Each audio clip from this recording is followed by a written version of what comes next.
us and all the things that you do for us, Lord. Please be with us and be with our families, Lord. And Lord, please give us discernment with the issues we have going on today, and with the preparation of the things with our hospital, especially, Lord. Thank you for everything. In your name we pray. Amen. Amen. Thank you, Supervisor Little. Okay, next on the agenda, we've got our citizens' comment period. There seems not to be anyone here to partake in that part, so we've got our next item is Clearwater, but they're not scheduled until 8:30 this morning. So We're having a talk. okay. I didn't know if we needed. Okay. Has anybody heard from Supervisor Williams? He has his packet. Okay. And he texted me and said he had called about something. I called him back and texted, I'm sorry I missed your call, and I said, no worries. I said, I'll see you in the morning. Okay. But Did he remember it's at 8? he didn't mention it. Okay, that's probably what it's James happened. at GTPD. No. Jay I Harris think that's Jay what has happened. at GTPD.com. Talked to him earlier. Supervisor Howard, he told me to be here at 8, so I could start with this after the prayer. Supervisor Williams did or? No, Okay, yeah. Carpenter.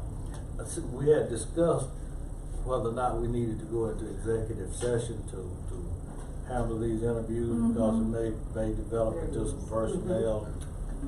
I mean, just talks.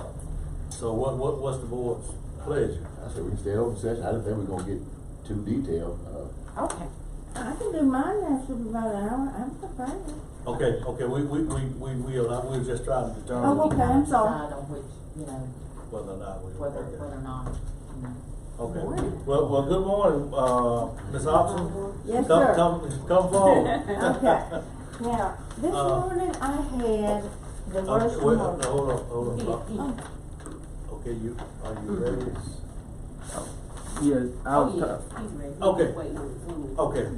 We've been live. Okay. Well, first of all, on behalf of the board, congratulations on your reappointment for 20. Well, thank you 25. very much to all of you. Yeah. And Happy New Year to all of you. Same to I you. mean, we need over there too. Yeah. Okay, here's more if we need right here. Okay, I'll be One short. more for Wayne. Okay. There's one. Okay.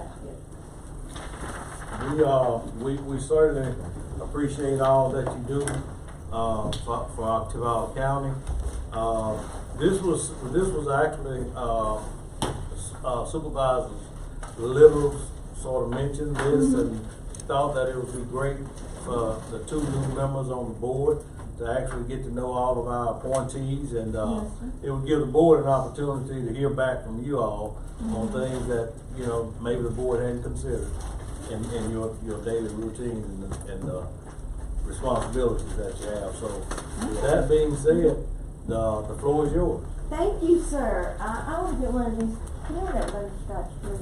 Sometimes you take medication and my mouth gets so dry. Supervisor Williams. Good morning, sir. How you doing? Good morning. Happy New Year. I'm going to read this, okay? And because I made some change in it, and of course my got a new copy and it wasn't printing out right this morning. And on these, I mean, I don't, because you've done a great job on all this, I would say you don't have to read everything. We were just kind of like whatever concerns you have that we can help you with, or Right. anything, any suggestions that we might have. That is very, informal but informative. Okay, that sounds good, and that's what I'll touch on. And So then you just, can- just whatever okay. your highlights are in here Okay. that you think we need to know. Okay. Okay, the first one, what's a major accomplishment? Well, I think my major accomplishment is my dedication to the veterans. I mean, that's, as you can read in here, I mean, I'm passionate about helping them and their families find the benefits that they need. As you can see, you can read all of this, but they told me, veterans know how dedicated I am to it. And one claim, y'all may not know this, and I'm sure you're kind of aware that one claim can have 20 to 30 actions. And I researched every one of those actions, and I explained it to the veteran how I came to the conclusion I did for his claim, and I point out on his, exactly what I'm doing. And so he'll have reference. Of course, it's always up to the veteran of what they want to put on their claim. But I show them why I suggest this and where I found it from. Okay, that's my major accomplishment. You know, I like working with veterans. One is called that. And knowledge of my job, I mean, let's see here. Policies, forms, directives, presumptive diseases, areas of war, that's changing constantly, especially with this PACT Act. And you gotta stay on top of this. In fact, I got two, starting in January 1st, two new areas of where we're having new presumptive thought. And let's see where I am right here. Okay, I developed a database and a filing system to keep up with all the PACT Act issues, presumptive diseases, war zone locations, and diseases that were found in those locations. This is a major accomplishment because it is a lot of presumptive diseases on this, dealing with toxins on this PACT Act.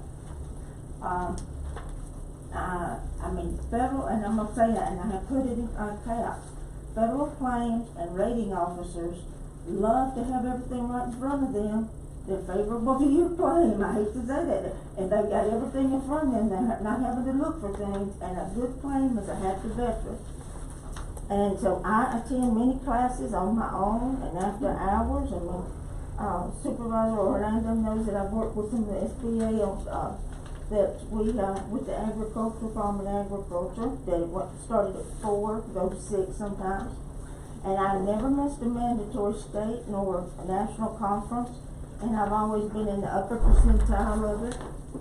And I've started creating a more advanced database to keep up with my training. I see that I need that more and more since there's more and more training going into it.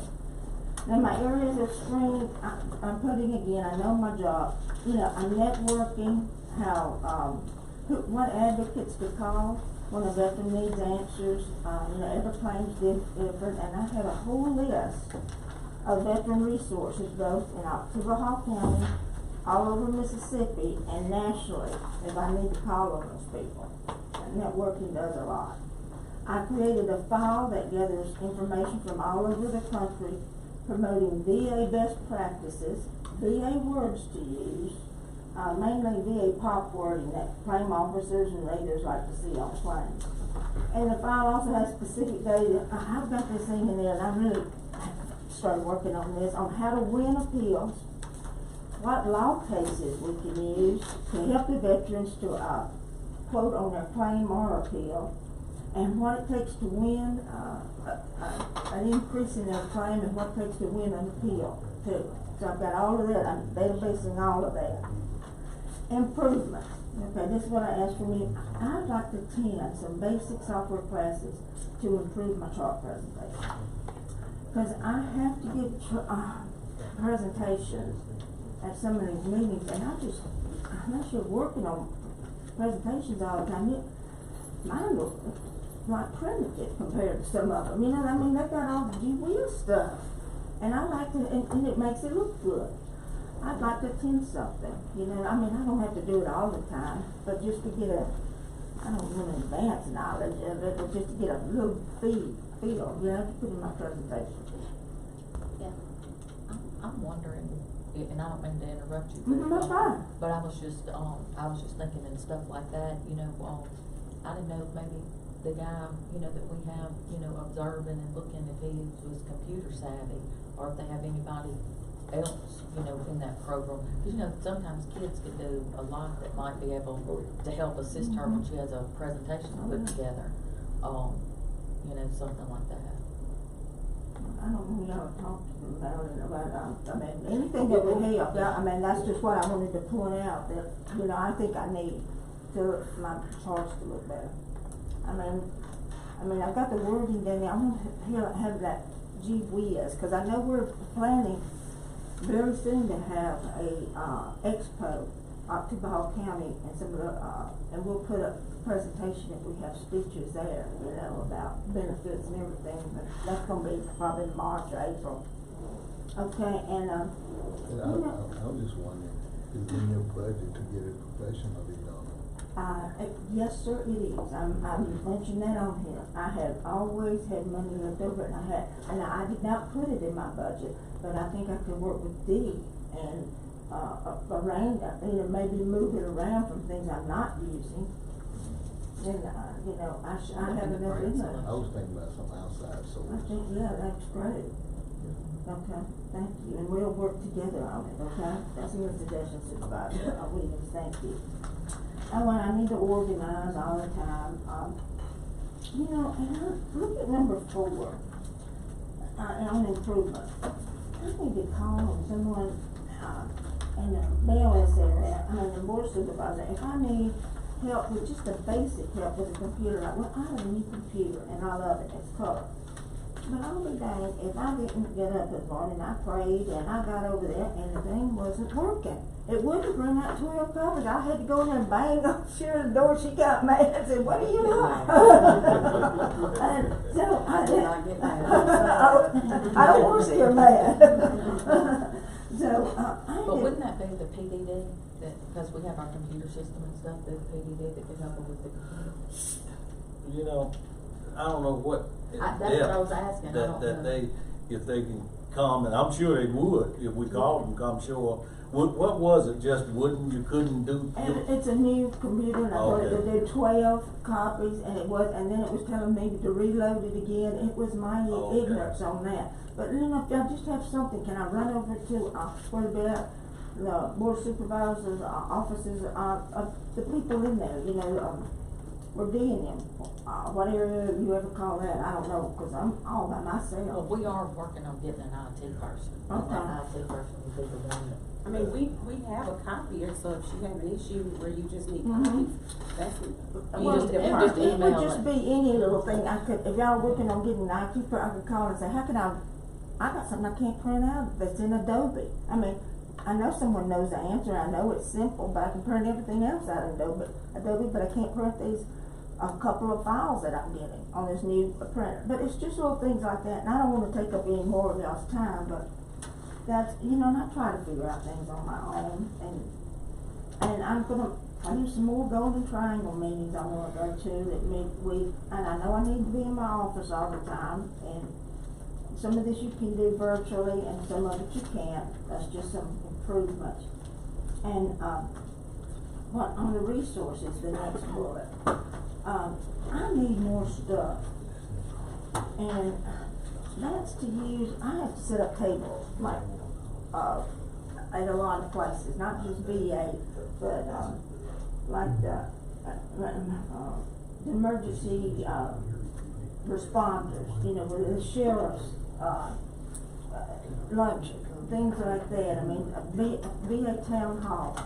And I'm borrowing from the VSO, at state, and they don't mind, but I don't have my own tablecloth.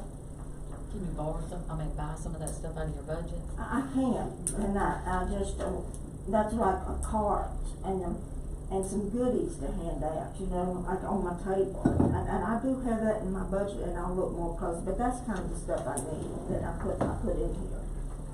And I don't know if this was gonna be, my phone would be nice. I take a lot of pictures, and I put them in a lot, and Starkville Daily News, some of them, but that's something y'all need to talk about. And I post them on Facebook, VA page, Facebook, and mine.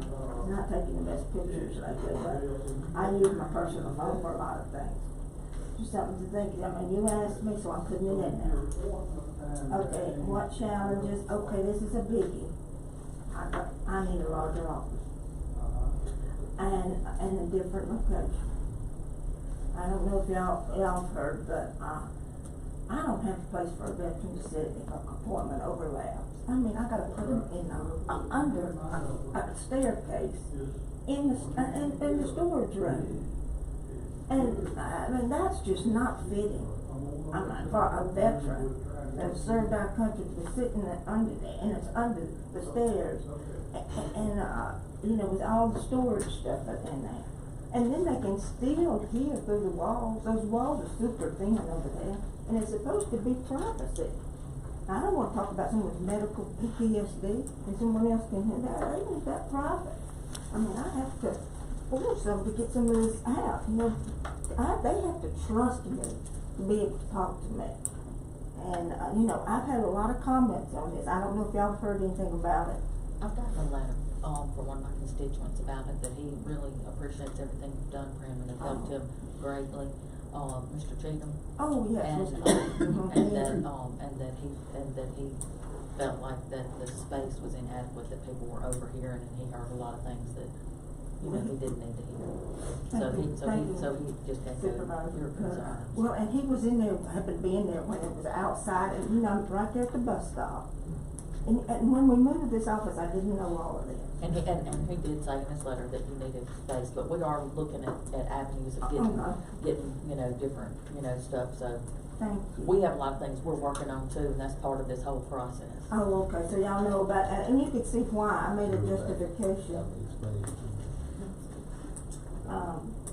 What skills, you know, that again, I'd like to have been in a software presentation, and I'd like, when I go to the national this time, I'm gonna try to take this VFW or DAV, accreditation, so I'll be accredited in that. I'm accredited nationally, which is, that gets you to know, even more. I mean, they got more.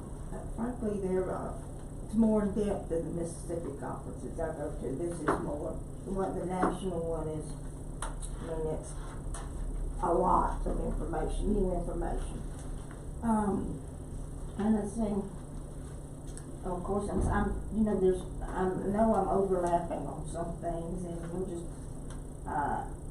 okay, is there any way, another thing, and I'm just talking out loud, and I'll tell me if y'all wanna do it, but I had to go to Cleveland, Ohio, and I had to pay, that trip had to cost me about $4,000 with plane ticket, getting around, and the hotel was $3,000.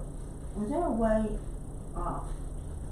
and I'm gonna work on this too, cause I did it last time, to get it invoiced and paid up front from the hotel? Cause I stay at the conference hotel, and that's the one that they pick, national pick. So that's something I'd like to know, think about.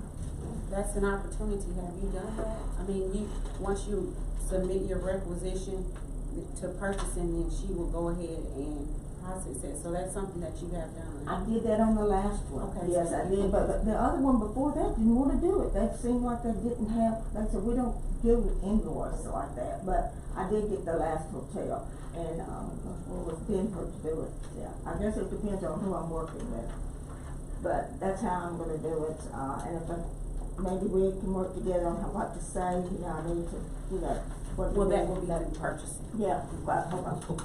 Okay, and the last, I think it's almost my last, but you know, I would appreciate, if y'all would know that I am 100% dedicated to working, to helping veterans.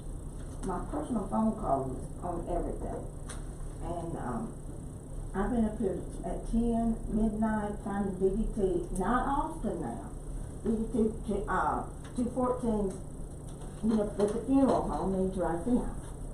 And, but I want y'all to take into account, please, that I'm not gonna make every person happy.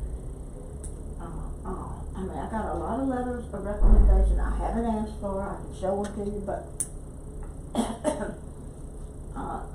I want y'all to know that I am here to help you, and my knowledge that I think is extensive, and my networking, I have that, and the reason I'm taking so many of these classes, and there are only 4 nationally accredited CVSOs in the state of Mississippi, and I'm one of, it's a hard class to take, it's 7 days, and without a book and 300 questions.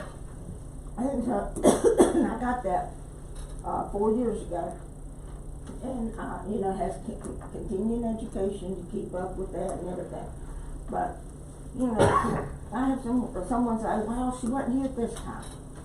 Well, I thought about it and it took me by surprise and well, you know, I don't call him sick much, but I had called him sick, but I was kind of blindsided on why this person was getting so upset. And I have a note out there when I'm gonna leave, and I am in there now more hours, because after this PAC Act, we have more actions to do on, paperwork. It's more paperwork, more bureaucracy. I mean, they're not cutting down on me. So, if there's a easier way to do some of the things and where I have to go, then let me know. But you've got my phone number. I put my personal phone number, and I get a lot of calls all through the weekend. And some of them just want a status, and I can put up with the 800 number. I know the status, and I have to call the federal VA to get a status myself. But anyhow, I just wanted to throw that in there. And I think that's almost it. So, if y'all have any questions for me, I'd be more than happy to answer them. Appreciate you, sir. We appreciate your service and thank you so much for this. This gives us stuff we can look at. Okay. And you know, I'm not a person that brags on myself, and it was hard for me to answer some of these and, you know, write about yourself. But I do want you to know, it's not just filling out a little claim and then you put it. I mean, I've got to research what, if they've got secondary conditions, I've got a file set up that if you've got PTSD, that can have 50, secondary conditions, headaches, you know, I look things up on the internet and resource out to other areas to find this out, so it's not, it's looking and knowing and stuff, so anyhow. So, that, I mean, you identified a few things that would help you, Yes, perform your job better. Mhm. And like Supervisor Little mentioned, we're working on some of them. Mm-hmm. You did mention one about getting a phone. Is that something that we can, because you said you're using your personal phone to take pictures and upload and, Yes, sir. And I don't use it all the time, but I do put some on the VA, and there has been, there's a big plaque in my office where, I have, and the other VSO have said, I usually use her phone sometimes, have sent in to Sharper Daily News, pictures of what's been going on in, town halls and, you know. She should have her own county. I would think so. Yeah, I would think, you know, she's having to take calls on her personal phone, to use her personal phone.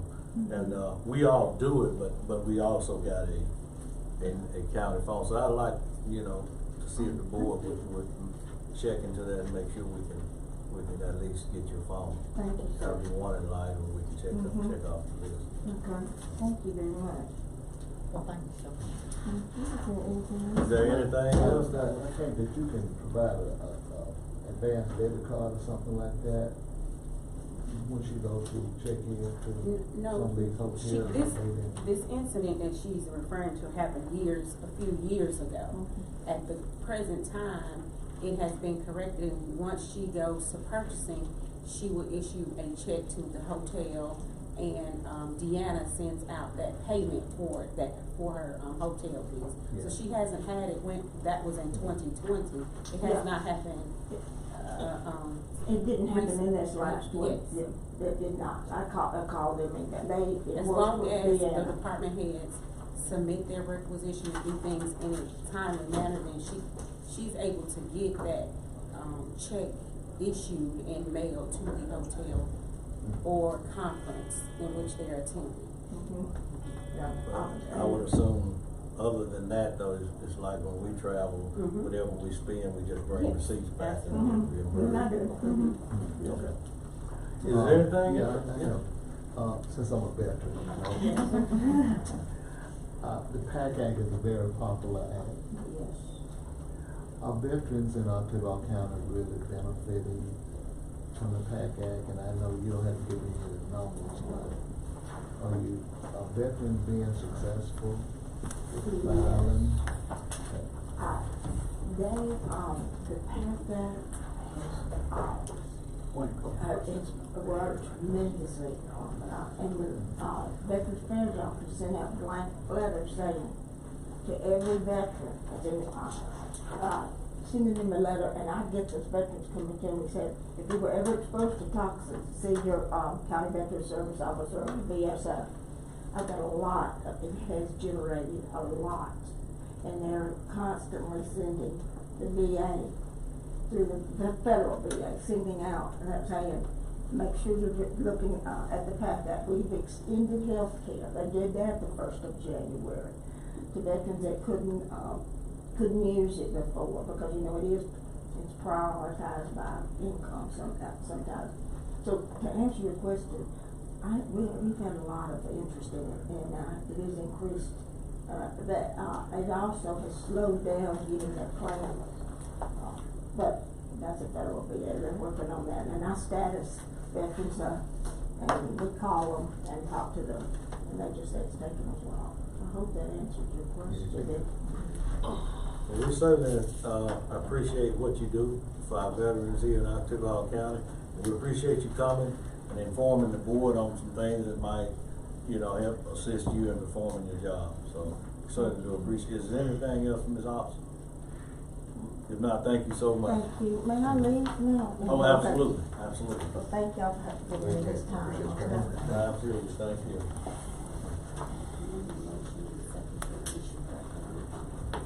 Okay. Can we get a motion and a second to issue Ms. Hobson a county phone? Motion by Supervisor Little, second by Supervisor Trainer. Any discussion? All in favor? Motion passes unanimously. I see we have, Clearwater Group, Mr. Barber and his associate. So good morning. How's everybody? Doing well. How are you? Doing fine. Hey, let me introduce Christopher Miller to you guys. Christopher is new to our team, straight from Senator Cindy Smith's office. We're excited to have you. We'll do a little more formal introduction for here in just a moment. I got some stuff on pass out to everybody. Hope you all have a great Christmas. This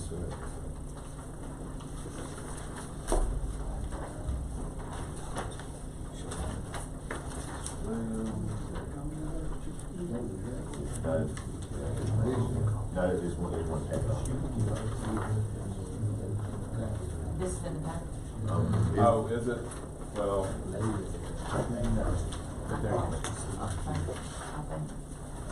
Yeah, this is in the back. oh, well. Wayne printed out there. He was a step ahead of me. Could have saved a couple of trees. I did. Just in case. Thank you. Alright.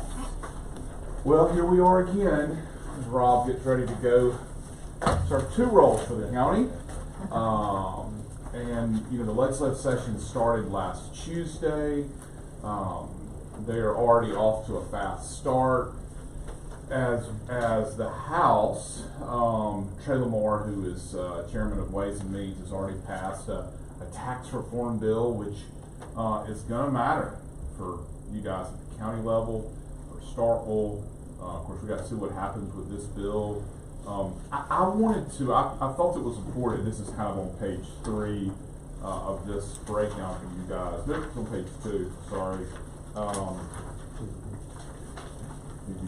This is sort of, and we haven't really done this in the past, and that's kind of my fault, to tell you what else is going to be going on down there, particularly what will impact you guys. Last year Medicaid expansion was a big issue. Certainly that matters for a lot of your constituents. It will come around again this year. We'll see what happens. With the new administration in Washington, with Donald Trump in the White House, he's going to bring in all of his appointments. We will see how they look at this issue. There's 40 states around the country. Mississippi's not one of the 40 who have expanded Medicaid. So we're going to have to see how the Trump administration views the federal commitment to it. I think this is an issue. This is just my opinion. I won't look at Rob for his opinion on this. I think this is an issue that the legislature won't bring up until sort of the latter part of the session. This year, they're in for 90 days, so they're January, February, March, and then they're out the door probably April 1. I think this is a March 1 sort of issue of whether they bring it up or not. PERS, which of course matters a lot to everybody in this room, of course it's another issue where they just probably need to tweak a few things, get some more funding into that program. That's an issue that they'll take head on. Lieutenant Governor has spoken a lot about that, so has the Speaker of the House. Education reform, again, this will be an issue. One of the bills that's coming out of the Senate, I swear I think this does matter to you guys because y'all care about all these other issues. We're going to talk infrastructure and what project we're going to go fight for y'all. But on education reform, they are looking at a bill that would allow a child, a parent, to make a decision to move one kid from one school district to another, just because they feel like that's what they want to do. We'll see what happens. It's much more complicated than that. I'd like to see the debate roll out before I start getting a little more educated. But then tax reform. This is the big issue. I want to go to my notes. I sent Marvell a note the other day, and Wayne just said, "Hey, I wanted to talk about this." So the bill that is out from the House, this is trying to eliminate the personal income tax aspect of this. What you guys want to know is how does this matter to the county? Okay, how this matters to the county is local sales tax. I'm reading specifically from the bill.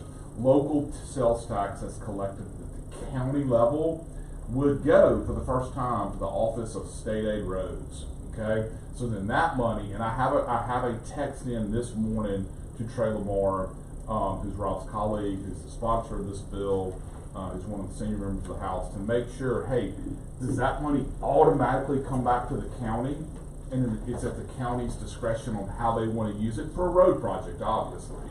So that will be new money that you don't have right now. I don't have an answer to that. As soon as I get an answer, I'll let you guys know, because I literally just texted him this morning.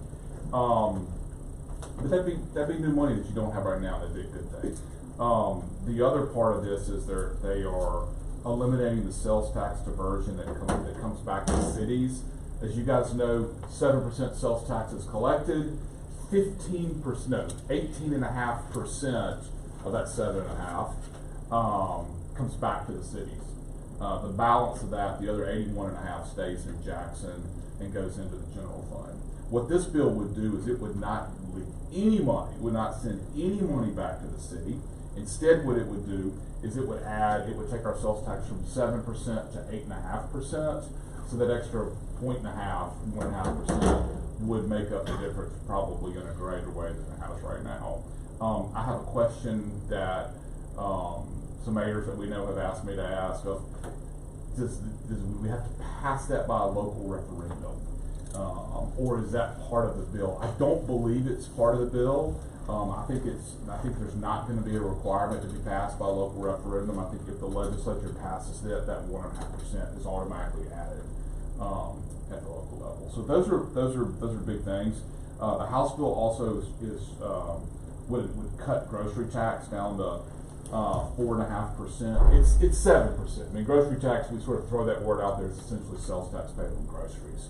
So all these things matter. The House bill would phase down grocery tax to 2.5%. So all these things matter. I think most importantly, what matters for you guys is sort of this new money for roads that would come back. Any money that's collected essentially outside of the city limits of Starkville. Yep, and here's Trailer Mark texting right now. Yeah, he's saying right here that they think it's going to be $80 million additional dollars that will be collected from counties that would come back, whatever amount that would be collected in October. So they're talking about the money would come back to us. Yes, ma'am. It comes straight back to you. Let me read this. Office of State Aid will administer the way they do other. He says the Office of State Aid would administer these funds the way they do other funding. So yes, further funding the existing state aid road process, which I believe each county has a say in. I don't know the answer to that. I guess you guys do. So that's a good thing. So that's sort of a quick summary of the big issues that are going on at the Capitol this year. particularly the tax reform bill. Now listen, that's the House's version. Rob would say the Senate's gonna have their own plan, and it may not look like this. It won't look like this. It'll be probably a smaller version of this, and we'll ultimately see what they get worked out. So, but can I answer any questions about any of these big issues that are taking place at the Capitol this year? Yes, sir, Mr. Wood. Sales tax within the city. You mean those sales tax will go to state aid roads, or only the sales tax within the county In the county. will go to state aid roads? Yes, sir. Yes, sir. The city will close will still. Yes, sir. The city will get their money back if, the way it's done right now, 7% is charged within the city, okay? 18.5% of that 7% comes back to the city. The rest stays in Jackson to be spent on other issues. They would do away, there would not be an 18.5% because they'd go from 7% to a total of 8.5% that we all have to pay on the sales tax, okay? There is another big important part of this that I should bring up. Let me go to my notes here, because this really will matter to you guys. Okay, there would be a new sales tax put on fuel, which they said would create a new $400 million annually for MDOT. But nobody wants to raise taxes. I get that.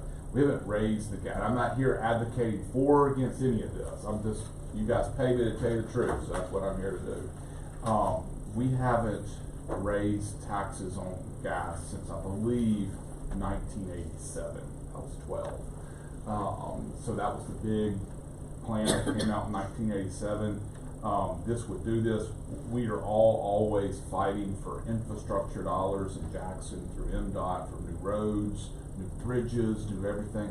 MDOT is so behind the curve and having appropriate funding at everyday level. Rob will tell you they are in the Capitol all the time, begging for funding because they have major projects that they've got to take care of, especially in places like Oktibbeha County that are doing really well and growing.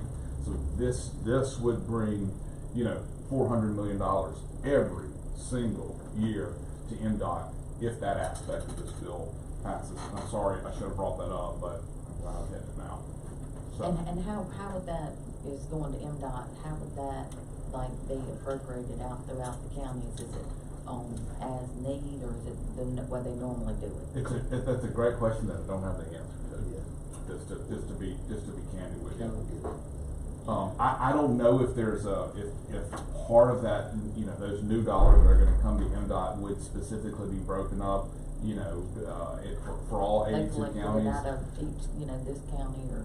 Yeah, I don't know if that would come back to you or not. What I do know is that we have seen MDOT fund some major capacity projects in the last 3 years with the legislature. Now, none of those were in Starkville. None of those are in Oktibbeha County.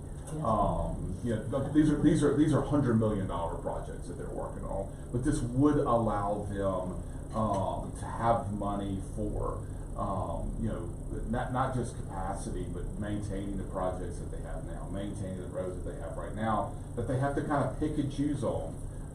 So I think this would be a good thing.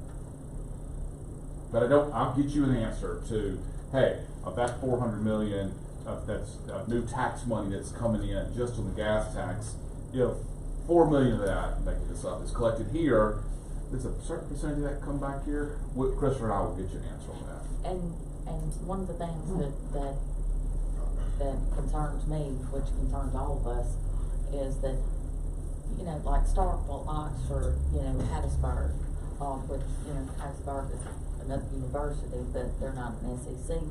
We have had exponential growth in the county in housing for students, and having those apartment complexes built out there and things built on the road, that is, has. When the roads are. Yes, completely, but there is no tax that we collect to help pay for those roads. Yes, the kids do pay, taxes on stuff they buy and things they do, but we're paying a whole lot more to maintain our roads, which we love the kids, we want them here, we wanna keep them safe, and we don't need potholes in the roads to get them flat tires, you know, or any of that other stuff. But what type of things, I know some, you know, places, you know, like in Alabama, they have something, you know, worked out that they do, that they charge a different kind of tax, I don't know if it's a room tax or whatever, but I think you have to do it legislatively, and I know other places are, that burden is put on, you know, who's renting, you know, Okay. out there, or how, but I think that would have to be. Yeah, we'll have to look, I'll have to check into that, cause I'm not familiar with that, but I certainly understand your premise, which is, you know, we are overburdened with new development, new growth, which is a great thing, but, you know, is there a Yeah, way we're to not help, complaining is about there a way that. to help sort of compensate for those issues? Yeah, well, we'll try to Because figure it that out. takes a whole lot of Yes, money. ma'am, I totally get it, too. You know, and fire protection and everything else comes along with those apartments that the county has to do. Okay, I'll get you an answer, see if we can find some ideas from other places. Austin, do you have any idea what they're gonna do with the PERS match this year? You know, they've kicked it up to about 20%, and they delayed that and deferred it. It's gonna be a tremendous expense when, I mean, it's gotta go up. Yes, sir. I'm just curious as to when it's gonna go up and how much. I think one of the big reasons, that they didn't do as much, weren't as aggressive as they probably were, is because the cities and the counties and the state came back to them and said, look guys, if we've gotta go fix it, if we've gotta go cover this match, that is, I'm making these numbers up, hundreds of thousands, in some places millions of extra dollars for us at the local level. We can't afford it. If we're gonna do it, that means we gotta cut somewhere else or raise taxes to make up for that. Honestly, PERS has not been an issue that has gotten a lot of debate this year already, but it will quick. The tax issue and education reform have gotten most of the attention, and the ballot initiative. But Wayne, we'll be all over that. We'll figure that out and we'll get back with you on it. I just think that's something that Mike would surprise us. Yes, sir. No, I fair point. So, look, as y'all know, we've been successful, asking for projects over the last few years. Your legislative delegation makes our job a heck of a lot easier, and y'all pick good projects. But it's that time again, we always come here and we talk about what do we need to go fight for. As I always say, it's good to have, you know, big major priority project number one, but we need to have a backup project that we want to go advocate for. These these need to be projects that the 5 board members can unanimously agree on. The legislature, the leadership of the Capitol is not going to want me coming going, well, there's a 3-2 vote, and this is where they want the funding to go, we'll never get the money. You guys have never done that either. Y'all have worked together so well in the past to be unanimous on this. You know, money is a little tighter this year. You know, revenue reports, tax revenue reports for December were off about $100 million. Let's hope that was just wasn't something that's going to be consistent. But it'll be a few weeks before we really get a feel for how things are. That does not mean we should not go aggressively ask for a worthy project for Timmahawk County. As you guys can see, last year, it's got right there on page 1. You know, there were big projects and little projects that the county was successful. Again, your delegation is leading the charge on this from the Senate and the House side. So I'm here to fight for whatever you guys tell me that you want me to fight for. But I'm happy to answer any questions about these projects. I do got maybe, and you may have covered it, but in your notes you did mention about lottery, the money from lottery being moved from MDOT over to PERS. Mm-hmm. Is that sort of, I guess, the monies you were talking about earlier though being moved to MDOT? Is that sort of filling the gap that this would possibly there's a little shift there. That's good catch, Marvell. I think they are trying to find a way to support PERS without having to dip into the general fund. And so if they can shift $80 to $100 million from lottery to PERS, as long as they're also able to, do the gas tax increase that they want, to create another $400 million, that's a trade-off that they would take there.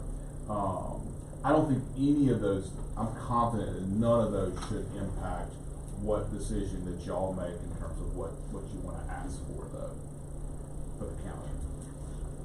And I was just kind of wondering when you were mentioning that, can they shift the lottery money that people voted on for roads and bridges and education and stuff to go to partners? Yeah, I mean, if they change the statute, they could. Yeah, I have to go back and think about that lottery vote, because the lottery was not passed. I mean, the lottery was passed at the state level decades ago. Just, hey, we think there should be a lottery, but it was ultimately the legislature that made the lottery legal. And so at that point in time, they said, hey, these funds will go towards this. And technically, they were for roads, and then whatever, if it reached a certain threshold, the rest would go to education. But they could certainly go back in and go, hey, we want it all to go to, whatever. And obviously, they're talking about PERS now. So yeah, they can. I had to think through that. So when would be the deadline that we need to submit you our priority list? I think it would be really important to try to get it done by the end of the month, the end of January. And so, yes, if we have the whole month of February, and that'd be really good. That'd be a good thing. I'm happy to answer any questions of anything that you guys may be thinking about. If y'all are not ready to do that, that's no problem at all. Whatsoever. Again, roads, obviously, are a big thing. Water and sewer. I mean, we just talked about this. As you talked about so much expansion with going down Octok Road, which we were fortunate to get $1 million for a few years ago. But throughout all the county, I know there's lots of developments that are going on, and we will go advocate for whatever it is that you guys want. Yes, ma'am. And with me being new, I'm not sure what y'all can advocate for, whatever, but I was asking, I wanted to ask, like, we've stepped out and decided we're gonna hire like 4 new department heads. We need places for them, we need equipment for them, we need, all kinds of stuff like that to, outfit them, and it's gonna be very expensive for people, but they're, like engineer stuff, building, inspecting stuff to have, equipment for boring and, different, computers and computer programs and, things that they need to be outfitted, I mean, is there? You can go ask for anything, but to find success, usually it needs to be sort of one-time, funding type. Oh, it would be one-time funding to get them set up. Yeah. They are so much more comfortable with infrastructure. Hey, we want to build this new justice center. We want to build this new courthouse. We need water and sewer for this part of the county where we're struggling, where we're over capacity. We've got this road that is falling apart. We've got this bridge. They're much more comfortable in those types of requests. We could go with a secondary request, for what you're talking about, if that's something that you guys want to do. But again. That's why I was asking. Yes, ma'am. Yeah, I want to just be candid with you about what they're. We go with anything. It's harder to explain the other things like that. It really is. So to his point, a road, a water, sewer. Listen, I'm still pushing for us in justice complex one day, but the reality is that y'all are the board and y'all get to decide what direction we're going. So I'm gonna step back and let y'all decide what it is that you want to do. I should also say, and we've done this in the past, if there was ever a project that mattered to both Starkville and Mississippi State, if we could ever get together, we have. I mean, Octalk was one that was good for Starkville and for Mississippi State. If there was ever a big project that we wanted to partner together with those other two big entities, we could certainly do that. I've not heard about that, but I'm not here every day like you guys are. So then those are good folks that are easy to work with as well. Happy to answer any other questions about before I turn it over to Christopher. Christopher, will you walk them through what's going on in Washington with Senator Wicker and Senator Hyde-Smith and Congressman Guest, that their committee assignments? If you'll do that first. Yeah, absolutely. I've just got a quick checklist to go through looking at the federal level. First off is a quick intro. Christopher Miller. I'm actually originally from right up the road from Monroe County. I'm from Amory. Went up to DC for 8 years, worked with Cindy for 6, came back, started with Austin and Good at Clearwater Group. That was back in October. We hit the ground running immediately, which is great. But my wife and I are back in Jackson now, so that's great.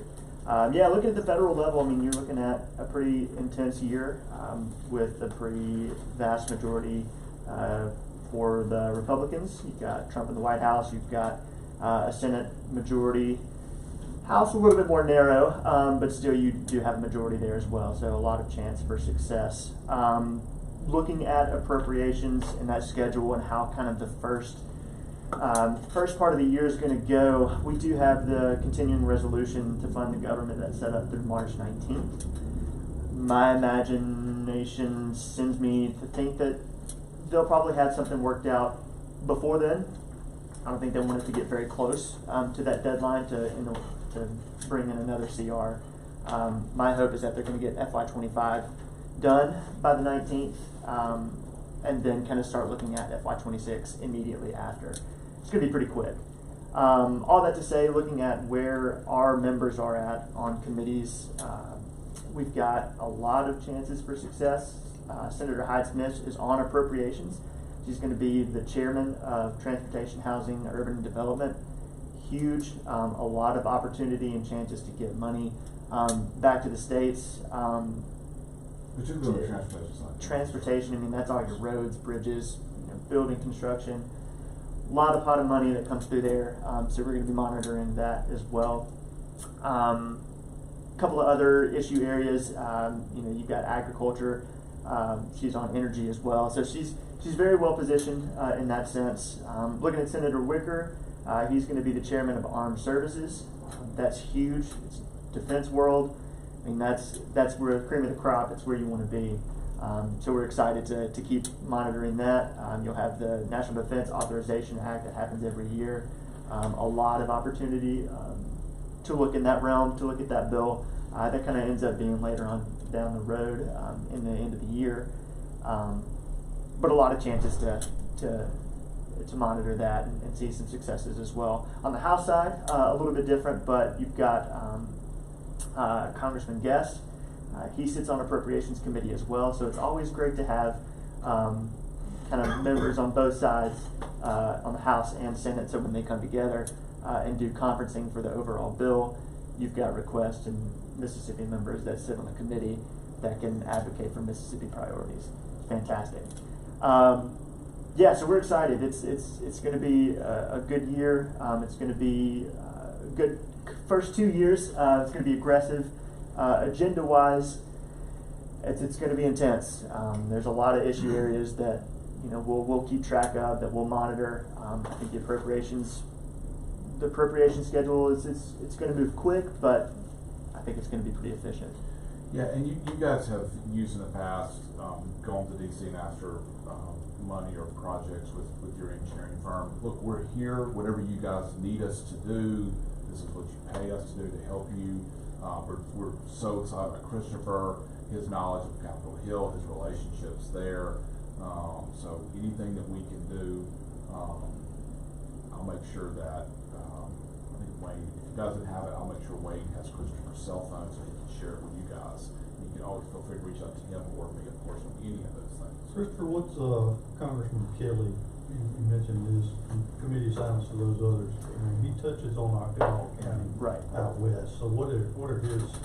So he sits on Armed Services as well, but he's also on the Ag Committee. So he's got two good committees as well. It kind of mirrors a little bit of Senator Hyde-Smith and Senator Wicker being able to have both Ag and Armed Services. So we'll keep an eye on that as well. Yeah, Senator Hyde-Smith being the chairman of the T-HUD subcommittee, that's a big deal. And it's transportation, housing, urban development. That's just a big deal for Mississippi. So we need to make sure that we utilize her in that position and knowing what she would want to do to help you guys. So that is the end of our report. Happy to answer any other questions if there are any. Austin, every year, we at least try to go to DC at least once a year, at least in the last few years we've tried to do this. Is there a timeline or a better time to go because a lot of times what's happening is a month before we go, we talk about going and everybody, whoever wants to sign up. And of course we're at the beginning of the year this year, and it'd be nice to at least prepare those that want to go to know what time of the year is the best time to go and give them the opportunity, because I know if I can get my people in front of the right people, we have a lot better shot at getting the project. So I'm going to defer to Christopher on this answer. Yeah, absolutely. The schedule kind of depends. We'll see a little bit more once they get back in session and start looking at finishing out FY25. Normally, once they finish a fiscal year, they're pretty quick to get into FY26. So my guess would be looking at maybe by March, mid of March, you're probably in a good position to kind of get a head start on FY26. Because if they're wrapping up FY25, they'll take maybe about a week or two for the subcommittees to reconvene, get agendas, get guidance out for FY26, and then they're already behind the clock to finish out by So what's a September. 30-day window that you would tell them they need to go? So I'd say March or April. I think that's not a bad time to get up there. March is, if we were to look at March, we'd probably have to go ahead and start looking at schedules now. March is always a busy fly-in season. You've got your big trade associations that always come in, lines out the door to try to get in, big groups. So March is good. April kind of lightens up a little bit. I don't think you're too far behind in the process, and we can always field stuff before. what's more effective, a one-pager that we leave? Because I know people leave me stuff all the time, and I'll be very honest with you, if it's more than one page, you are gonna have a lot of trouble getting me to look at everything. Right. A one pager is great. I think depending on your projects, if you've got a list of projects, I think a brief one pager on each project, book that together. It's always helpful from a staffer level. That was always great for me because I would have projects that kind of went in both, transportation, interior, and I could have all the details in one location. If I needed to transfer that over to another staffer, it was easy to do. So I think having a one pager is hugely beneficial. It's quick, it's efficient. Wrap that all together for your projects. I have to use that lingo because one pagers is what I live on for 3 months every year, but that's the truth. And when you guys decide when y'all want to go, if you just want to let us know, Christopher will be happy to set up any meetings or coordinate or whatever you got, however you want to handle it. Yeah. So. And speaking of traveling to DC, don't you all have like a straight through flight set up deal? Well, there is a direct out of Jackson that you can take. Out of Jackson. It's painful though, Marvell. It's a 5:55 a.m.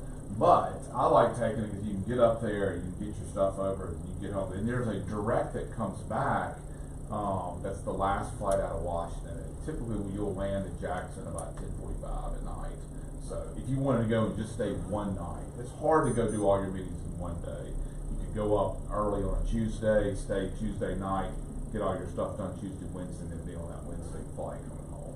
So, but whatever you guys think is appropriate, it is a pretty convenient deal. And when we start looking at potential days of visiting and things of that sort, we'll have to kind of coordinate it to where maybe both the Senate and the House are in session, so we can knock it out kind of pretty quickly, as efficiently as possible.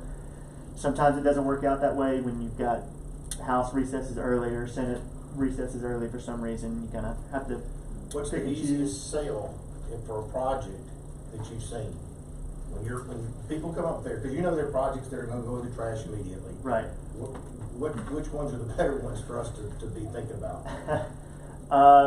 Honestly, transportation, housing, and urban development projects, so your roads, bridges, hard concrete projects, those are always easier to vision, because that's, CDS, which is congressionally directed spending, that's kind of your earmarks. It's easy to sell that to a committee staff member when you're saying, hey, this project, all this money can be allotted in the same year, it can be done with, it's doing this, it's accomplishing this, you'll see the results. That's it, it's done. Is housing within that lot? Housing is in that lot. Housing in the. It kind of breaks down into separate kind of programs and separate pots, that when we take a look at said projects, we can kind of determine which pot is best for that. Would it be beneficial for us to already come with the project, I would say, shovel ready? We've already did all the research and we know the numbers and. Absolutely, absolutely. The more far along and the more detail you have about a project, that, if you've got it, that this money can go to it, knock it out, you've done all the work. Yes, sir. I'm sorry. Hey, okay. I must say, I have gone to Washington not many times.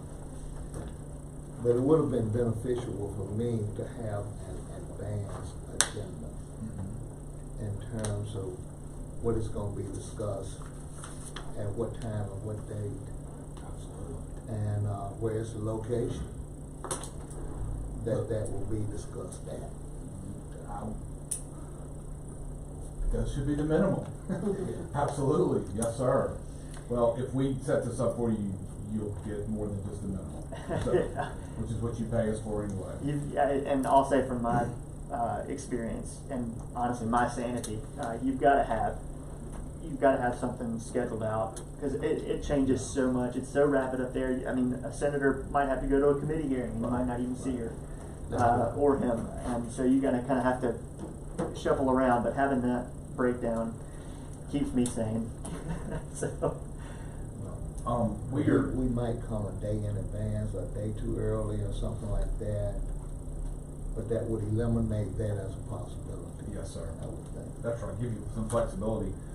We are 4 minutes over our time, and I don't want to make Wayne mad, so I kid. But listen, we want to thank y'all again for giving us another year to represent October County. I think it's been a good marriage so far, and we've had success for you guys. And again, it's your delegation, it's your legislative delegation, including the man sitting back there in the corner, who make our job really easy. So, and we look forward to hearing from you guys in the next couple of weeks about what your legislative priorities are in Jackson. And I'm excited to have Christopher work with you guys, if that's what you want, on a federal show. We're happy to do that. Well, we certainly appreciate everything you all have done for October County. We look forward to continually working with you. Our job now is to identify some projects that we can all agree upon, get unanimous votes on. Yes, sir. Send it to you and let you do your thing. That's it. That sounds great, Marvell. Yes, sir. Thank you so much. Okay, thank you. Y'all have a great day. Good to meet y'all. Good to meet you. Thank you. Amory Panthers. Amory Panthers, that's it. Black and gold. There you go. Have a good one. Thank you. Motion by Supervisor Trainer, second by Supervisor Clearwater report. All in favor? Motion passes unanimously. Do anybody need a little break right quick? Supervisor Little had to step out for just a second, so we'll give her just a minute to get back. Did we acknowledge Ms. Hobson's report? We did. So moved. Motion by Supervisor Trainer, second by Supervisor Williams, that we acknowledge Ms. Hobson's report for Veterans Officer. All in favor? Motion passes unanimously. Mr. President. Yes, sir. I'm sorry. If we do not take a break now, will we consider a break? Oh, absolutely. When anytime you need one. Yes, sir. Probably a good break time whenever we do the Zoom, because it'll take me a minute to get it set up. Okay. Okay. All right.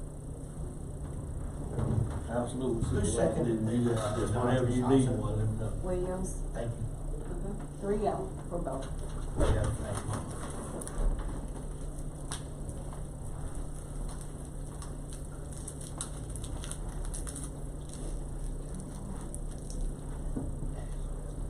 We got her scheduled to bring that back.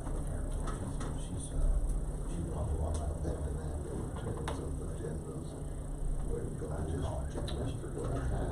I forgot to call her. Issues gonna be discussed. Oh, no, I just, not forgot the meeting. You got those laws gonna be made at one location. Okay. You not meet with that, I know you are. But you got to go see him, man, I tell you this. So you got to go see him. You got to go see him. And once you, I mean, they just got so many different connections. You got kids. Oh, yeah, but you just have to. If you don't, you have to just feel that time until you can't kill talk. You mean kids personally, the place to Right, that's the action of the teacher. Really focus, see, sometimes those staff are It's really. fiction too. I can't get in, sometimes they pick those staff. I'm The sitting other here one, they thinking, actually have the nuts and bolts and really if kind I of could just understand make the it to- dynamics. And find out if about I any can other make type of it relationship. to the end of March, I would think I'll be fine, but Any of the board members wanna say to Ms. Campanella before we start? Thank you for Thank you all for your this. service. Thank you, and especially the late nights you spent up there at the storm shelter with nobody there. Yeah, I and still like my hopefully- job, so. yeah, and hopefully we'll have a little discussion about that possibly we might can, identify some staff. Yeah, that's in here. Yeah, okay, good deal. Well, the floor is yours. Okay, and I won't read all this because I know we're short for time, but, thank you for doing the self-assessment. I think that gave me a chance to kind of look at myself too and figure out what I need to do. I'm a note person, so I make a list every week of these things I need to do, but when you think about for the year, but anyway, thank you for making me look at myself. Well, but before you start though, let me say this, that, this was mainly Supervisor Little's, request, that we do that. Well, I mean, it was a good request. It was. Yeah, it was a good request, so, you No, I continue. appreciate the self-reflection. So your first question, what do you consider to be your major, on-the-job accomplishments over the last 12 years? So I've listed some here. A big thing that I'm proud of is the staff support group that we created. So we call it the CARE Wellness Program. CARE stands for Comprehensive Assistance for Resilient Employees. And so it just kind of gives them any type of assistance they need, from mental, emotional, financial, physical, well-being, and then just kind of, there's a lot that they deal with in that room. There's a lot that they see now, when used to they just heard things. Now that we get text and pictures and videos, they're seeing things now that they didn't see before. So this is with the point for this program. I hired a part-time person that kind of helps me manage that. She is also a full-time therapist, which in her role for us, so she can see them outside of work if she chooses to. And I'll tell you, we had an incident that happened within our office, and I feel like if she was not in place at the time, that would have turned completely different. It was something that we had not been faced with, and it was a middle of the night issue, and I think it was something that if we didn't have her in place to talk to that person, I think it would have went completely different. Another is the technology advancements. We all are familiar with our public safety platform that we've been working on for the past year. We finally got some traction moving for that. Hopefully have that go live maybe March 1st. We're getting all of our training done this next month. I know, and thank y'all for your patience with that project. I know it's been a lot for all of us. Emergency response, you know, that's a everyday thing. It just lists all the things that we've responded to. Grant awards, so we secured a little over $200,000 this last year in grants. That included a portion of the jail's generator, 7 warning sirens, and then EMPG and hazard mitigation reimbursements following disasters. I think we've got 5 left on those sirens that'll be put in this year, and those will be at different volunteer fire departments. Our state elected and appointed association positions. So I'm currently the president for the Mississippi 911 Coordinator.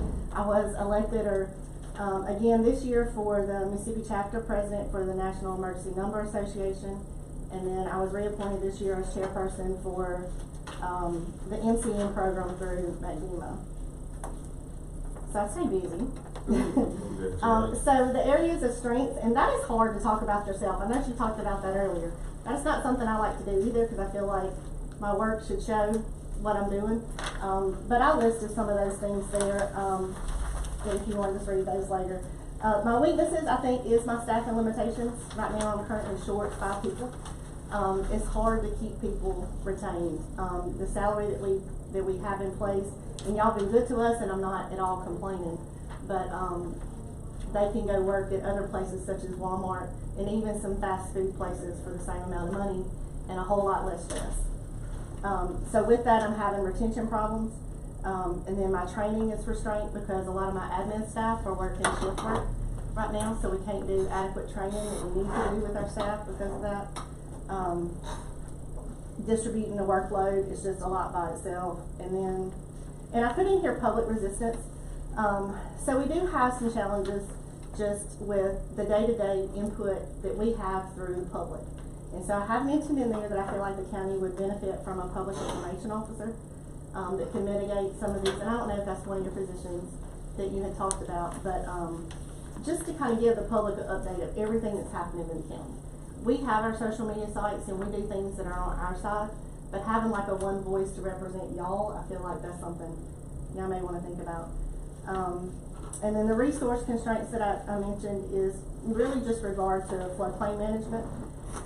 There's a lot of software programs that are out there that kind of can help alleviate some of the risk analysis and give you some ideas for some mitigation projects. Those softwares are expensive, which is why I haven't included in my budget yet.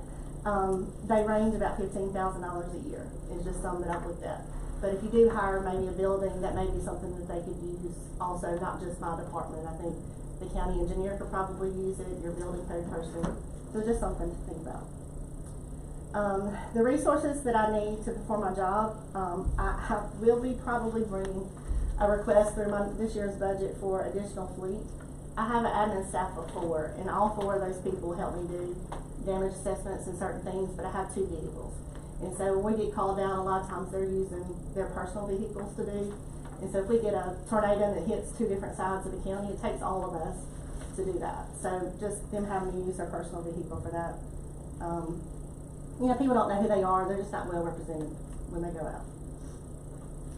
Challenges that the board could assist. I've got equipment storage. And I know we've talked about that over the past few years about adding maybe a building or something, a storage building to the safe room.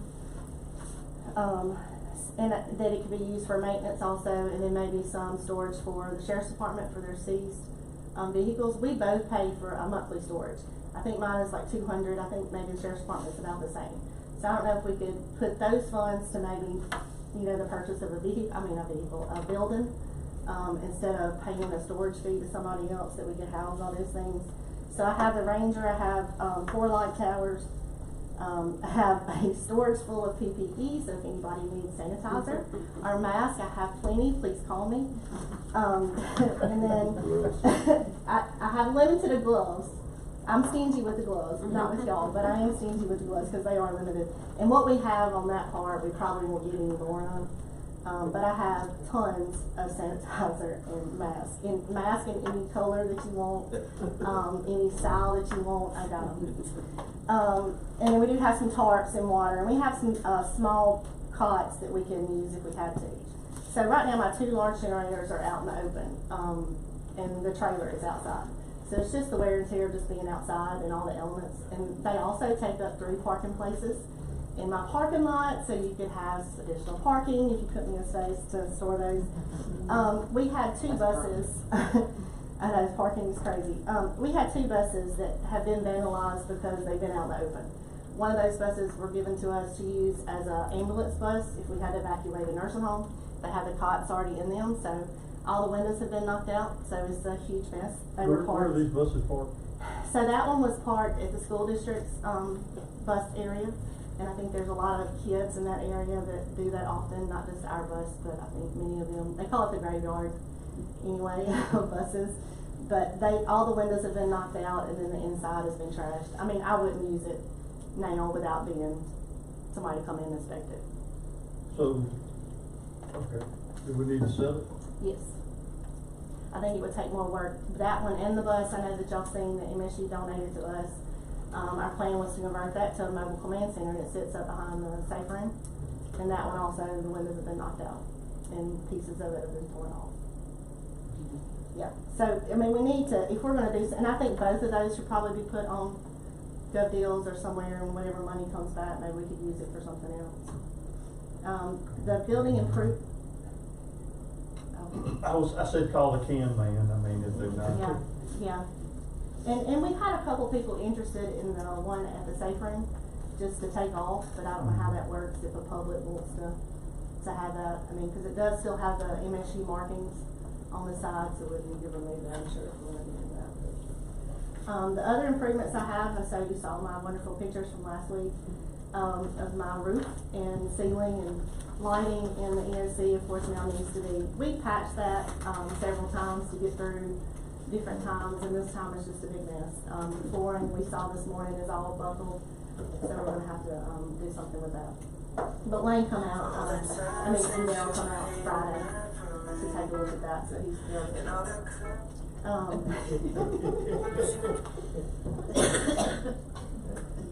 the next thing, I have a request to maybe renovate our janitorial closet, to include a shower. We were faced with this when, we had the ice storm and we had to bring, our telecommunicators in to stay. We purchased cots for them to sleep, up front, and I know this is crazy and it's worst case scenario, but I think that's something we have to plan for. I don't have a shower. It already has a basin huge there that they use for the janitor's closet, so I don't think it would be much to maybe convert that to a small shower. If we did have to stay, you know, we would have everything we needed there, because we have the full kitchen, we have everything else. I mean, you could do, they call it a different bath with the sink, but it just doesn't get you clean. And then I have the safe room enhancements, and this is some of the things that we've talked about before too. Maybe adding some awnings over those walkways. It's very dark out there when over there when it's pretty, of course. But the walkway is very dark, and there was an awning. That's where the handicap gets let out when they do come to visit the center for whatever reason. So having something covered for them to be wheeled in, and then maybe even the other side where a lot of people do come in the building. The floor has been issued. I know we've talked about that before. It is a bare concrete floor that hasn't been sealed. So there's tons of, if you spill any water, anything in that floor, it stains it. And I know looks is not always the most important thing, but we have a lot of regional training there. We have a lot of community events there. And I just feel like it should look better as the county, hosted events there. Yes, same as this room. We looked at the epoxy floor, and I don't know if that would really help with the sound, but I think it was like $10,000 to make that an epoxy floor, you know, where they come in and do the different colors, which seals it. I don't know if outdoor carpet would be the option. We do have pickleball that does some of that in there, and then we have some indoor soccer that's been using it at different nights. So I don't know if the outdoor carpet would be something that y'all would want to look at, but anyway, I've got this listed. And then of course I've got the staff retention, so I will be bringing some salary adjustments to you in the near future. I'm going to discuss it with Mr. Carpenter and Ms. Collier to go over some stuff to make sure. I had this in my request at last year's budget, but I'm not sure, since I operate through 3 different budgets and the fees that come in, I don't know what I've got, honestly, and if I've got it to make. I've been 4 people short since October, so maybe I've got a little wiggle room to make some of that happen. Skills or knowledge would like to develop to improve my performance, so I'm constantly attending training. I believe that's something that you got to do. So I am scheduled for the FBI lead course this year. It's a trilogy training program. It's 3 different weeks. It's a very intensive course. There's not many people in my position that take that, which, you know, attracted me to that anyway. So it's 3 different weeks for that, and it is reimbursable through the state. To improve my job performance, satisfaction, I love my job. There's days where I don't like it much, but I do love my job. I feel like to increase mine, I just continue ask for y'all's continued support and trust that what I'm doing is best for my department and not only for our community. How well informed are you? I think I'm pretty informed. If people don't think I am, they're gonna call and tell me what I'm not informed of. But I think after 24 years that I know what it's about. Additional information, so whatever y'all think that, that I could use to make us better, I'm always happy to take that in. So my goals for this year, so our go live with the platform will hopefully be March 1st. We'll install those 5 other warning sirens. We do have 2 mitigation projects out there, the Town of Maven Safe Room and the Town of Sturgis Safe Room. Maven will probably be first just because that's the one they picked first to start on. We've been going back and forth with FEMA for probably 2 years on paperwork that they need. It's like anything else I know that y'all deal with federal government workers. If they have someone new, it's like a brand new eyes on it for the first time, so I have to send in additional paperwork. So it's just taking a while, but I feel like we'll be closer for the Maven one than we will for the Sturgis one. But hopefully we'll get something moving on both of those this year. And then I'm just going to keep pursuing funding. If there's somebody who wants to give me some money, I'm always going to take it. I hope this year that we have our radio communications moved over to Ms. Lynn. And Ms. Lynn is a statewide radio system. We've been talking about that for a while. The problem was we didn't have the radios or the towers in place. The towers are here now. The Sheriff's Department's transitioned their radios, and the Volunteer Fire Department's done the same. So the only one that we're waiting on now is the tower that's up here on the end of the street. They're waiting to connect some ceasefire connectivity. So once that one gets done, we'll do some testing countywide, and if it works, we're going to switch over. Talking about the one on North Yeah. Washington. Yes, sir. So ceasefire's been working on that for about 9 months with MSU. They actually own the tower, so all that has to flow through them, which has been a little bit of a headache, but every time we talk to them, it's going to be 2 weeks, and it's been 2 weeks for about 6 months. So hopefully that will come sooner and rather than later, and we'll be able to test the system. If the system works countywide, we will switch over. At the time, we didn't have any towers in our county. They have one now at MSU. They have, and then the tornado that we had out at Craig knocked that tower down, so we were able to add a site there, and then they added a site here. That has not cost the county anything. Ms. Lynn has done all that equipment added to those sites on them. So for Miss Lynn, the primary cost is the radios, right? Just the radios. Once you get your frequency, Yeah. And we somebody already else is have the covering frequencies. We have cost the of- MOUs already done. We have the frequencies already assigned.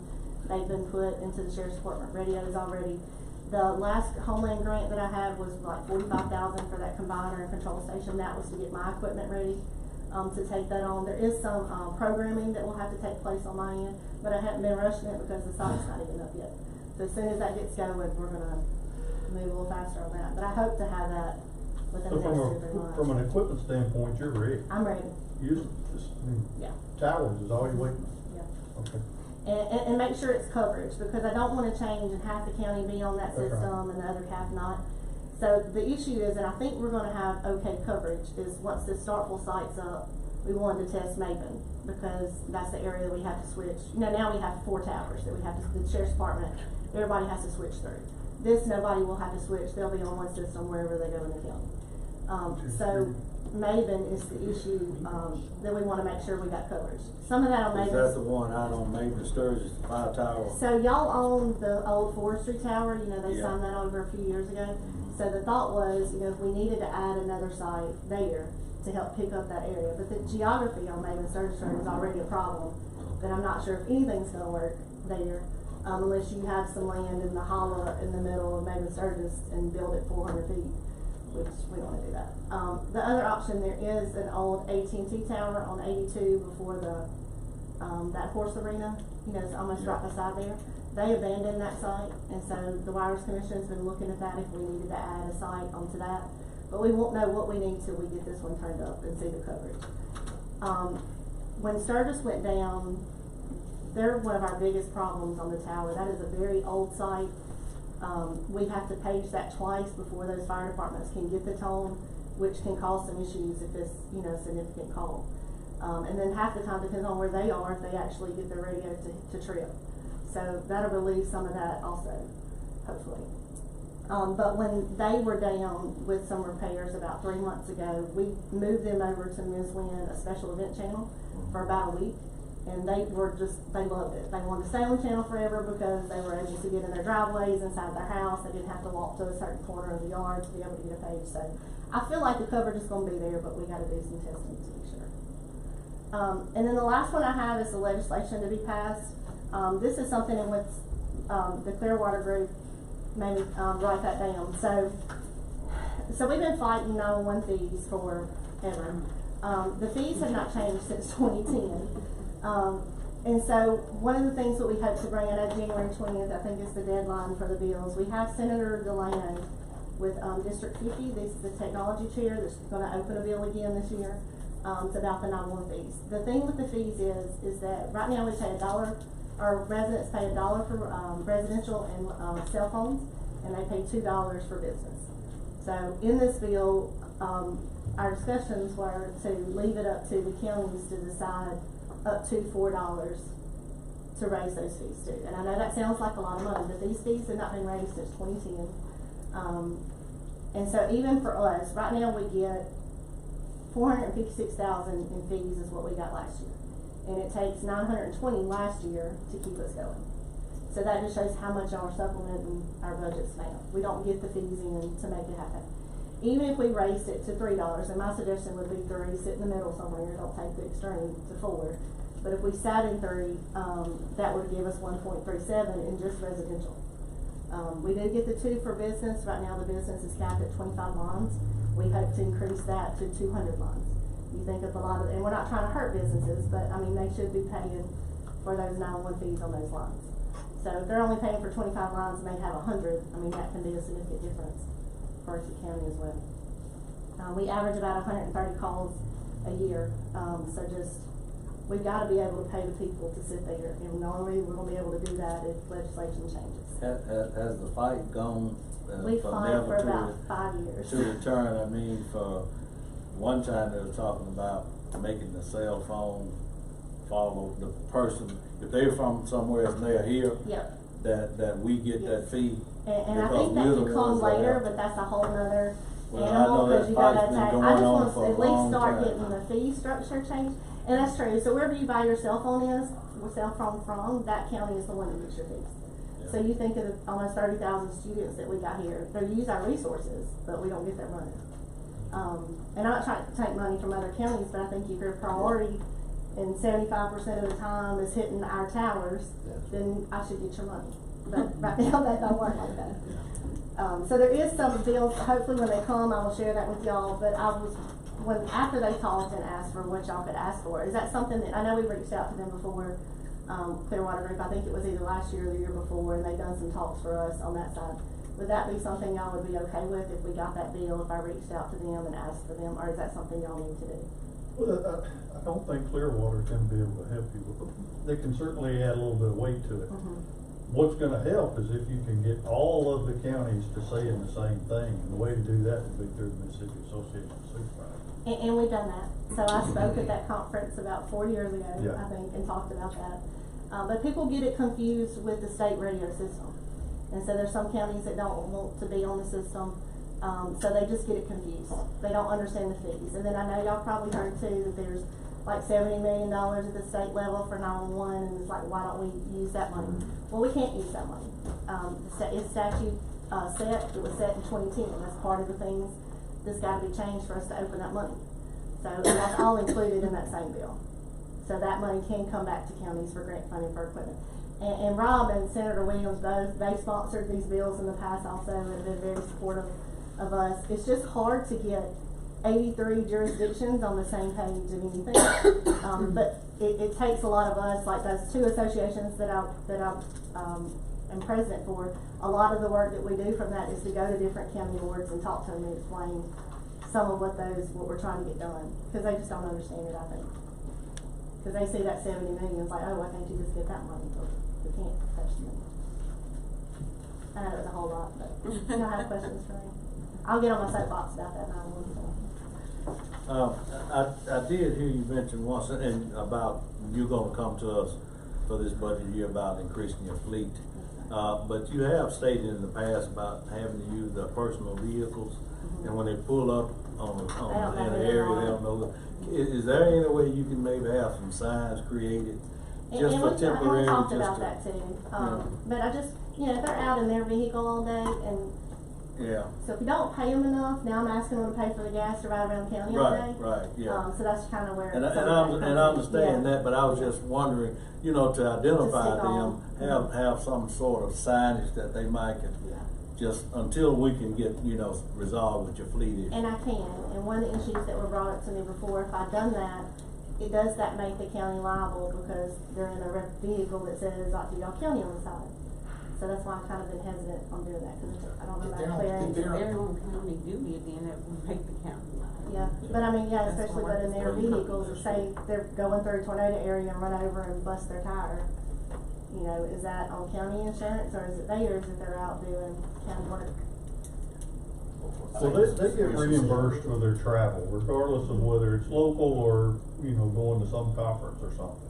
The fact that we're paying them, what is it now, 72 cents a mile or something like that?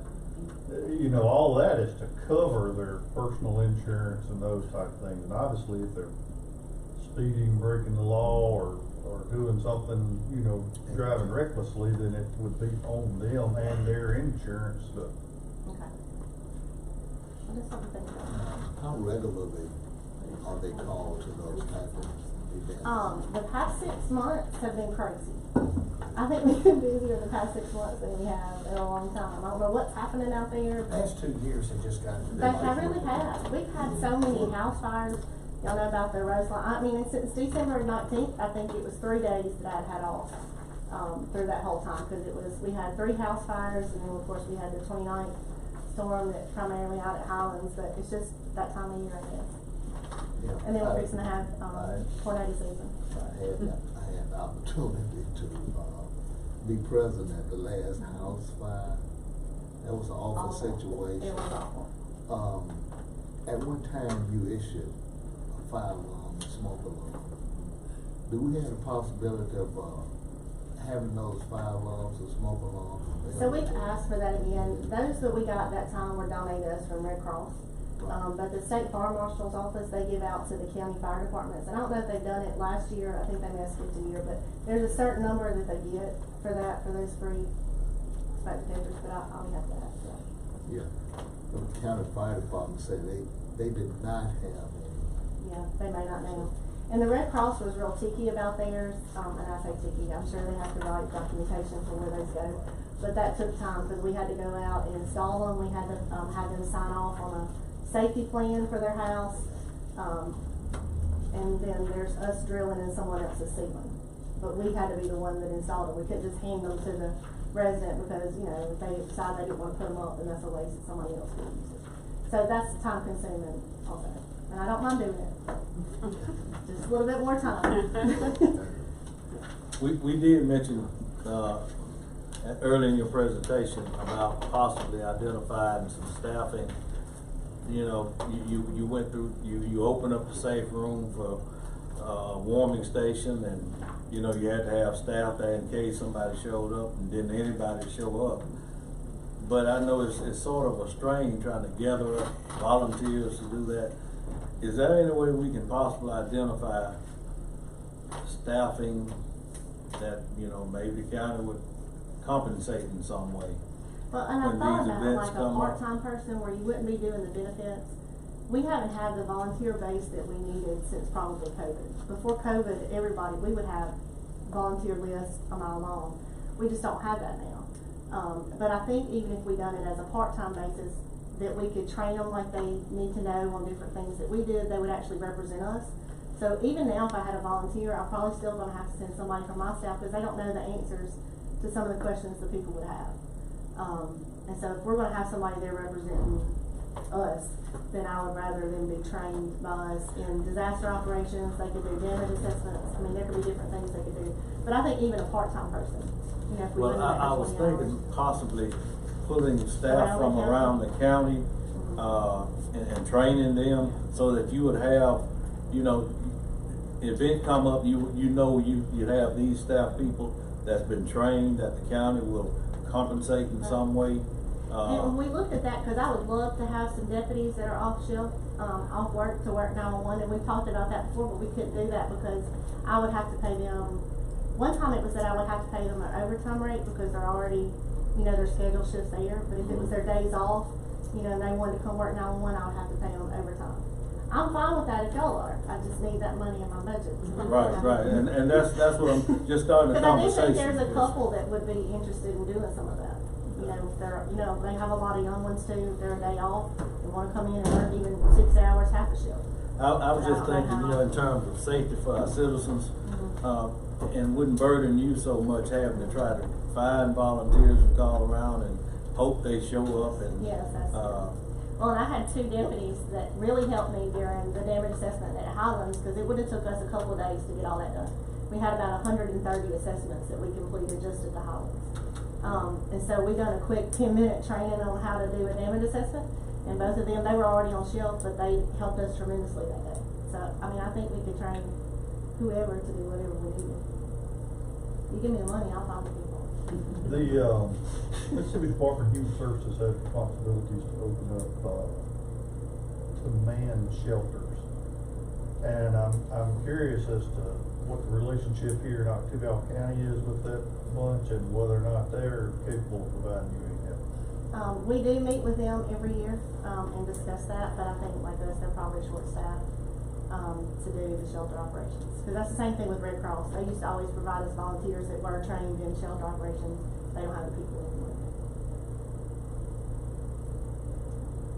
That might be something we can, discuss in budget. We can maybe look at putting something in your budget, on a as need. Yeah. Cause it wouldn't be all the time, it'd be initial upfront training and maybe some quarterly refreshers, and then when we have something. Well, what you run into is the agency headquarters in Jackson is gonna have to receive emergency, management notice from NEMA to drive standing up the local MDHS office to man your shelter, and that coordination. That's what those forms are, that y'all sign, that DR3, where you do the local proclamation and then the state, that's what those forms are. So we'll always request that, we did it for this. But even for us this time, it wasn't enough damage statewide for MEMA to activate, all of those resources. It's a resource. Supervisor Howard was talking about, trying to scrape up resources from other departments within the county.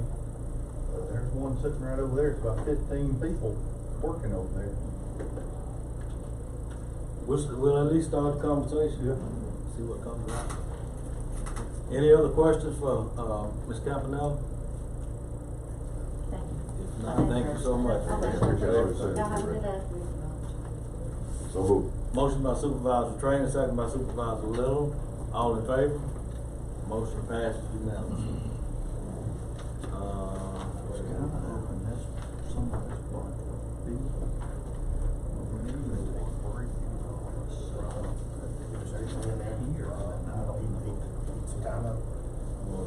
Yeah, we can. Okay.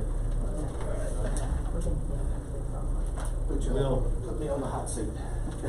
We'll hear from our board attorney, Robert. First of all, thank y'all for appointing me back as the attorney for the county. I genuinely do love this job. There's days that I don't like it, but I always love it. If I had to have one accomplishment over the last couple of years, we have had several federal cases that we've been able to settle. I know this is hard to believe when you do spend money on these things, but we saved money on those cases. I'm very proud of the fact that we were able to get those dealt with in a manageable way. Nothing is ever perfect when you're dealing with legal dynamics. If I had to say a weakness, one of the weaknesses that I feel like I have, being the board attorney is very similar to trying to drink water out of a fire hydrant. You're constantly being hit with something different, something new. And just because you have experience on one side of the dynamic doesn't mean you have the experience on the other. So a lot of this is growth on my side of learning what cases that do come. I've been doing this for quite some time, and I'll be honest with you, no case is the same. Everything has a little bit of different dynamic to it.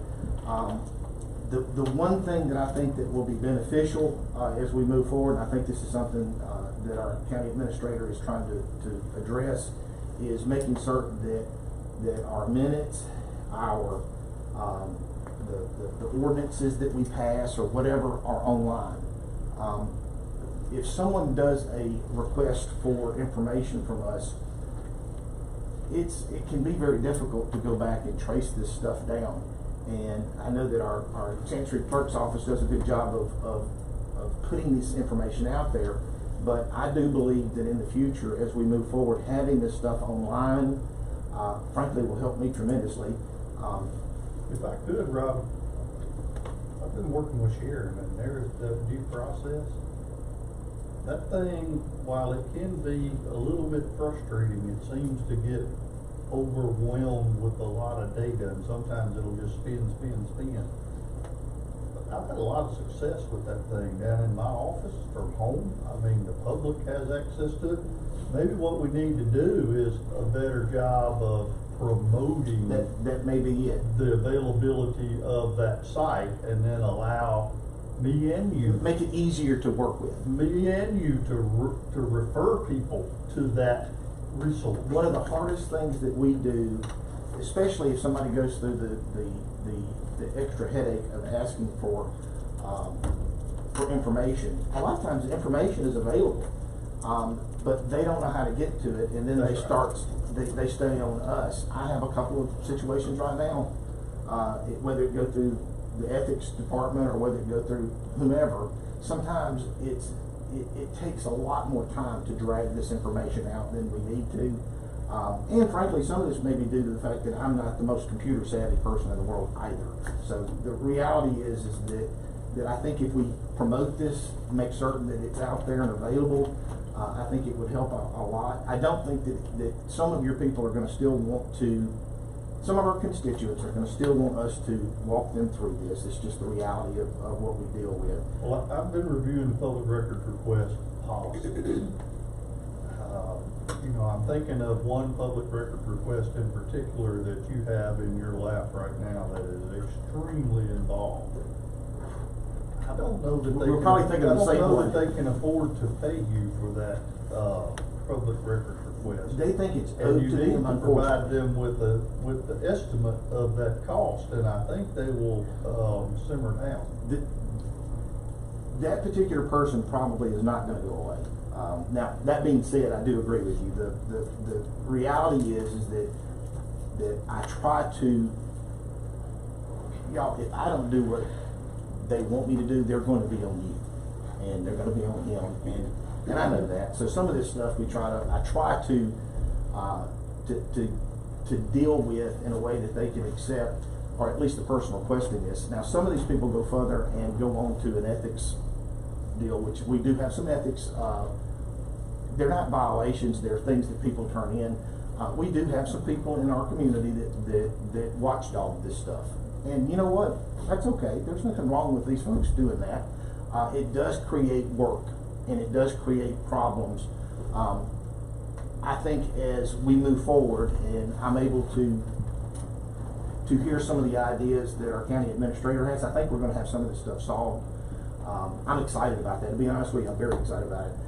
We have some AI possibilities that may help our minutes be a little bit more detailed. Years ago, we talked about doing more information on those minutes. We're required to have what we currently have.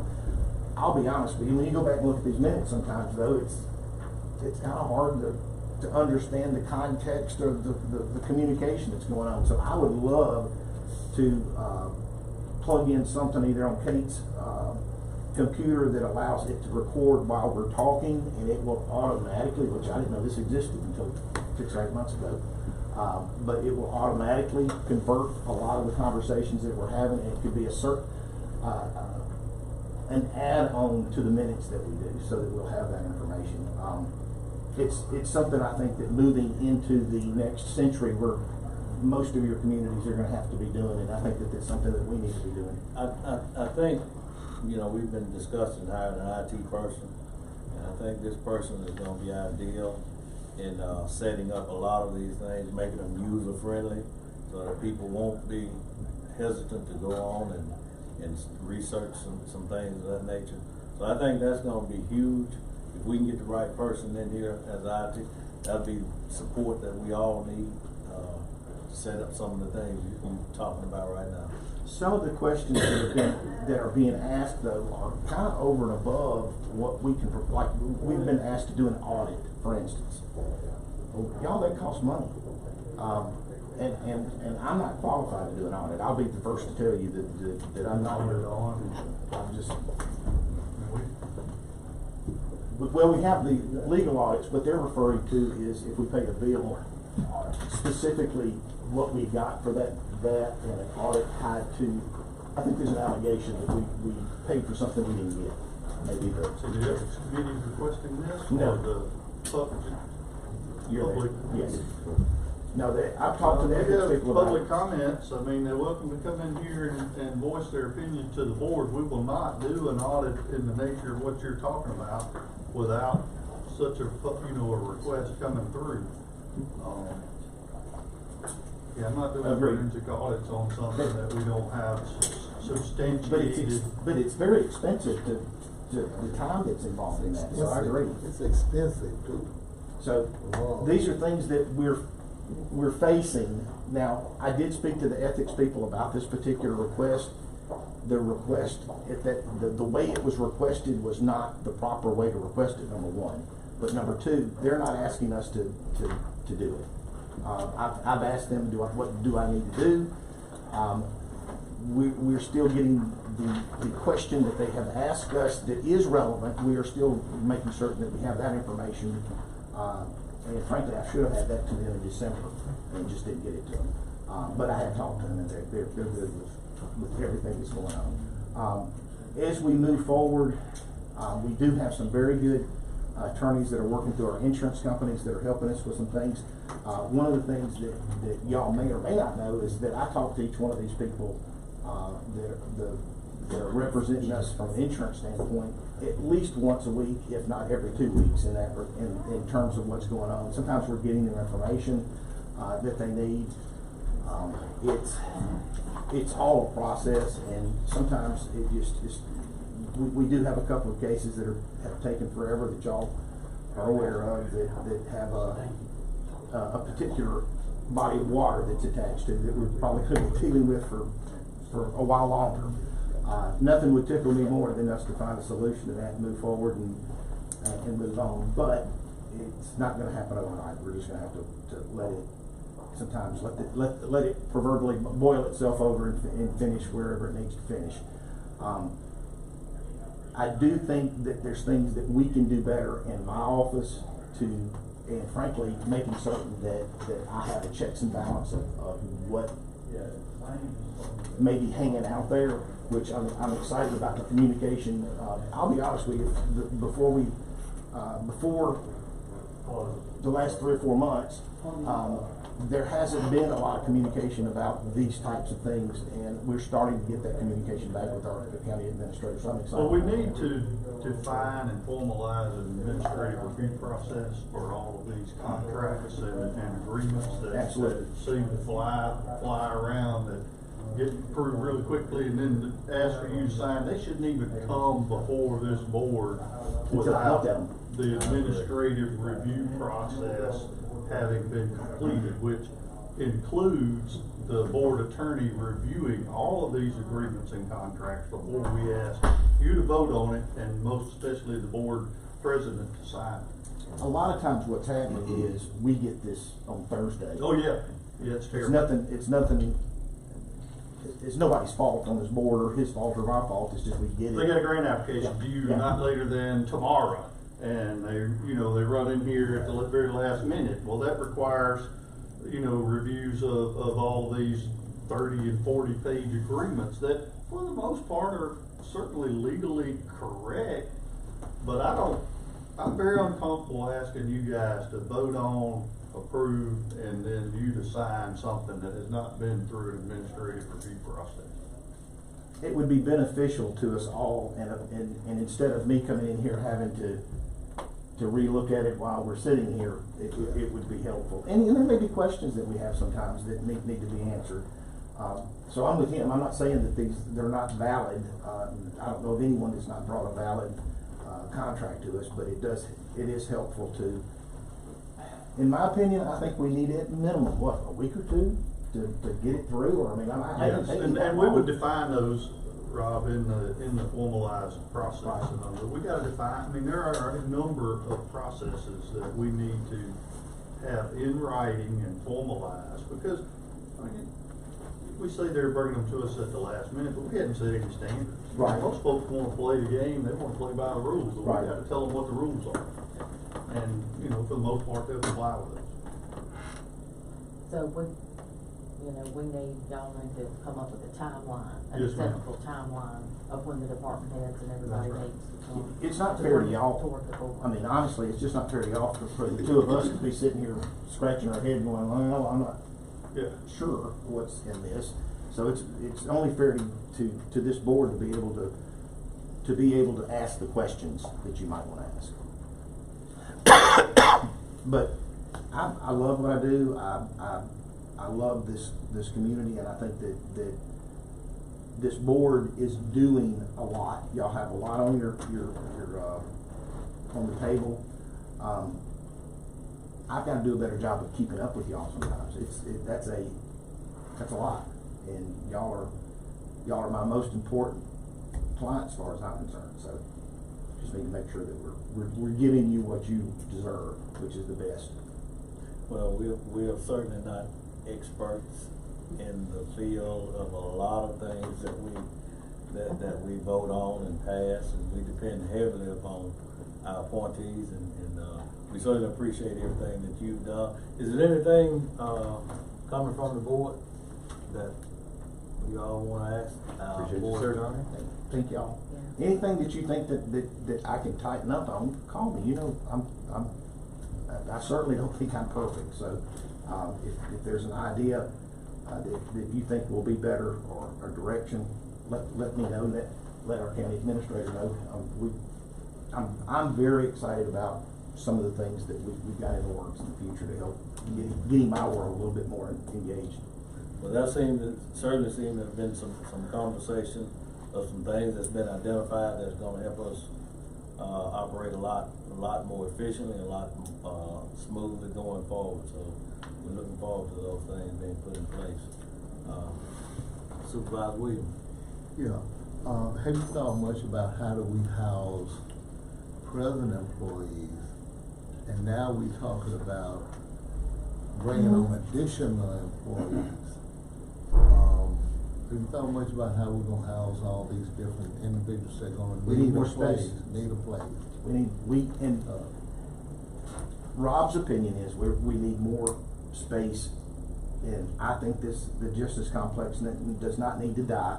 Now, that being said, I realize that money is the proverbial issue that we've got to figure out. But I do think that as we're moving forward, we have a location. I would love to see that location be fixed where we can put what we want, not what we're being told needs to stay. And so, yes, sir, I think that's probably, if we had a couple of issues that are probably the biggest issues for us, it would be water and sewer and roads. Those three things are always tied together. And then I think a facility that frankly either moves the administrator's position into a larger area that he can control, and having some of our courts moved as well as part of that process. But I think at some point that's the 300-pound gorilla in the room that we're gonna have to face at some point, because we just don't have the space. So, excellent. Yeah, I think thank you. you come up with a couple of. We can good talk a options. little bit further, Supervisor, when it's my opportunity to present to you guys. I have some ideas that I would love to share with you regarding space utilization and how we might could gain a little bit of breathing room. without having to go through the, construction of the Justice Court building. At this moment. That's right. Anything else for our board attorney? Thank If you. not, thank you so much. Thanks, I appreciate you. Thank you for your help. Motion to acknowledge. So moved. Motion by Supervisor Trainer, second by Supervisor Little. All in favor? Motion passes unanimously.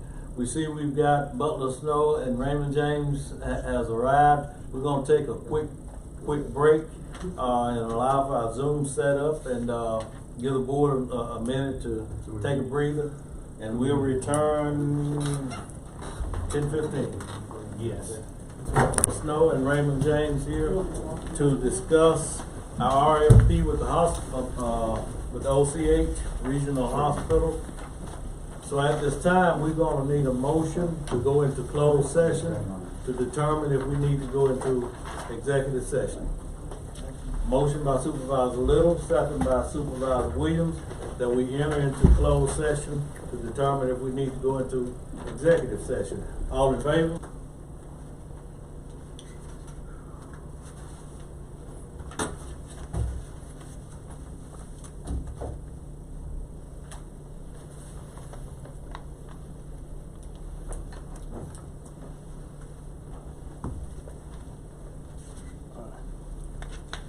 We exited executive session with no action taken.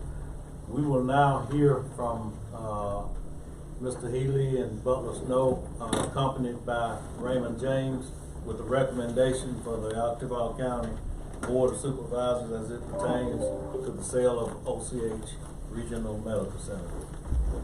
Thank you. As we discussed, we have an RFP that we think reflects the board's thoughts and wants, as well as the community input that we saw as we prepared the RFP.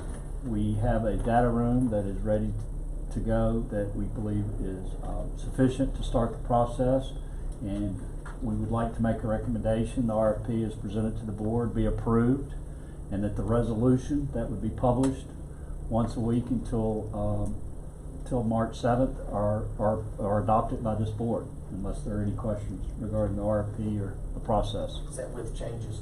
Well, yes, thank you, Rob. With the change that we talked about, deletion of one of the minimum requirements. We have heard the recommendation. What's the pleasure of the board? I make a motion that we move forward with the recommendation. It's been motioned by Supervisor Trainer, second by Supervisor Little, that we move forward with the recommendations given to the Octavia County Board of Supervisors, and that is to adopt the resolution and issue the RFP for the sale of OCH Regional Medical Center. Any other discussion? All in favor? Motion passes unanimously. Is there anything else that we need to know pertaining to this? No, we'll keep you informed of progress. Thank you so much Thank for you. all your work, and looking forward to the continued partnership. Absolutely. Thank you. Thank you. Thank you. Thank you all for coming. Safe travel. Thank you. All right.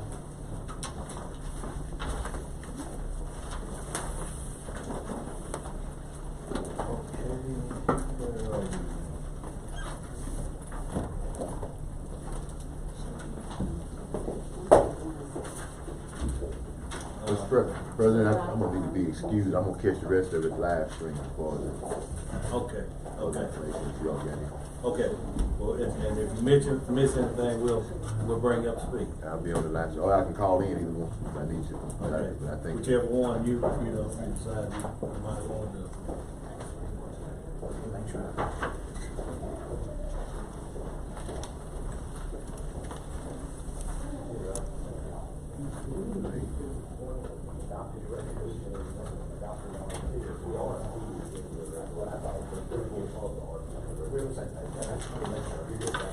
You all have a good day. Okay, be careful. Next on the agenda, we will continue our appointee interviews. We've got Mr. Collins, our road manager. Good morning. Good morning. Almost afternoon, but just on behalf of the board, congratulations on your reappointment for the year 2025. We certainly appreciate what you do and looking forward to hearing from you. All right, we thank you for the reappointment, and we're just gonna give you a few items. Well, just some of our accomplishments for the past 12 months. Our roads, we were able to work on them. We were able to try and get under control some of our tree issues, and with that, I've actually sent out a couple of guys to be in the process of looking at what we have in that line as of now. And we just want to thank the board for working with us on getting equipment and stuff like that in place to move forward this year and trying to get a lot of work done in our roads and bridges. We've got a lot of work to do, and we look forward to that. Some of the things that I feel that it's going to be a need for us coming forward is going to be the addition of a few more employees and addition of a few pieces of equipment and some educational stuff toward some of our employees. We actually and have been working on trying to train them to work a lot more efficiently and a lot safer dealing with the traveling public. And as you know, I guess it always comes down to money to do these things, but I think the board put in place resources we talked about that during budget time, and we put resources in place to try to work on doing that. And that's just some of the stuff that we're trying to work towards. We want your administrator and I have talked, and we're looking forward to our HR department where we can actually go through and have someone to go into the details of hiring employees, so we can look into their background a little bit better and get better people on board to try to get some of this work done that we got to do. I feel like with what we've put in place and what y'all have helped us with, that we can accomplish some of those goals this year. And that's some of the things that we want to try to work on in this 12 months coming forward, is to try to eliminate some of the bridge issues that we have, the one that the county workers can work on, and some of the road issues that we have, some of the ones that we can work on. And in doing so, we hope to be able to work with our county engineer closer and just be able to address some of those issues as they come forward. And I guess that pretty well sums up what we got in mind of doing. And if there's anything that the board feels like they see a need for, I hope that working with you all, we can try to fill those needs.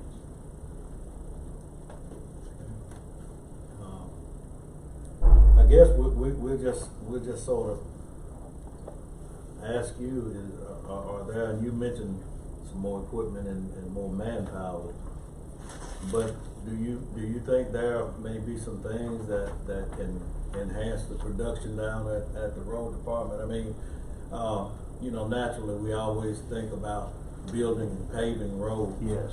But at the same time, we can't just continue to move forward doing that, because we've got roads falling apart behind us. We've got, drainage issues that has to be addressed.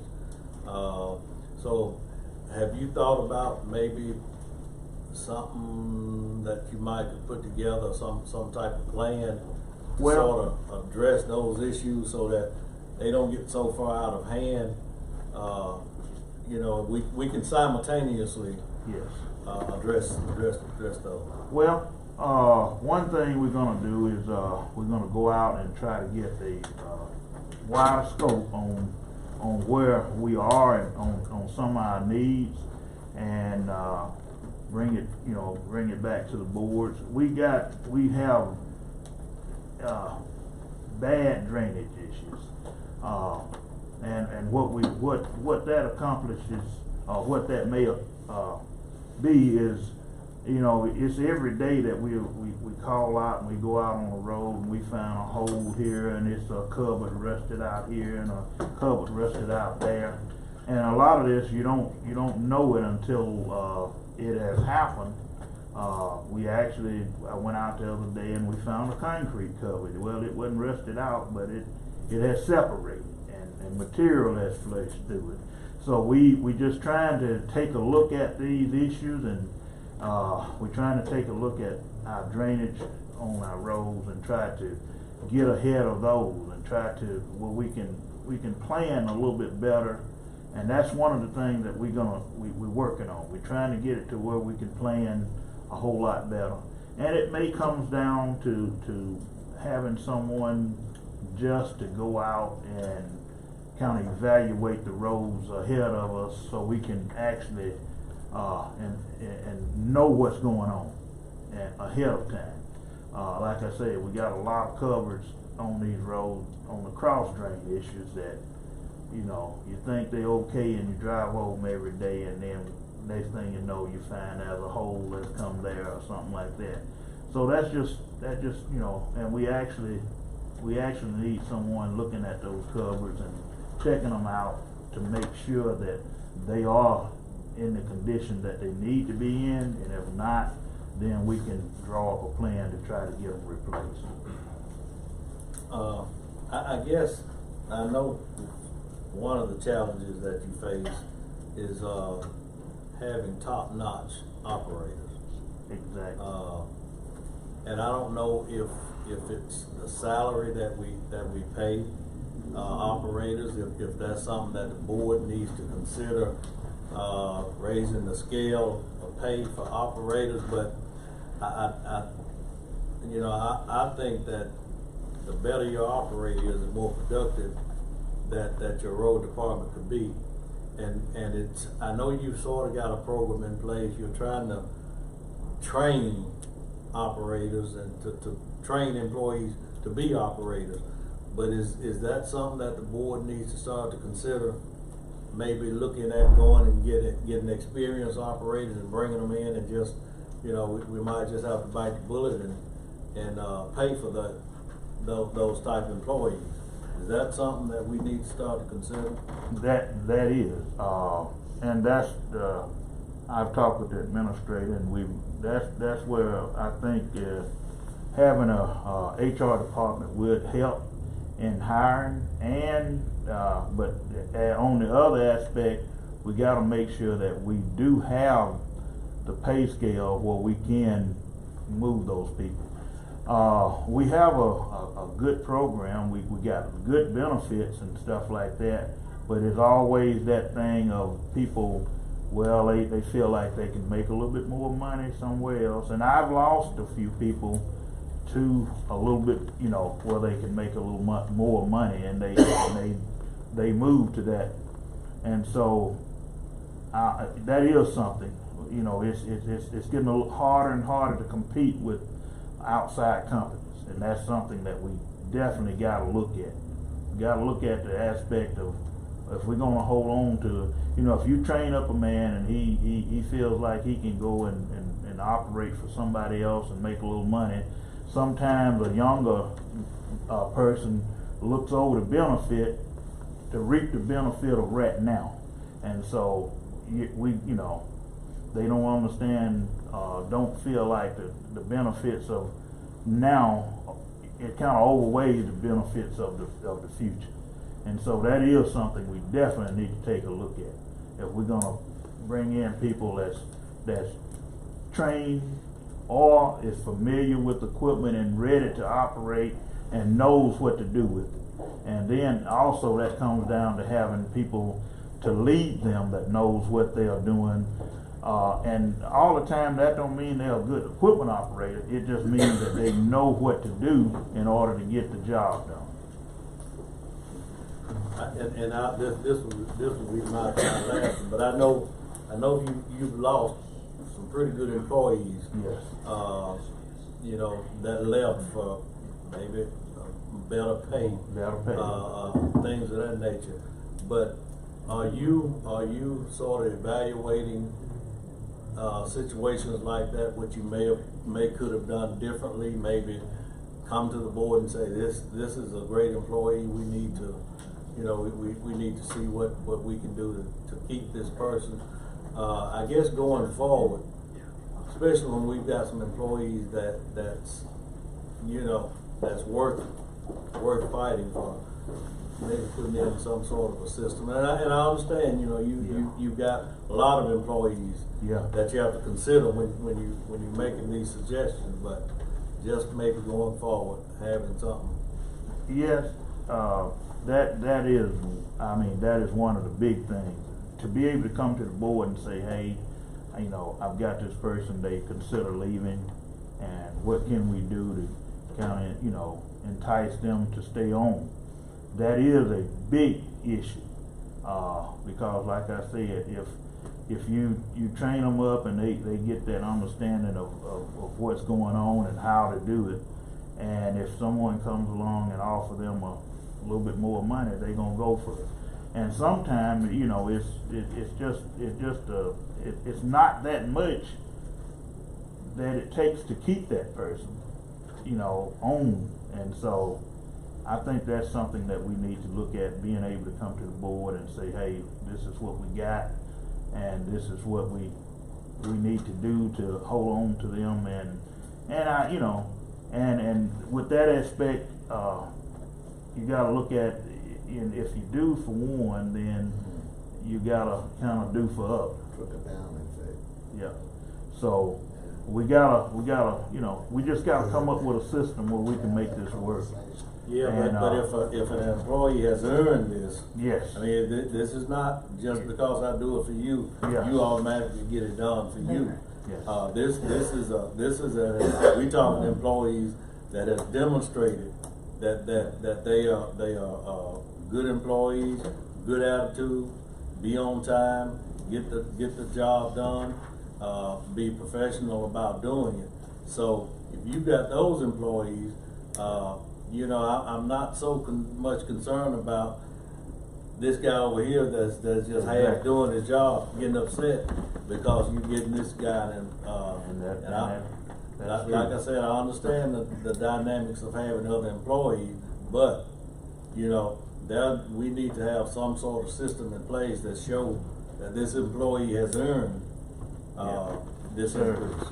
And I think that comes down to, I think we need to create a merit system to where these employees can be graded on what they able to do and able to provide to the county, and then that way we award them in that way. Yeah, that's what I was thinking, an objective form of evaluation, not just subjective in terms of, I think this person can do it, let's give them a promotion. But objective form in terms of they completed this area successful, they made this successful, some kind of checklist. Yes. There. So we know we fair with everyone. Yeah, that's exactly. And everyone get an opportunity to be promoted. Exactly. And I wanted to thank you for everything you do, because I know I have a lot of emergencies and a lot of stuff going on all the time. And you know, when you were out, Keith, you know, I had Keith running around, and he did a good job trying to, you know, check on stuff, you know, out there. But having said that, with you being out, that created, you know, where you realize Victor's the go-to. Victor knows this, that's why you're hired. Yes. You know, and that's, you know, and you are, but I know that's a lot of stress on you as we being the want- only, you know, being the only one that has all that knowledge, you know, in your head, and, you know, just from work experience, work, you know, everywhere. But I was hoping maybe, and I don't know if this is, you know, something, but, you know, that when we were talking about hiring in some more skilled, you know, people, you know, that maybe we could look for somebody that has, you know, they may not be quite as knowledgeable as you, not because we want you to stay where you are, but somebody that that can do, if you are out, if you have something going on, they can step up, there's not a missed beat, everybody, you know, that they know that, and you can be a little bit more hands-on administratively instead of having to go out and operate something because somebody else doesn't know how to operate it, or get it done quicker because you know, you just have the knowledge to do that. And I think, having said that, that's what you were kind of coming around to, that we need more, We do. you know, that have hands-on experience of doing all of that stuff, that have had that experience before they get to the road department. Yes. And just to elaborate just a little bit, back this summer, you own equipment, having to operate equipment and build roads when because you didn't have operators that could do that type of work. And that's, to me, that's not full efficient use of our road manager when you have to do that. And we're glad you stepped in and did it. And that's one of the things that you know, I want to try to find people that is ready to take on and can learn to take on the responsibility. And a few years back we had that, because we had a lot of employees that I want to get those employees that actually got their mind set, basically, I'm not going to say fully for the county, but you know what you got to offer, and you can offer it and don't hold back. And so that's the mindset of employees that we wanna find. People that's there to do what they're supposed to do and don't mind doing it. And then we award them for doing it, and I think we can work through some of the issues we have.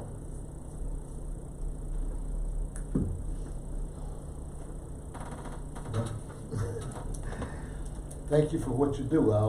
Sometimes I call you, and sometimes I send emails and text messages. That's what we're here for. And all and that. like I say, I you know, it's one thing, I love what I do.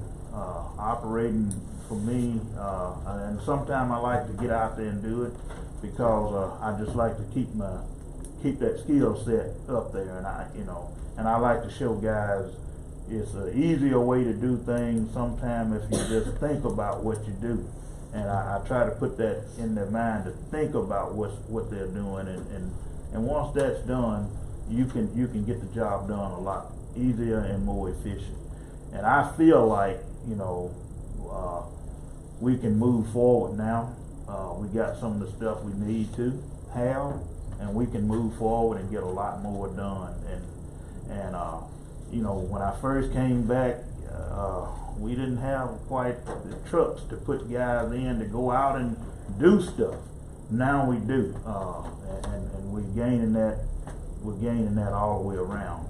And I appreciate y'all for working with me. I know it was hard. I know it was tight to get it where we can have vehicles and stuff that we can send out and go to work, and we don't have to send another vehicle out to pick those guys up. And we've reached that threshold, and we really appreciate that. I must say too that I utilize Mr. Keith a whole lot. When I can't get in touch with you, I call him, and he seems to do a real good job of getting the job completed and getting people out there to get the job done. So I want to thank Mr. Keith and for all he does. I think you got a good assistant there, office person, to get the job done when we can't contact you. But I do have something though that kind of concerned me a little bit. Our county engineer have a list of roads that he's gonna be doing. Mm-hmm. And there should be some kind of communication, I guess, between you and the county engineer in terms of, okay, you're gonna do these roads, I can do X, Y, Z road. And that's- so you wouldn't have to do them. So let's develop a schedule in terms of how we're gonna get it done within that. We don't have 3 more years now to get it done. Well, and that being said, that's one of the things that him and I have talked about, and I think he's gonna talk on it a little bit more, is kind of opening up that leeway. At one time, we had it open where I could just give him a call and say, I need you to come out and let's look at this. And it was, you know, he could send someone out and we could take a look at it. We could come up with a solution. We could get that ready to go to work without coming to the board and bothering you all until we was ready to do that. I hope that we can work to get that back like it was. You know, after I left, we lost that communication. I hope that the board would let us get that communication back to the point we can do that and look to him. I can call him out without asking the board to let him come out and take a look at something. And the reason why I'm saying that is I have some roads that are already scheduled. Yes, sir. And that the county engineer is scheduled to do.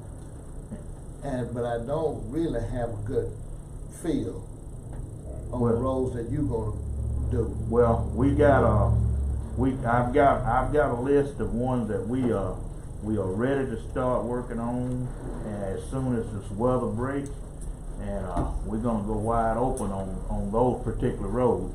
And we got some that we're gonna go back and do a little bit more to finalize them, to give them that lifespan I hope they'll have. But and we're gonna be working in conjunction to get Lester Road, along with the administrator and I. We're gonna be working in conjunction to get a list of roads, and we're gonna actually stack these roads on the shelf and get your all approval to work on, and then we're gonna go out and take a look at them. I was gonna say, just before we went into the holiday break, county administrator, road manager, myself, our comptroller, we had started talking about putting in place a process of getting these roads approved, so we would know which Exactly. road we're getting ready to start on, sort of, and we need to go back and continue that, follow up on that process, so that each supervisor will know what roads are being done, what roads have been approved, when to expect our road department in our area on our road, so we don't just sort of get stuck in one location doing roads. So they have been working through that process and talking about that. But yeah, that would help us a lot to know who's doing what roads and when. Right. So we'll, like I said, we're gonna be in touch, and we're gonna be working to try to get employees in. I'd like to, my road construction crew, I'd like to kind of broaden it to where, and at one time when I left, my road construction crew never stopped working when my paving crew was paving, because I would utilize the grubbing crew to come in and help the paving crew out. So we want to get it back to that state where we don't have to stop moving on the road that's under construction. And so that's where we're gonna have to get out, and we're gonna have to really pound the pavement and try to find someone that's capable of doing that. And I like it to where, I want them, if they foresee a problem, I want them to come to me. But if it's something, I want all the employees, the foremen, to feel like they are under control. And if you need me, call me. But if you got it figured out, get it done. And that sort of leads me to, again, Mr. Thompson does a great job. I call him a lot to get things done. But I think Mr. Thompson got a lot of the administrative side of road manager. Mm-hmm. and this is just brainstorming.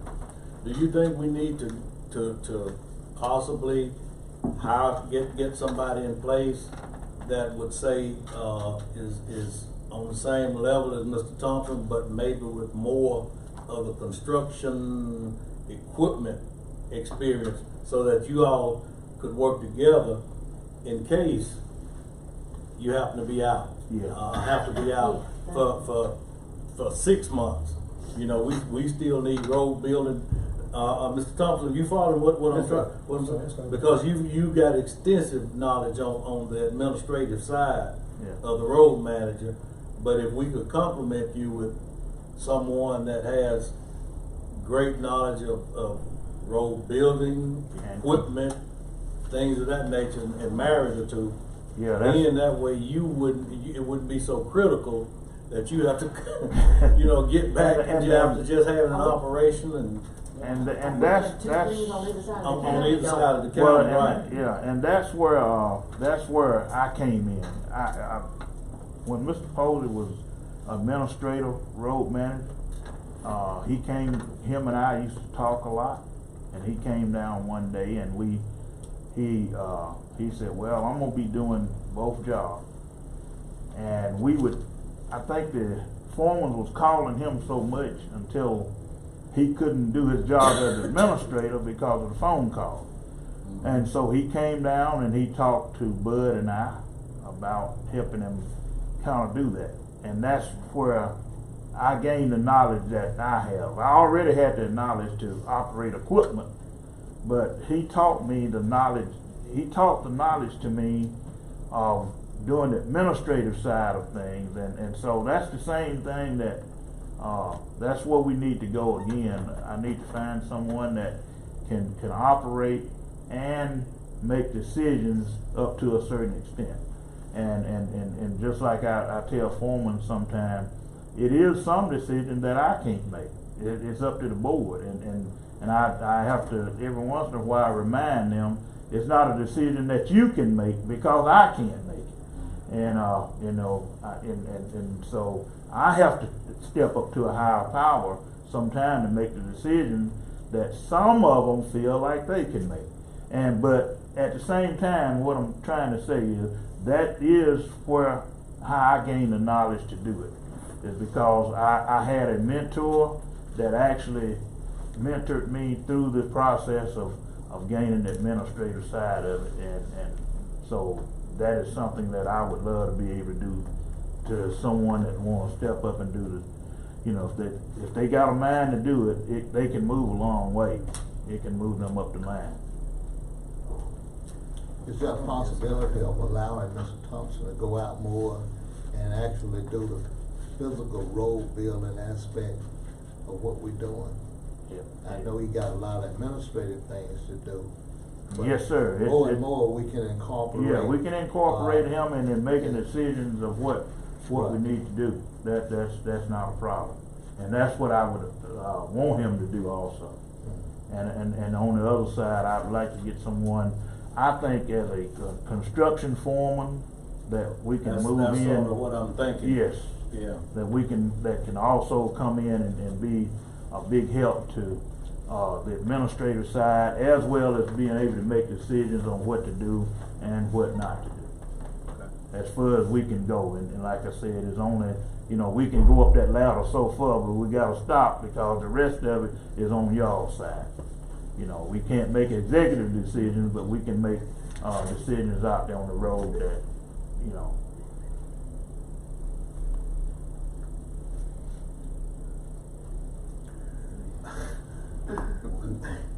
Will we be getting a schedule soon? Yeah, we'll be getting a schedule soon. Which one of the roads are gonna be paid by the county? Yes, And we'll be getting you're gonna be getting a schedule, and we're gonna have it fixed up where you'll know just about where everybody's gonna be. And we're gonna try to get that project list, and in fact I'm planning on getting with Mr. Pritchett and taking a look at some roads to try to get some stuff going on now. So we are working towards that real soon.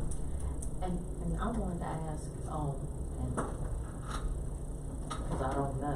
But, Mhm. you know, like, especially like during this time of year, you know, when there's not as much going on, you know, construction wise and stuff, I know, you know, that, you know, we've had some backup on work orders and stuff. Does everybody like cross, like, you know, do other jobs, other stuff? You know, Yes, if it's yes. the, you know, like this crew or that Well, right- crew, but everybody can kind of do other things to get everything caught up and done. Just Yes. because you're on this Right crew, now- doesn't mean you can't do this, Right. you know, everybody. And, can and to get give it you done. an example of it, right now, I've got, Derek is over, grubbing. I've got him and an assistant out, they are out assessing the trees and marking dead trees right now. That's the job I gave to them to get that accomplished. And I'm glad to know that they have actually covered one side of the county, and I think they gave me an assessment of about a little over 100 trees on one side, and they started on the other side today. Our paving crew, they actually out patching potholes and stuff like that, while things are like it is. So all our crews is pretty well, nobody is just there. Transportation crew, that's where the trucking, cause the trucking had to be broke up and kind of place where you can be able to send them where you need them to go, and I needed someone to actually coordinate that, so I got someone that coordinates the trucks. We need a few more employees. We've actually got trucks that don't have drivers, and we're working to replace those. I've got quite a few young guys that have actually put in application, and that's what, like Mr. Trainer told one time, that's the only way you can keep going. You gotta get out there and get these young guys and try to train them. So it takes we're working on that, and they have little mishaps every once in a while, but we're trying to get it worked out. But yeah, we cross work all our guys, and we try not to just seal a crew to a certain area. If we need that help, we can pull them out and put them in other places. But this is the time of year, believe it or not, it's more to do than it is in the summertime. Summertime they're doing projects. This time of year they're actually doing maintenance.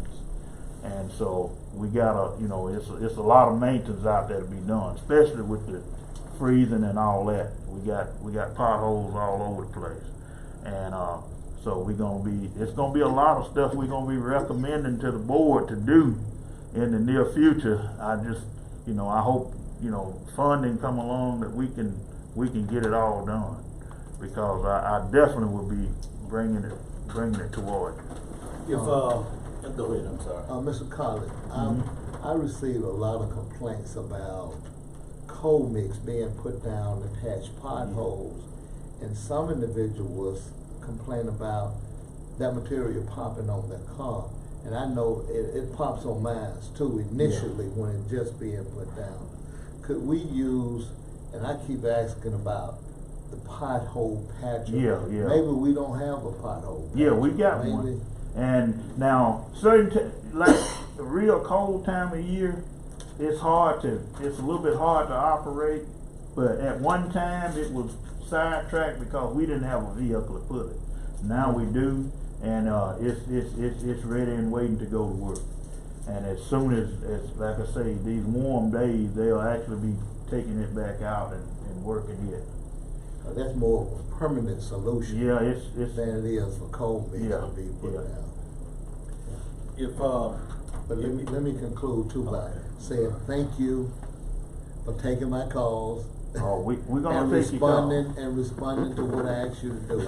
I appreciate it. And I want to thank Mr. Thompson also for taking my calls and then responding to my request. So I appreciate you guys. I would like for you, when you get a chance, and I understand that we've got community equipment, but I would like for you to pull your satellite farmers together and have a conversation with them and see if there's any specific equipment that these satellite shops, that this board need to consider purchasing for the satellite shops to make them more efficient in what they do out in their maintenance field. Yes, sir. We already have. Okay. That is something that we've been looking at, and we already have 2 or 3 items on the list, and one of them is one of them is being able to a roller that they can use both, and the way to utilize it sufficiently. I guess what we need is 2 of them. The east can share and the west can share, and it's one that and I've done this every one of the trucks that we have now. I actually had hitches put on them, the new ones put on them, where they can tow equipment and stuff like that. They actually come and borrow a trailer from the shop to move equipment and stuff like that. We've actually incorporated the fire truck where we can use it to move our minis and skid steer and stuff like that, where we don't have to take the low boy out every time and have to have a truck driver to do it. We can use a B-class truck driver to actually move equipment. That's some of the stuff. But and it's a roller that they can pick up and carry from one location to the other by transportation or backing the truck up to it, hooking to it, it'll pick itself up and take itself where it wants to, where it, they can tow it to where they want to use it at that particular day. And that would also help with the pothole patching, because if they're using cold mix, they can utilize this roller to roll it down. And that was one of the things as opposed to having it back and truck over it. Yeah. They can, whenever they want to go out and do pothole patching or leveling, this particular roller would be good. It would be fast to move because they don't have to take a trailer to get it. They can take the truck that they use every day, go over there, and that's one of the reasons I, went up to a heavy enough truck to do what we needed to do. They can use those trucks to do that. Is this a motorized roller? It's a motorized roller. It's about 4 tons with water in the wheels, and it also vibrates, and that's a real big feature in working on it. And it's not as big as it, because sometimes if you're out using the big rollers we have, and on old pavement, they actually crack the pavement when you're backing across. This roller is not heavy, so heavy that it'll do damage to what's there, but it'll pack in what we want to do. And so we have looked at that, and I think that roller is right at $100,000 a piece, and it would be good if we could purchase a couple of them. One other aspect, and I talked to you on the last time, and I brought with me some information on it. We have a couple of fire truck chassis, and I think maybe they were offered $6,000 or $7,000 for the chassis for the trucks. I think that's something that we could hold on to and utilize them ourselves. And I got here, I can show you exactly what I'm talking about. I went out. I just got 2 of these. This is one of the trucks we have. That's ours equipped. Just like that. And I've got a quote on you, and I'm gonna, just to show you if you back away and wait on these jokers, how you can. I'm gonna pass this one out first to everyone. All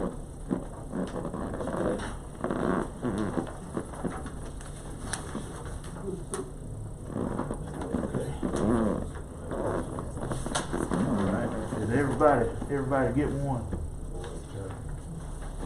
All right, now the first one I passed out to you, if you look on your second page, this is that machine, if we bought it and bought a chassis along with it. And you can see what the cost of it is. You passed out 2 of them. Is it Pac-Man?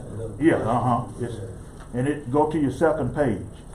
It will have the price quote on there if we bought that bed, Yes, I'm trying to make sure, alright. did you pass out 2 handouts? No, it's just, I just gave you one. Okay, got you. Yeah. If, on that second page, it gives you the price if we bought that and we bought the truck along with it. I believe if that handout is right, if I gave you the right one, it's about $225,000. This is I'm finna pass you out another handout.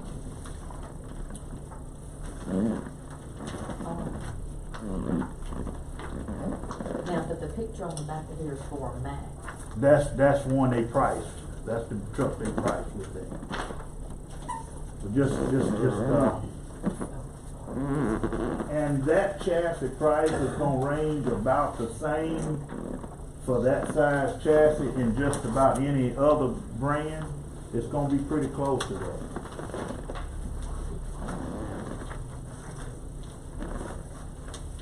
Did everybody get a copy of the second?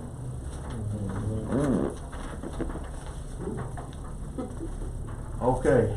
Must be something missing. Did you get a? Oh,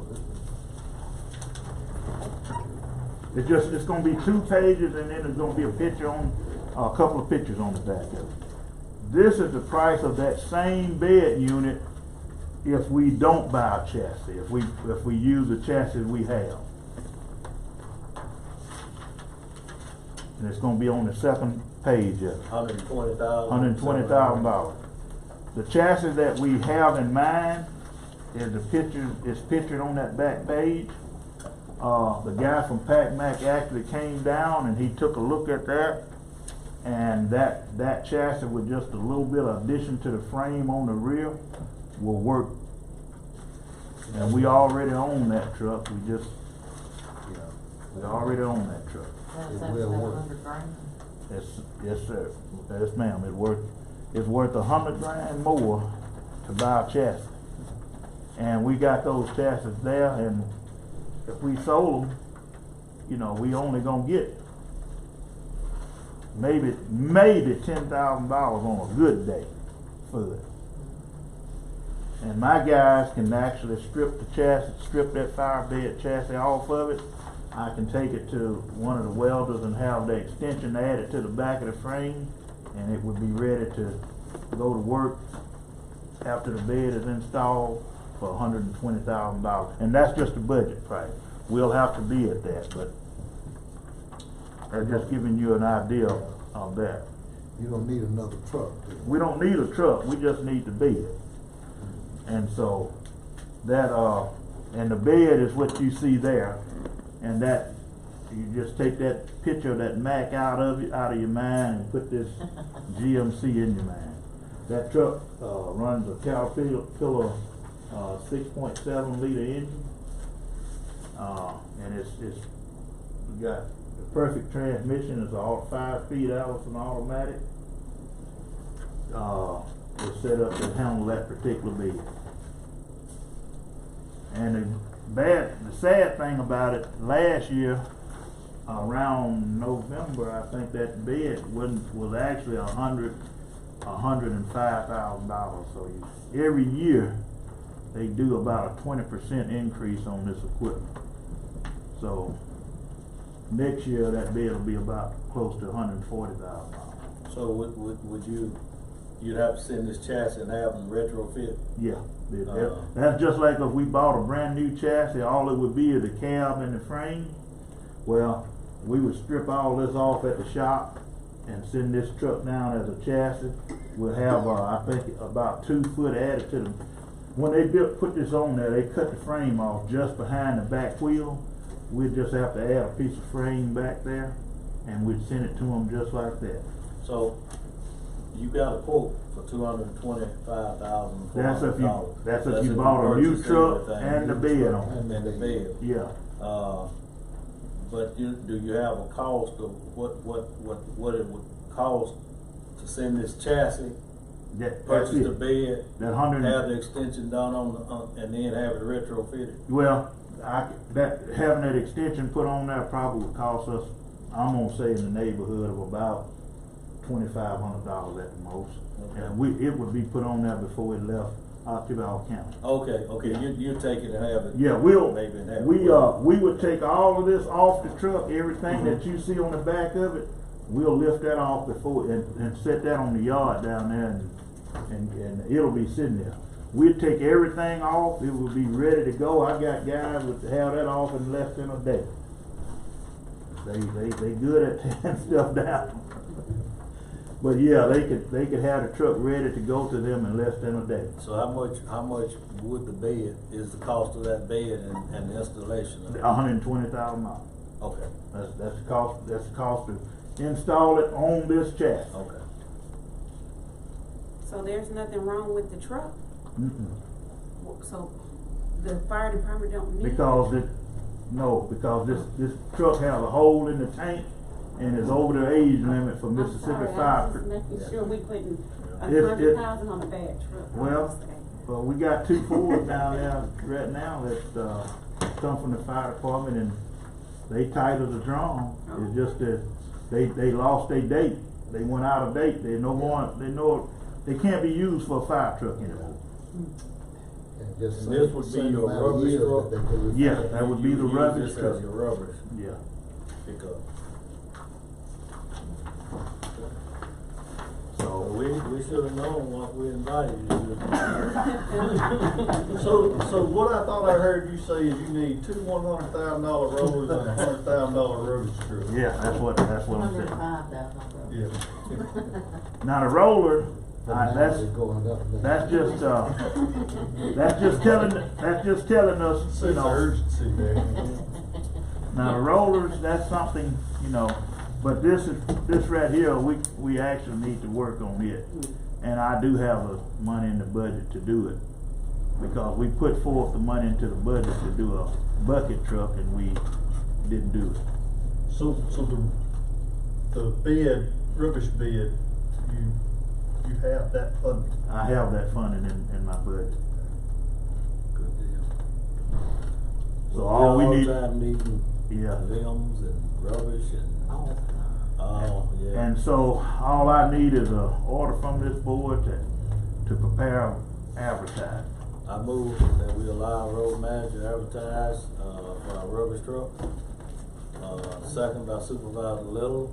Any discussion? All in favor? Motion passes. All right, Mr. Road Manager, anything else? before you ask for something else. It was good seeing you.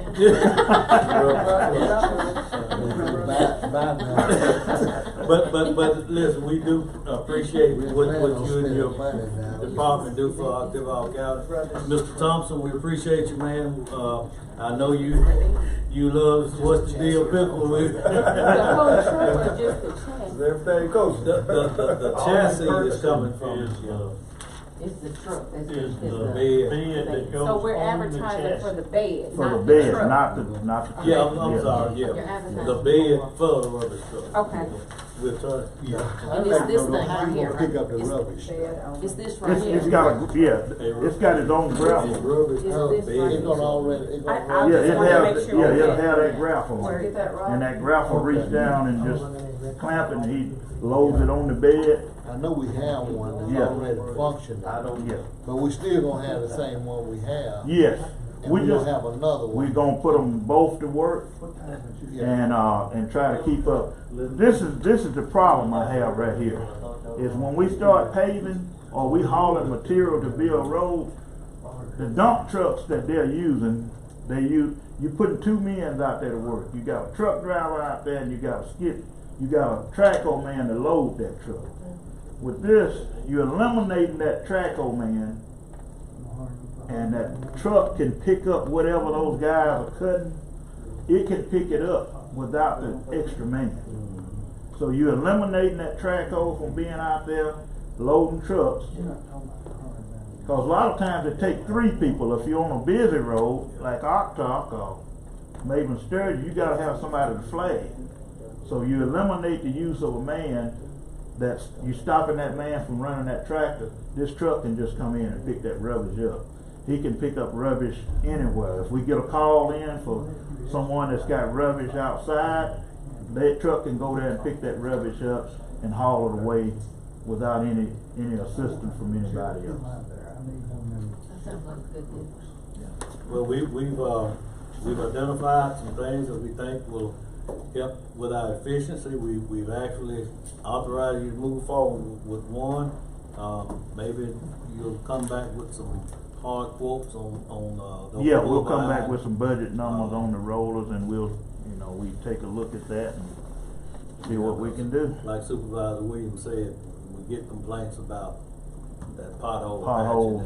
And if they have a roller to roll that stuff in and put water on it first. Absolutely. Cause we did some on Chapel Hill, but we used the asphalt machine to put it down, and we used the roller to roll it.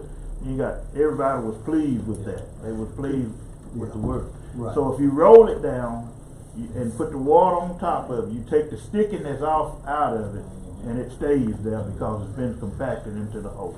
Do you put any amount of chip seal on top of it? No. Well, the sprinklers. Yeah, it would help to sprinkle a little bit on top of it. It'll make it not have to come up so much. That or either a little sand. A little sand, and that's what I was thinking. Put sand or chip seal. Yeah, on top of it, that helps.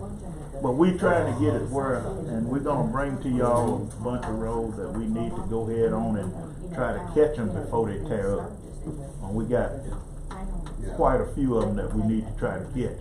And we got a machine now that can actually take care of them in a speedy way. We can shoot them and seal them and be gone. So you put one layer of chip seal on top of that? On those it just need one layer of asphalt and the chip seal on top of it. And that would refreshen that asphalt and it'll cause it it'll make that road last so much longer. Yeah. So you gonna bring us some quotes?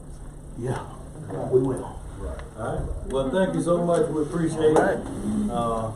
Looking forward to continued working relationship. All right. Motion to acknowledge. Motion by Supervisor Little, second by Supervisor Williams. All in favor? Motion passes 3-0. Next, we got our county state aid engineer, Mr. Clyde Pritchard. I ain't got that much. First of all, on behalf of the board, congratulations for your reappointment for 2025. Thank you for what you do for Octavia County and the people in it. Anything from the rest of the board before we begin? No, I just want to say thank you for all that you do, and when we're gonna start multitasking. Well, with that being said, I'm pleased with the job that you're doing, and I have some roads out there that you're planning on getting under construction, and I'm looking forward to it. Thank you for all you do. We appreciate that. We appreciate the opportunity. I'm gonna echo a little bit of what Mr. Collins said. It's hard to find and hire experience, y'all. And one of these questions in here was about resources. We're like everybody else. We're looking for good help. Right. To put out there.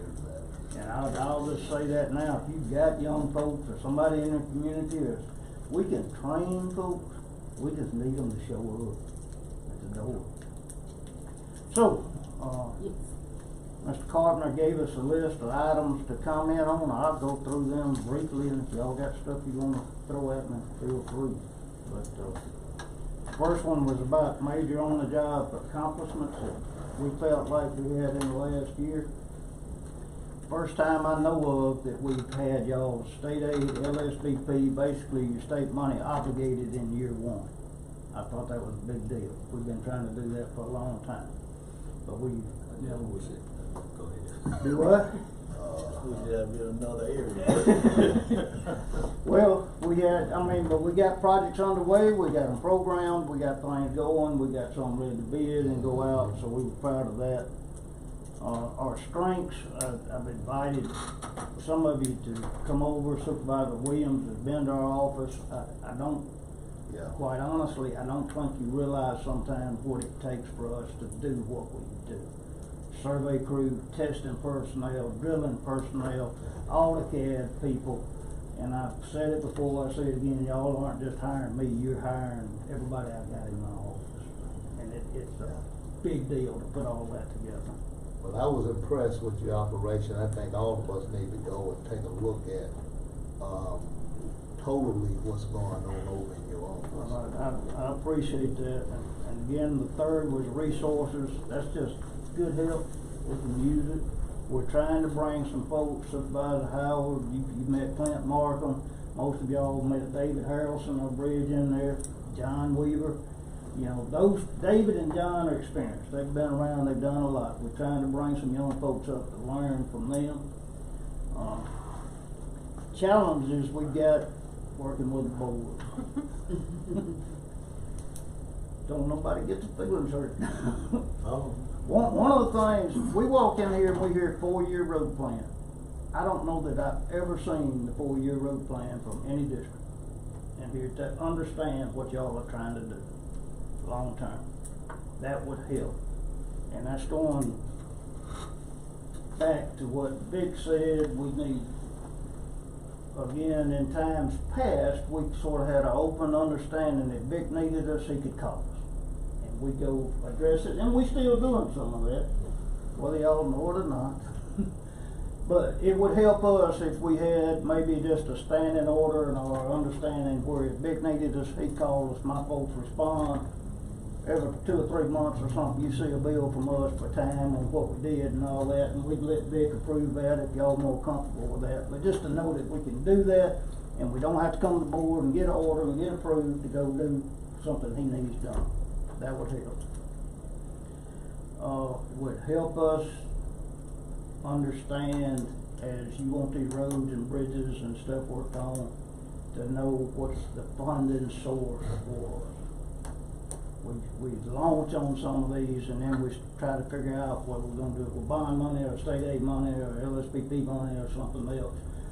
And, you know, Supervisor Trainer's got a long list of stuff to look at right now, and we're happy to look at it. We're gonna start that this week, and we're gonna do estimates on it. But I ain't got a clue how much money he's got to spend.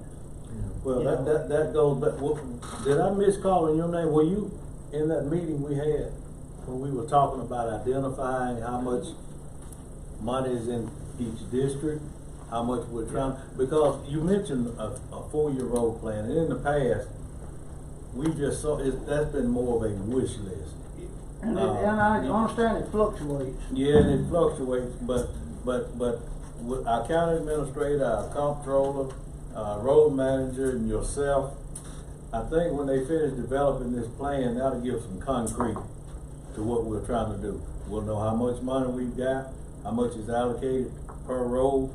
It'll be sort of like what you do, have this thing on the shelf, and then when that supervisor says, go ahead and pull that money, then we'll have a lot smoother process. It would be smoother and quite more efficient.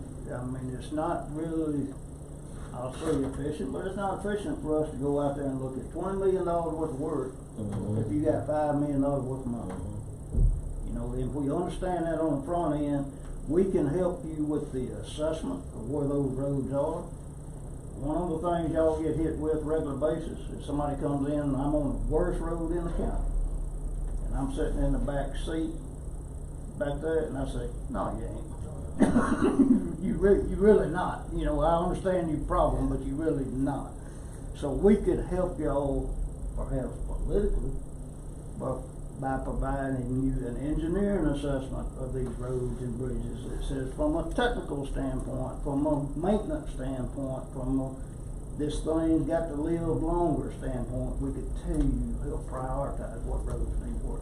So you'd like grade them? We grade them. And, you know, I get it, you go from gravel road to Ottaka Blackjack, and there's everything in between, but it would actually give y'all an opportunity to say to your constituents, hey, we understand you won't work, but here's where we need to be focusing our attention. This is what our engineers said, and we don't mind playing that road. Other than that, the only other suggestion I had was work sessions would be a big benefit. That's what you're alluding to. I would suggest one in the spring, one about the time construction starts, and then one at the end of the year moving into the next year. It kind of says where you at and what you're doing, and what's coming, or what additional monies we've got or left over. 3 little huddle up meetings could go a long way to coordinate this. Only other thing I had is, and this has been going on for some time, is payments to contractors. There's a little bit of a gap there, Sharon, but we don't know when the contractors get paid. We give y'all an application for payment, the county cuts a check or not for some reason, and we don't know it. The next call we get is from a contractor 3 or 4 months later that says, maybe I hadn't been paid, or what's up with my check. So if we could get copied on some of that, or just know that those payments go out, that would help us communicate with them. And that's really about all I've got. Everybody mad at me now? I'll say on that last issue, I'll just sign the checks, that's accounts payable, so that would be between Wayne and Felicia. And that's You guys will send us the invoice on Right. behalf of the contractor, correct? normally I send you a letter that says we reviewed this work and the contractor sent a bill and payment is recommended in the amount of. Well, what invariably happens, and maybe it's just because it hit at the wrong time with a board meeting, or y'all approved it and then it gets paid the next time or the next time, but we don't know when it happens. And then we'll get a call from the contractor that says, what's up with that? You know, so if we just know where it's at in the cycle, that would help. We've had quite a bit of talk on bridges lately. Yes, sir. And we talked about putting in place some sort of process to grade these bridges and make the board aware of where we're at, bridge-wise, safety-wise. You got any feedback or input on how we might could do that? I owe you right now an assessment of the small span bridges. David is still putting that list together of how many are in each beat, or I said beat, or each district to look at. So we can talk about how many of them need inspecting or the frequency. The state aid, as you've been to the seminar, they grade the state aid stuff and they prioritize them. But I do think it would be pertinent, based on the conversations we had, that maybe first of the year, end of the year, at least once a year, let's go through the state aid bridges, the small span bridges, just give you an abbreviated list of here's where we think the work needs to happen. That, you know, state aid may say this is structurally okay, we may say the head wall is falling out and it needs work. So we could do that for you, and I think that would help. It was enlightening, the conversation, because I don't know that anybody on the board wants to try to read 3-ring binder of state aid bridge reports. You know, and we can go through that, cut that down to 2 or 3 sheets and say, here's what you got. Yeah, and have them graded, like you need. Yeah, Yeah, this one, and Yeah. therefore we know what's going on, and some of the ones that are on the bubble, we can keep a better eye on. The advantage we have, quite honestly, is, and Supervisor Williams and I have had this conversation, we don't recognize necessarily district lines. Y'all have to, we don't. We can do it, you know, if 10 of these bridges is in one district, so be it. I can't help it, that's where they are. You know, if the road work needs to be in this area, I can't help it, that's where it needs to be. Well, I mean, I think it would help the board if we just had a list of every bridge, short span, the state aid bridge or whatever, in Octavia County. Then we could break them down to which district they are. But I think what we're after is grading these bridges to say, this bridge needs immediate attention. Or the next one that says, you know, you've got about 2 years and you need to get this one programmed to get something done, or but that we will know that this bridge we need to go ahead and get something done, or we've got a year that we can, and then make sure I think that's a legitimate request that we can put together for you. I do think, in addition to that, we could add which ones are eligible for LSBP or state aid money, what that is.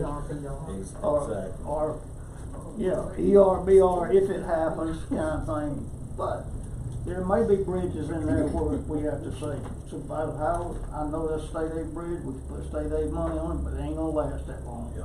You're gonna have to go ahead and bite the bullet and work on this thing. So when we say small span, Clyde, does this include your box culverts and your large? Some corrugated? box structures are actually bridges, depending on the width and length of them. But the small span is generally something that's 21 foot or less. That's the. So I guess what I don't want us to do is forget about these potentially high risk culverts. Yeah. Whether it be the smaller box culverts or the say 3 to 4 foot diameter road culverts. We would, culverts are big pipes. Yeah. We don't have as many issues with a concrete box culvert. And we still refer to small span because in times past, Choctaw came out with a single span 19 foot precast. And that's what all the counties went in and put in because it was quick and it was easy.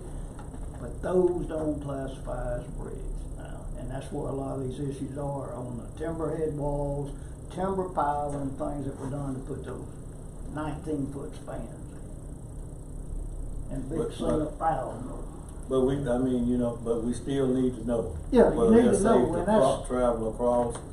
We just need, most of the huge covers, cross drains, they'll sort of identify themselves because you'll start to get a little dip when that bottom starts, especially if the problem is sometimes you got 2 or 3 together in line. It's a triple line of 36-inch pipe or triple line of 48. So that's the map we're trying to put together now is how many of those are in the county and where they are. Yeah. So we can talk about how to, inspect those. The big problem we had, Wayne, was when they did the 19, because we got the Selma chalk in Octaville County, that's, this hard chalk. A lot of them, when they built them, they were driving timber piles. And the pile driver went boom, boom, boom, boom, till he hit the chalk. And the operator said, if I hit it one more time, it'll be good. Well, when he hit it that one more time, he busted the timber pile internally. Couldn't see it necessarily, but he busted it internally, and then those piles have rotted out. So, okay. Well, if we can just get something in place to where we know the state of our bridges, whether it be state aid or short span or whatever. If any of my folks don't ever take a call, I need to know about it. They're supposed to. We have a good relationship with Rob, Bart, the legislature. I know y'all had Austin Barber on the agenda for this morning with Clearwater. Austin calls me anytime. How much, the board wants to do this, how much is it gonna cost? We're happy to do that. Need to be in the loop. Getting a complete list of all of our capital assets, state aid bridges, small span bridges, large culverts, concrete roads, all those things, getting that complete list is gonna facilitate this process that we've been discussing about tracking this project management piece, as well as giving us the ability to create some sort of grading system whereby we can keep a ongoing tally of, the grades of our bridges, roads, and culverts. I shared with Mr. Carton. State aid produced a document last year, asked us to review it, and we have. But some of these roads have got 3 and 4 names on them. Oh yeah. In the system, and they got different project numbers that state aid. They're trying to work to get to that same system he's talking about. So we call and say we're looking at Sturgis Maiden Road. Well, they got it in their files as something totally different. So everybody's working toward that now. Anything else from you? I was kind of serious, like, do we have any date or time or anything that we're gonna, that Morgantown? What Blake Hill has told me is within the next couple of weeks, he's gonna move in and start demolition. which is a big part of, actually a big part of the bridge. And you will see him start working on the road coming to the bridge from either end so that they can get these 100-foot beams in there that he's got to do. Will y'all let me know a few days ahead of time? Sure.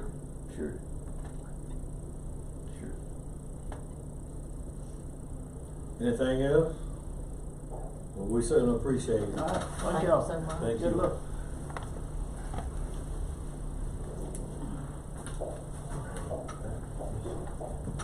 All right, next we've got our fire coordinator, Mr. Patrick Warner. Hey, best Good class. afternoon. You're gonna make a motion to acknowledge. Oh, yeah. Motion by Supervisor Williams, second by Supervisor Little. All in favor? Motion passes 3-0. I don't know whether we did, Mr. Connor. We did.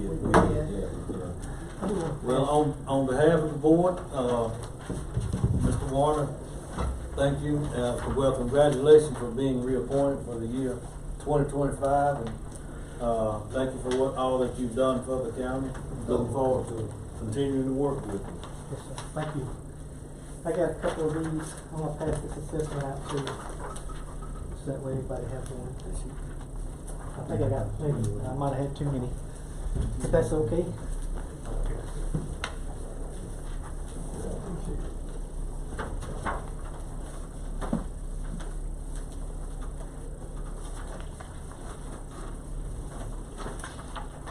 I'll try to be pretty quick, thorough. If you look at the assessment I filled out here, it's pretty lengthy.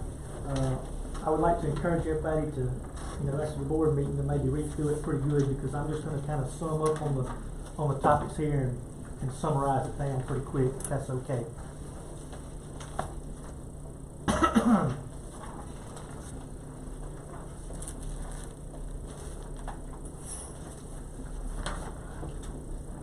When I answered these assessments, I got typing and I did get a little wordy on there. So, but I'm sorry about that. I just wanted to make sure we were on a good understanding. If y'all want me to begin, just like I'll just kind of go through there. We talked about in this assessment. You asked about the 12 major accomplishments. I kind of broke them down to buildings and equipment.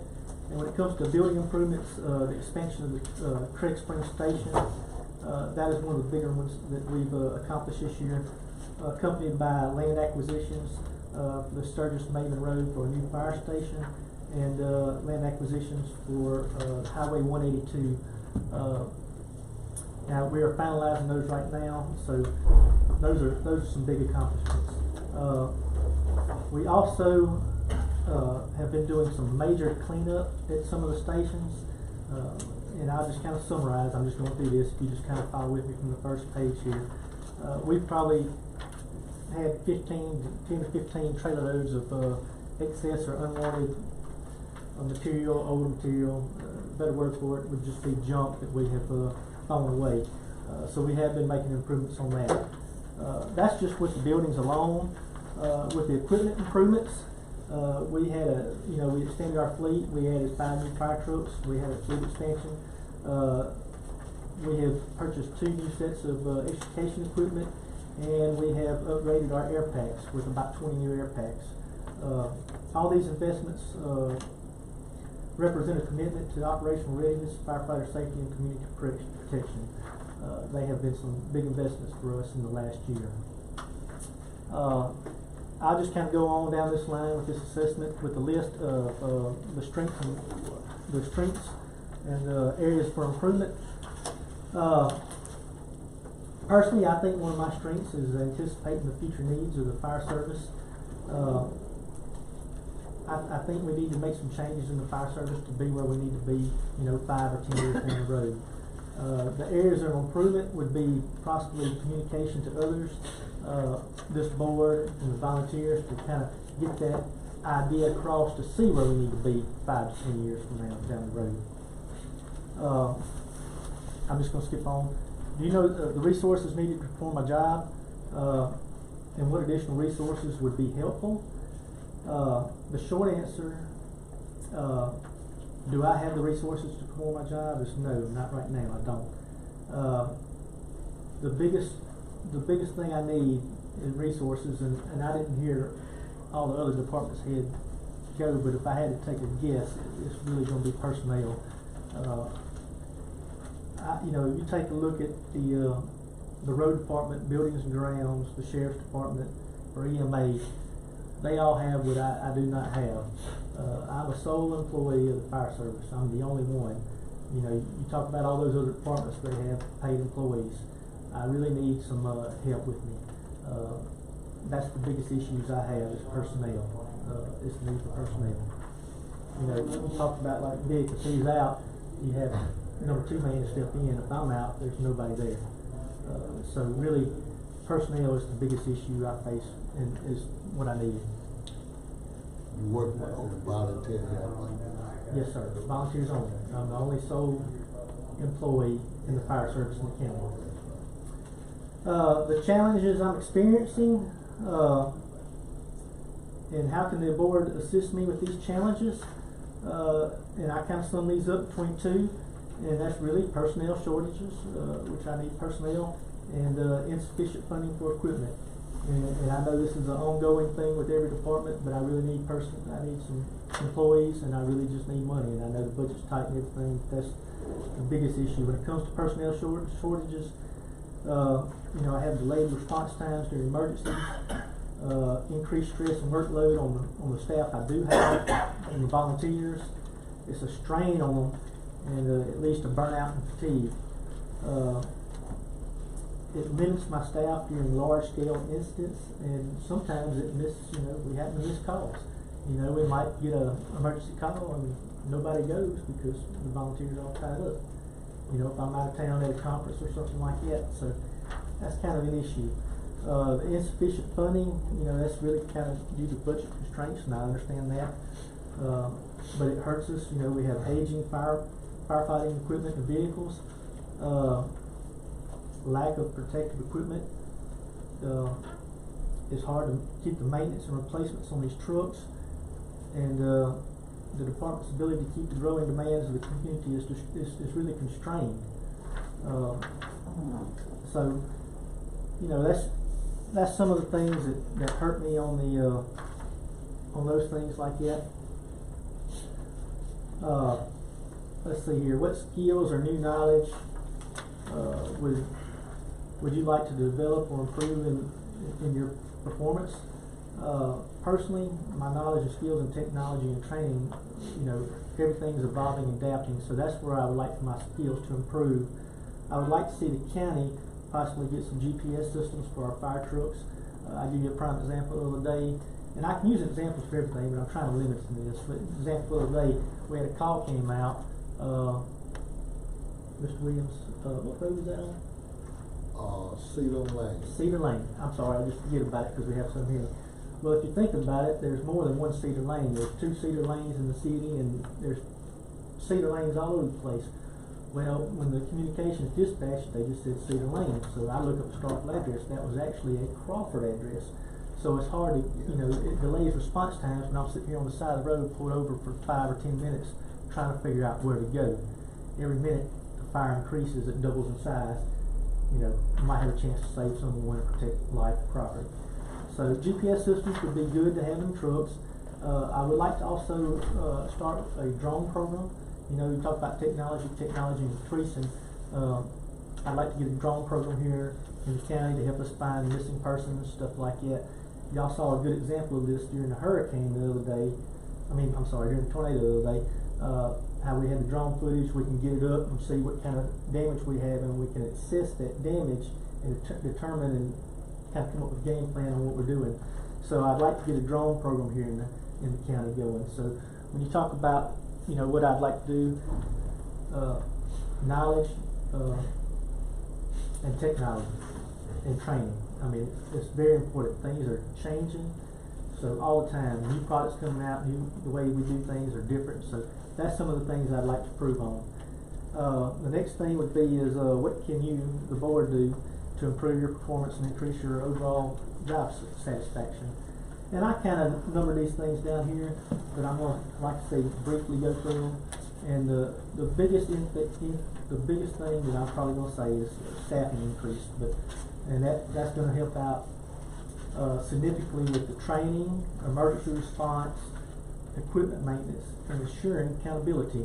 And if you go down through there, you can see I probably wrote up a page or a paragraph explaining every one of those, what they would do, instead of just getting off in detail about them. But those are the biggest things when you hire people that will help out with my training, emergency response, equipment maintenance, and ensuring accountability to make sure that we get on these calls.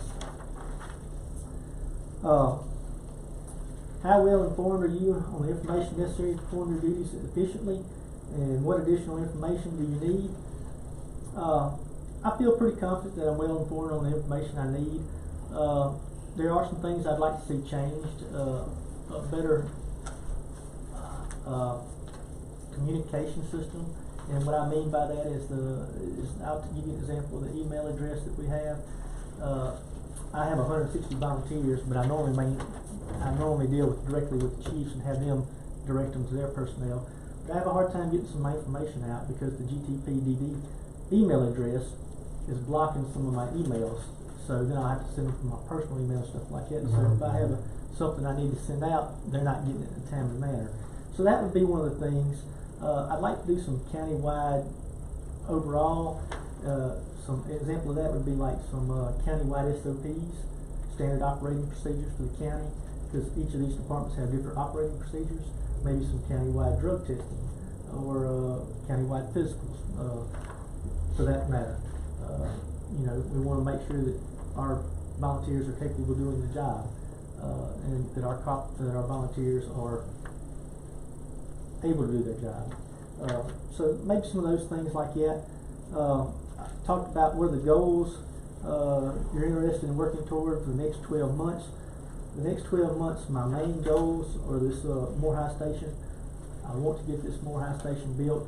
We're in the process of that. That was in my budget request. Right now we're waiting on Franklin Telephone Company. They got to move some telephone lines. Once they move those telephone lines, we can come in there and I'll have Vic, which I talked with Vic about this, and we're going to dig it out, get a slab put in there, and put up a station. The other one is a training facility behind the Central Fire Station. We've already started with that. We cleared the land behind that. We're really just waiting on the dirt work to come here. I'm waiting on Vic. You know, he's got a lot of stuff going on with y'all, me, and everybody. But once he gets the dirt in there, we can start getting up that, getting the connexes in there for that. There's also some building improvements I need, or would be some of my goals for this year. Some of our buildings are 40 plus years old. They just hadn't been maintained like they should. The insulation's gone in a bunch of them. I have tons of pictures and I can email those to everyone and get everybody with that. But we really need to update some of our buildings and maybe break up some of the outsides, make them look a little bit more appealing to the public and a little bit more appealing to the volunteers, to encourage them to volunteer.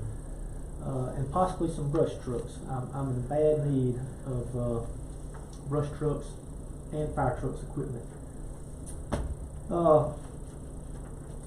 How can I bring added value to this organization? I think I can bring value by basically my hard work and embracing the ability to change and moving this fire service along to the future.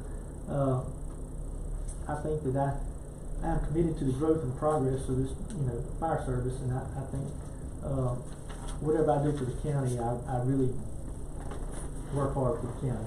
The example was you talked about Vic. Vic was here earlier wanting one of my fire trucks. Well, I know it's in the best of the county's needs. If he has to go out and buy a truck for $120,000 and I got one for 10, well, we're going to save the county $100,000 by giving him my fire truck when I'm not going to get nothing for it anyway. So it makes sense to just transfer the truck over, and I realize that. I'm going to do what's right by the county and the county purposes. I don't want to just sell a truck and get $10,000. We're going to save the county $100,000 just by doing that. So I want to try to work with other departments to make sure that they have things they need and we can all work together. I did add a couple more little sheets in here also. Like I said, I really encourage everybody to read through this entirely because I did go pretty detailed in it, and I get the highlights really quick on this today. But I do have a couple of sheets here, and I just want to point this out. You know, we talked about these trucks, and you talked about trucks and chassis, but here's the inside. What they're doing is they're falling apart. We're rusting out because our trucks are 30 years old. They have metal tanks and they're rusting out.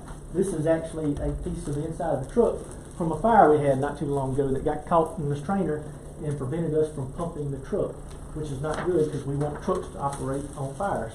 And I just saved that because that's what the gentleman handed me out of the pump that we pulled out of it. But that just goes to show you how bad of shapes our trucks are in.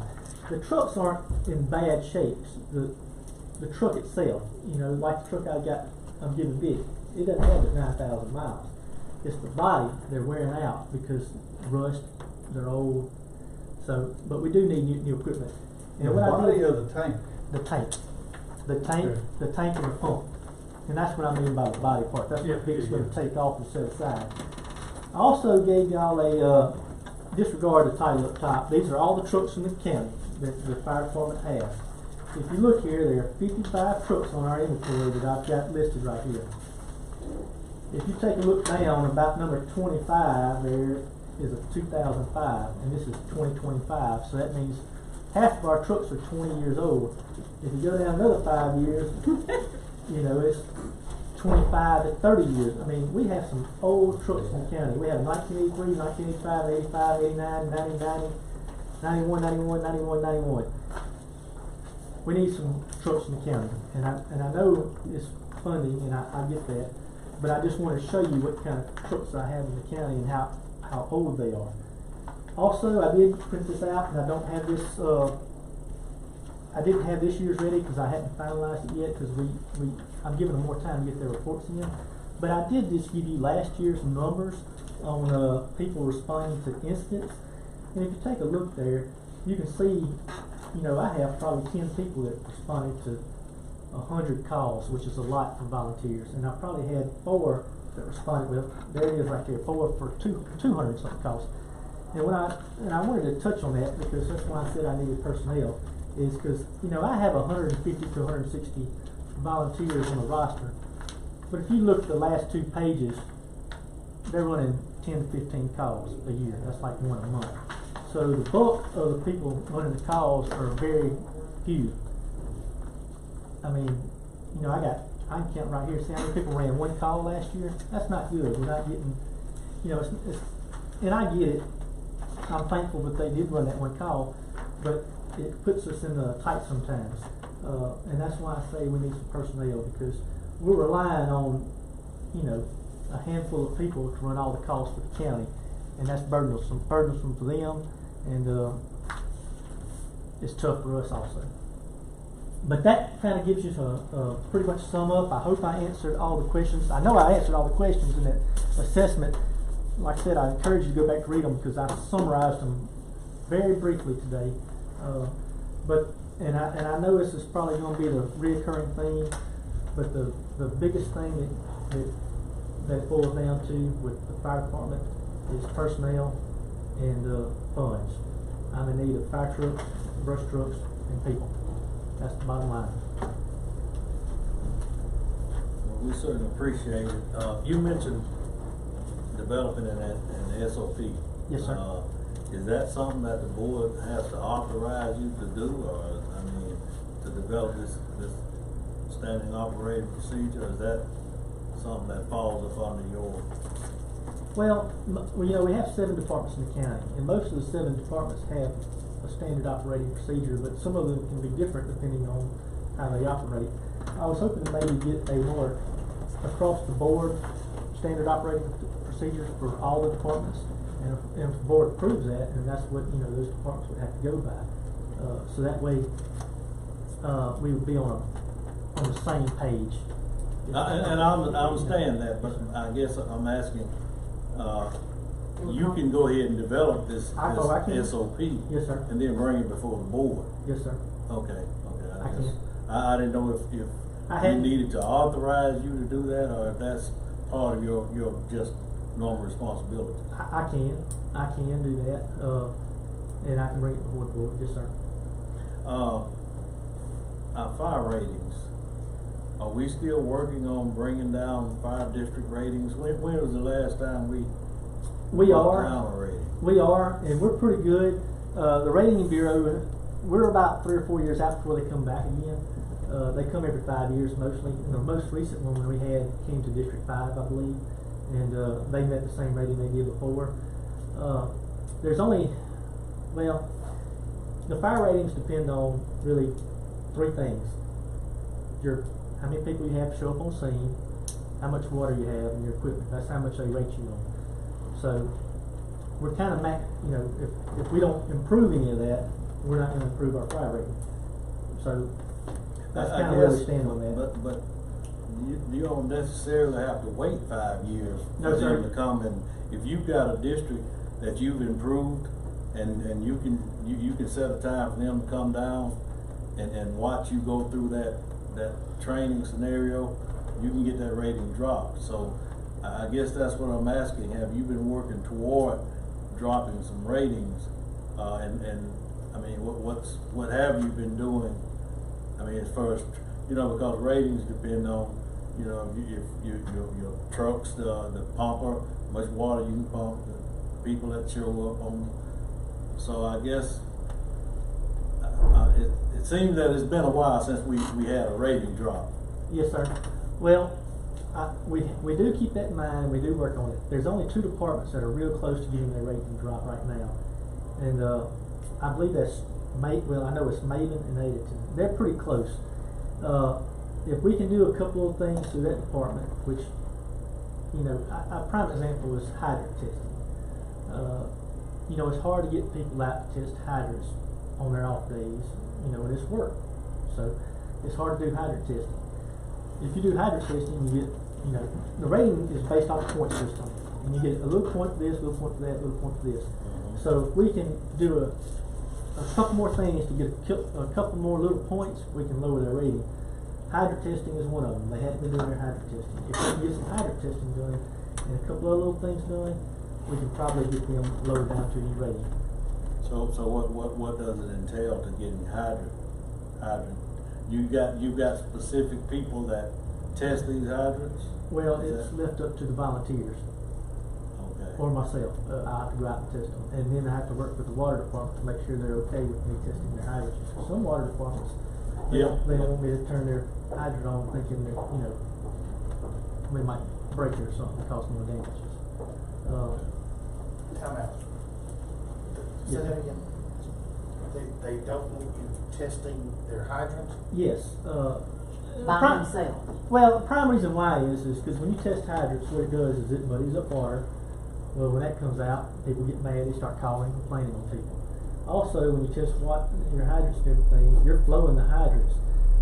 Some of these hydrants are very old. It's just like this truck. So when you test it, just say I cut it on, when I go to cut it off, I might break the stem. Well, then you got to call somebody, and that costs money. And it's a very delicate. And you have to watch what you do. Hydrants, if you test that hydrant, again, like you said, if it's old and you start to shut it down, you can't just instantly shut it down. Once you get it down to a certain point, you got to sort of ease it on off. But I guess that being said, though, we still should be able to perform hydrant tests. We should. And the reason I'm asking is, that's a savings to our constituents. Whenever we lower their fire rating, that lowers their insurance rates, and that's money in their pocket, or another meal on the table. So I was just wondering, what is it that we might need to do if we've got some districts that's real close, that maybe the board can assist you in dropping, getting that rating dropped a little bit. And we do. That 8, 10, Maven are real close. And to be honest with you, I think Sturgis is really, really close too. I think I got 3 that are right there at it. If they just, and I think Sturgis started testing their hydrants this year. The rating bureau they like for you to have a 3 years worth of testing and stuff like that before they give you credit. They don't want you to just test it one time and be done. So they like to see 3 years worth of testing. So and I think Sturgis actually started this year. And I think they actually I can't remember, don't quote me on this, but I think they actually had a hydrant that failed. And I think we had to work on it, but, you know, it just happens sometimes. I mean, they're old, you know, they don't replace them very much. We have a number of hydrants that aren't in service. I know one right off the top of my head right now. You go out there to Adenton, the hydrant right there on the corner across from the gas station. It's broken. So do we, I mean, It's up to the water department. we, to replace that hydrant? Mhm. Okay.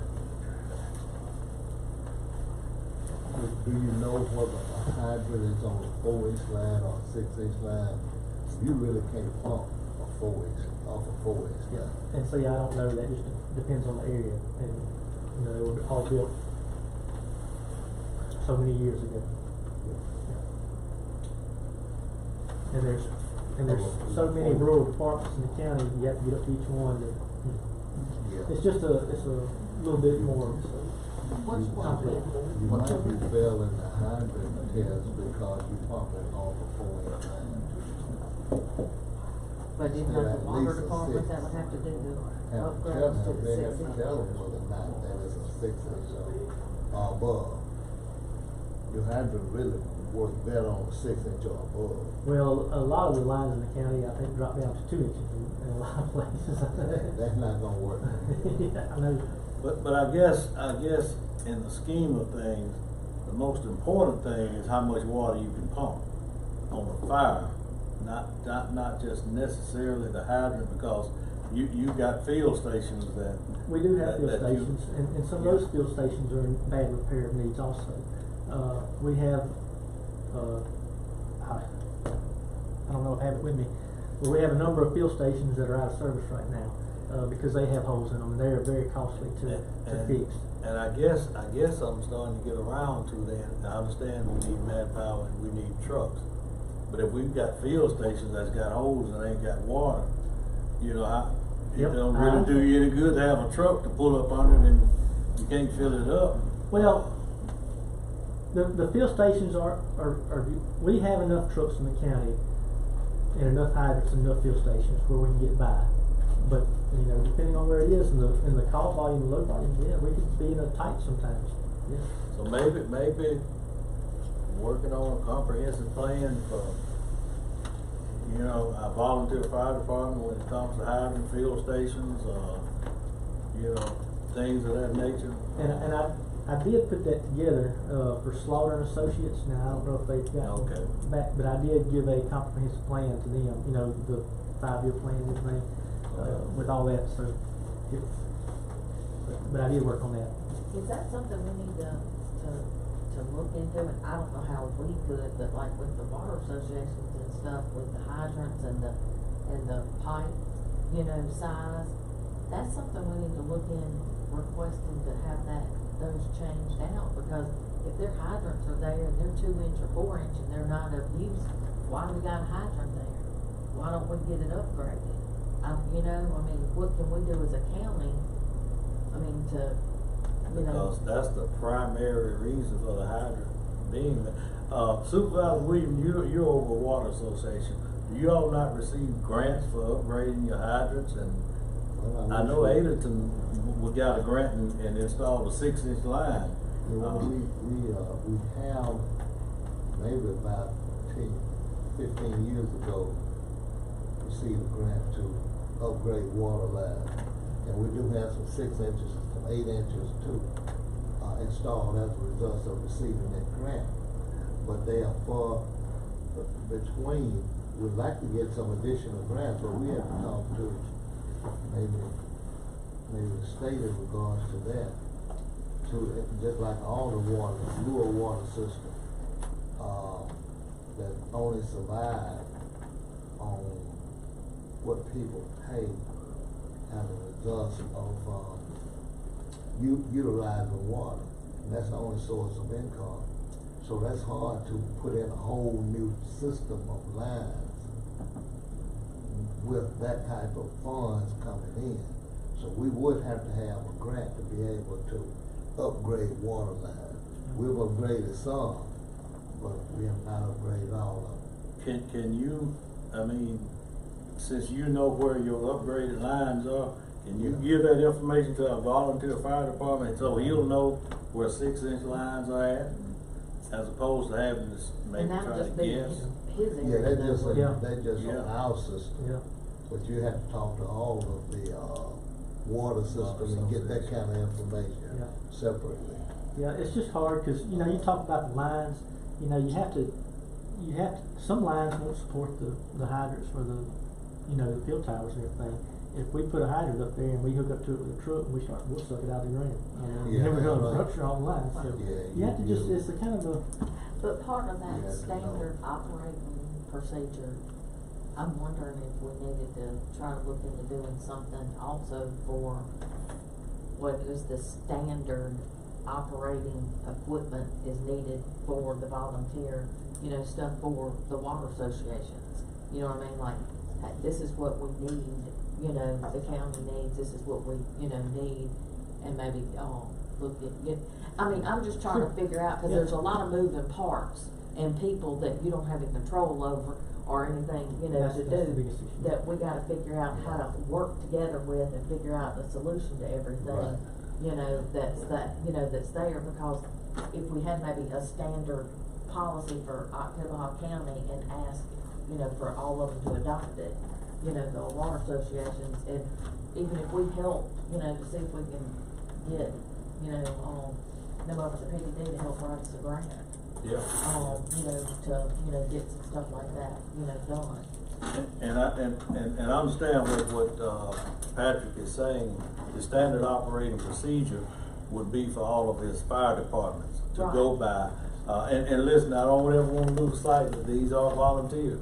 You are the only paid, fire employee for the county. yeah, we can't operate without the volunteers. Right, It's just not possible. but maybe, you know, we sort of sit here and identify that there may need to be a conversation had between our water associations, our fire department, our, you know, a comprehensive type deal Even the to 911 people for, you know, the GPS stuff and all the rest of the stuff where we all get on the same page and everybody's operating under the same system. Absolutely, and then when you start going for grants, maybe, you know, you've got a combined effort that, you know, but, you just probably uncovered some things that's a huge, deep conversation. Yes, because, you know, when he was talking about getting the volunteers and getting the fire ratings down, I know in several other places that I lived, you know, I'm, you know, from the county, that, you know, it was always very difficult,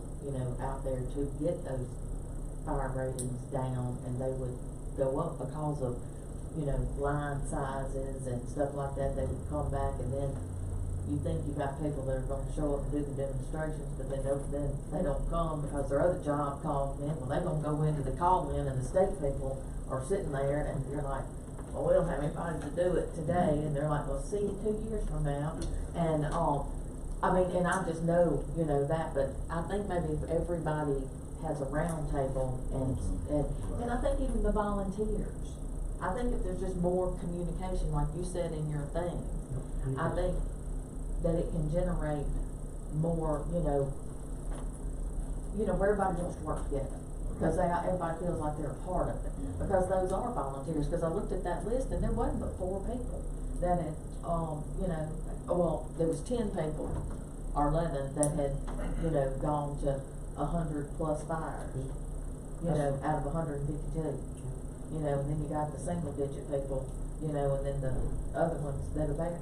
And they are volunteers, and we need every one of them, you know, to go there. But I think maybe they'd be more willing to go to other stuff if they saw some energy and excitement around that the county's growing, that we're doing new things, and help us. Because people inherently want to help if they know how to help. I agree. And I think the comprehensive plan that we're putting together identifies areas that we probably could use to go for grant funding and things of that nature. So, Rural water certainly are in need of help. And individuals like myself, I volunteer. I offer my service for free. I don't get paid, but I work every day and try to keep water going within my community and surrounding community. I I don't think rural water could pay me what I do. And truly, we are in need.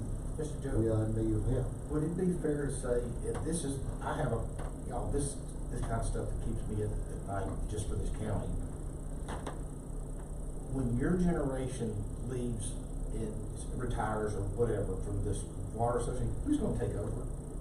There's very few people, young people, that are involved in this at all. I'm training people. I do a lot of computer work. I really print all the bills and do all the office work and stuff like that. So I'm busy, but I'm training other individuals how to do the same thing. But you're right. We do have to bring young people up who want to volunteer service, and some of them who want to work for pay. Some don't want to even work for pay, and for the small amount of pay that we can offer. In other words, so we do have a problem with rural water, because when we try to pay a plumber $100 for coming out to do work in December, and which is what we had, Christmas Eve, New Year's Eve, we had leaks.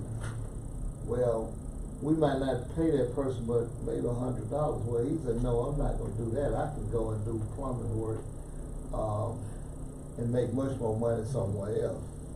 So we have problems with finding help like everyone else, and being able to pay help like everyone else. I say that to say rural water is in need, and more need than people really realize the need that we are in. So if the state can help in some kind of way with the needs that rural water have, and I don't know whether we looked into that or not at the state level, but there's a big concern. That's a deep well, and I'm It's like dealing with the railroad. well, rural water is very powerful in the state. I'm just gonna be real honest with you. They are very powerful.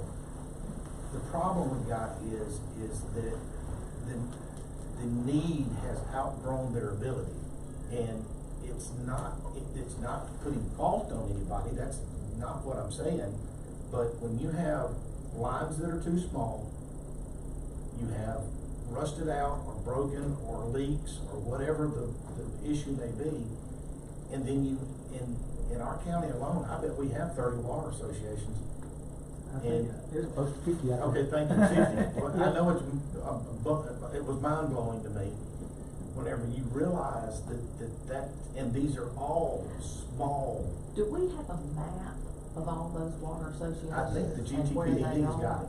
Go try to plan it out. Yeah. Yeah, I'm gonna call and get one. It's I'd like a map of that, but I'd like a list of it's all almost of the identical numbers and to the stuff. sewer issue that we've talked about. But water comes before sewer in terms of that dynamic. But we have, it's not just here. I'm not trying to pick on us. It's statewide. Well, when you're talking about the water and the different stuff, because it impacts, It the does. volunteer fire. Well, when he said what he said about the testing and everything, that's what threw me for a second. That's there, and I know, Patrick, that's not your nature to be, to come up or say, or, to be a little like, there, but on this situation, you're gonna have to, go, we gotta have some help, and we gotta step it up, and we gotta start, doing, because it's, you're a one-man show, and unless everybody knows all the things that are going on, you may not get the help you need, and you need that help. And we got 50 water associations to try to figure out where, everything is and what's going on, and, And they usually don't meet until about 6 o'clock at night, so I'd be running ragged every night, trying to get up with every one of them to kind of get to it. But, we gotta come up with a plan, if we got, wherever, but we need a list of where your those pumping stations are and which water associations have them, that are gonna impact the fire ratings and stuff. And, and just the ability to put out a fire, And we need to know how much, you know, the holding tanks, if we got some that are, you know, rusted out or aren't operable. We need a quote on figuring out how much that's gonna cost to do it. Maybe we get some grant money or figure out the funding for it, but we, you know, unless we, and I know you don't wanna give us all that bad news, but we need to know it. Well, they are costly, they're about $7,500 for repair, for each one. Well, we need to know, and you know what I'm saying, because it's a lot. There's a holding tank at the Mohai site, and I don't know whether you were able to use that holding tank. We were. For this recent fire Not that for the took recent, place. not for the recent Not fire, the but for recent the other fires on the opposite road, on Krigler Road. We did use it for the Krigler Road fire. We had enough tankers show up for this fire the other day where we could do it without the tankers, without having to use that one. Yes, sir. And in addition to that, I'm glad to see you do have some plan in terms of what you're gonna do about the Mohai, fire station. That's a highly concentrated area. There's a lot of people live out in that area, and it seems like we have fires all the time. We have had several out there recently. Recently, right. So I'm glad to see you planning ahead in terms of what you're gonna do about that fire station, the property that has been designated for a fire station. I'm glad to see us have some traction and moving forward, doing something about that. Yes, sir. Well, we have certainly identified some challenges, but again, I say if there's some low-hanging fruit that this board can help you with, as far as maybe trying to get some ratings down, I'm sure we'd be more than happy to. On the other hand, we see we've got some challenges that we've got to try to work through. Well, all the departments got challenges, and you know we try to do the best we can, and we'll move forward. Well, we certainly appreciate everything you do, and the volunteers. You know, they're invaluable, and they want to do a good job. We certainly appreciate it, because without those, I don't, you know. We'd be in a mess. All the fire chiefs, everybody, they do a fabulous job. Absolutely. So we certainly appreciate it. Anything else for Mr. Warren? Thank you. If not, thank you so much. Thank you so much. I know we've got to just, do anybody need a break in it right quick? Okay. Okay, well, come on then, if it's gonna be quick. We don't have a whole lot going on. Need a motion to acknowledge, motion by Supervisor Little, second by Supervisor Williams, all in favor, motion passes unanimously. You gonna pass it out? You gonna pass it? I'm moving on back on down.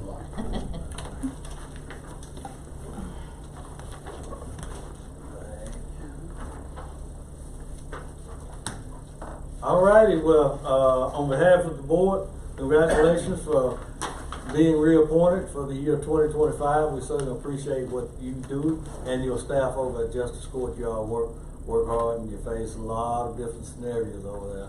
And we certainly appreciate the professionalism. Thank you. And we certainly look forward to working with you, this continued working relationship. Yes, That being said, you may have not been here, but this was more Supervisor Little's idea to meet with our appointees, to get to know you all better, and to hear from you. See if there's anything that we can do as a board to help assist you in your daily operations. So the floor is yours. I know y'all probably not heard this today. On-site IT person. We haven't budgeted, we just gotta find. We just gotta find where we're gonna put them at too. I mean, where we're gonna house them at, so I think we're working on that. That's my, one of my, biggest issues or whatever, having somebody on site for, when we were having issues. And also, our outdated, software. Say it again, you're outdated. Outdated, oh Jesus, software. Our computer system, this black screen, and Yeah, it's very outdated. What is with this, some Delta- sort of justice court system or something? It's Delta in general, so yeah, the Delta system that we're on or whatever. And we're not the only counties that's, you know, facing it or whatever about, I hear it all the time when I go to conference or whatever about Delta, and they do a fantastic job. They really do, but it's like, you know, when we're, in the need of something or whatever, it's like, we have to wait and wait, cause you got one person working on justice court, you got one person working on chancery and the other, you know, courts or whatever, which they're fantastic, but it's just, they're kind of slow at times, you know, especially when I'm at the end of the month, when I'm trying to get balance. I'll be all over the places, I'll be, you know, on there, cause, you know, they're, sometimes, you know, I can get them. Amber, she's fantastic. But it's like if Amber is working with, you know, other courts or whatever, it's hard for her to get, you know, to me or whatever. And if y'all will look on here, one of the problems that I am facing is with the credit cards. Our credit cards. And the way that Justice Court is set up, we have a cutoff date. And it's which like the 20th, according to Delta.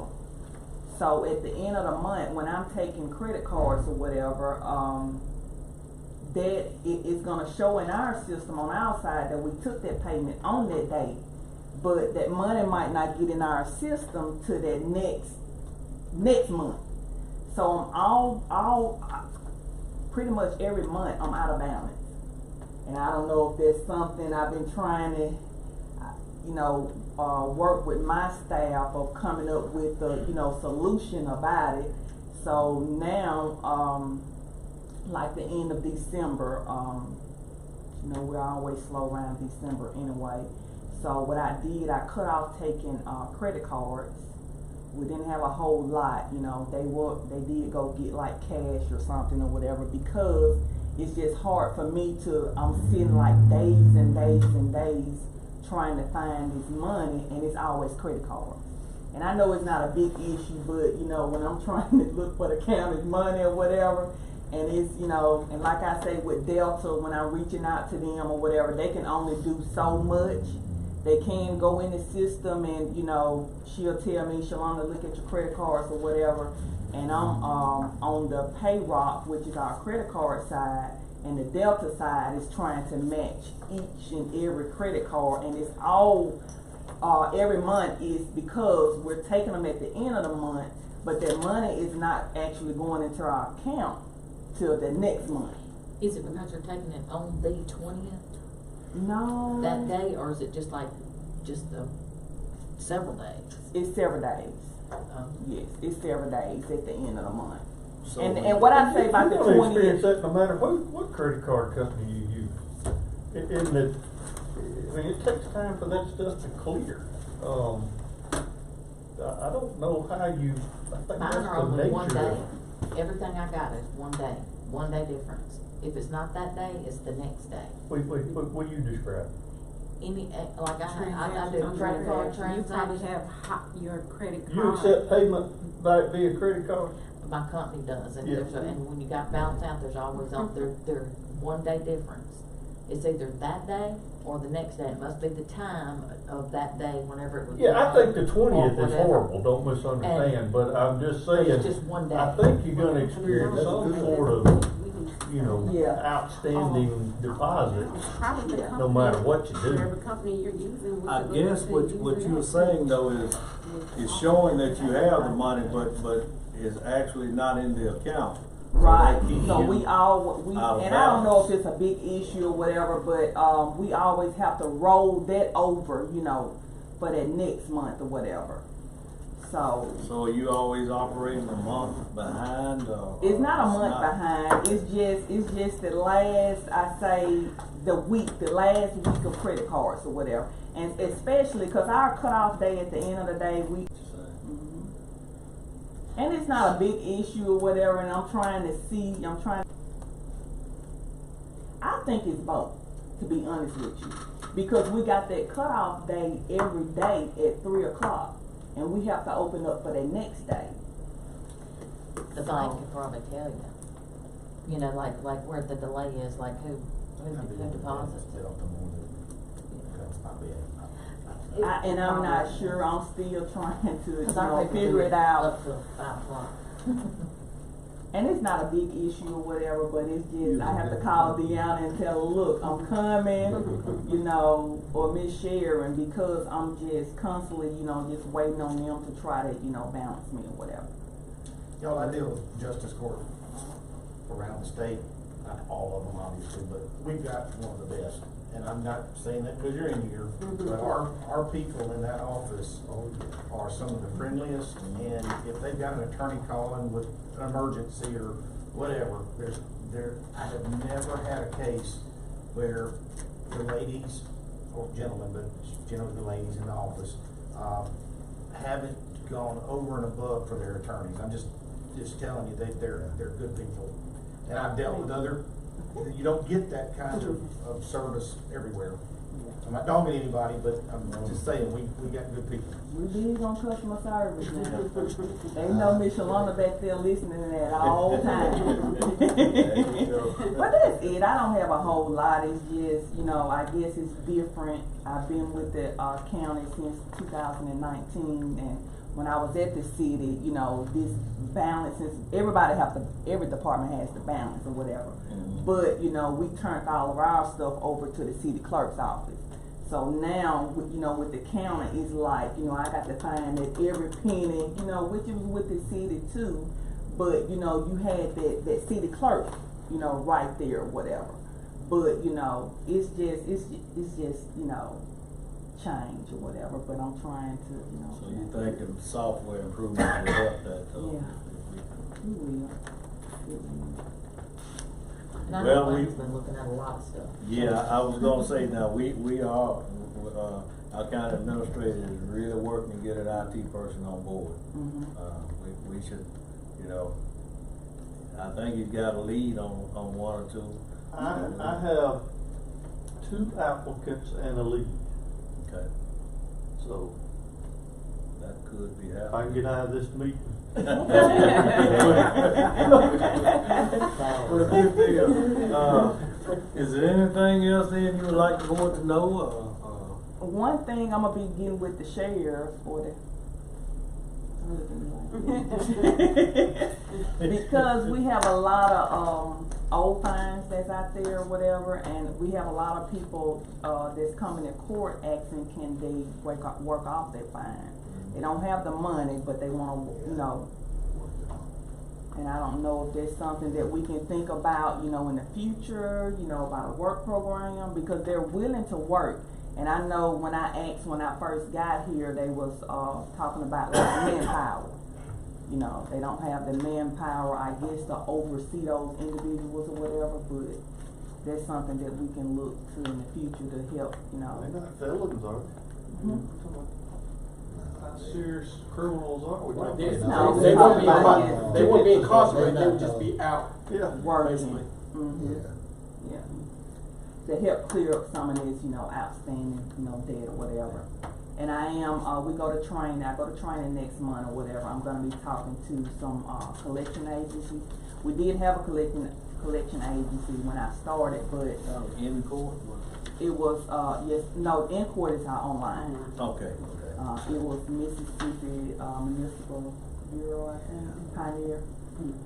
But when I started or whatever and started looking at the cases or whatever, I guess the previous clerk, you know, just turned everything over to the collection agency, and I did speak with Mr. Rob about it, and they dropped us because they was collecting on individuals that hadn't been to court yet. So you have to have a disposition on them. So yeah, we were getting money in from folks that had had never been in court, still had warrants and stuff. Yeah. Oh, I remember when we entered into that contract with them. Yeah. They're my thing. And I want to thank y'all too for the reappointment, and thank y'all for everything that y'all do. I know I don't come before y'all, you know, asking for a whole lot. So when you see me, I really need it. So I do want to thank y'all for everything. we'd appreciate it, and we certainly appreciate you and your staff Yes, over sir. there, and the yeoman's work that the judges do over Yeah. there too. Yes. Yeah, so we certainly appreciate it. Yes, Is sir. there anything else for our justice court? Well, they offer service with a smile. I like that. I like that. I know. And I tell you have spent very conservative. Very conservative. Now, when you ask for something, you really need Yeah. it. And I agree. Yeah, And I agree. Cody would say the same thing. You don't ask for very much. We appreciate that. Yeah. Thank you very much. Well, we certainly appreciate it. Yes, sir. All right, have a good one. Yes, sir. Y'all wanna take a quick break? Okay, we'll take a quick break, and then we'll hear from you had 12 2 months worth ago, I of got started. You got your feet wet. That's right.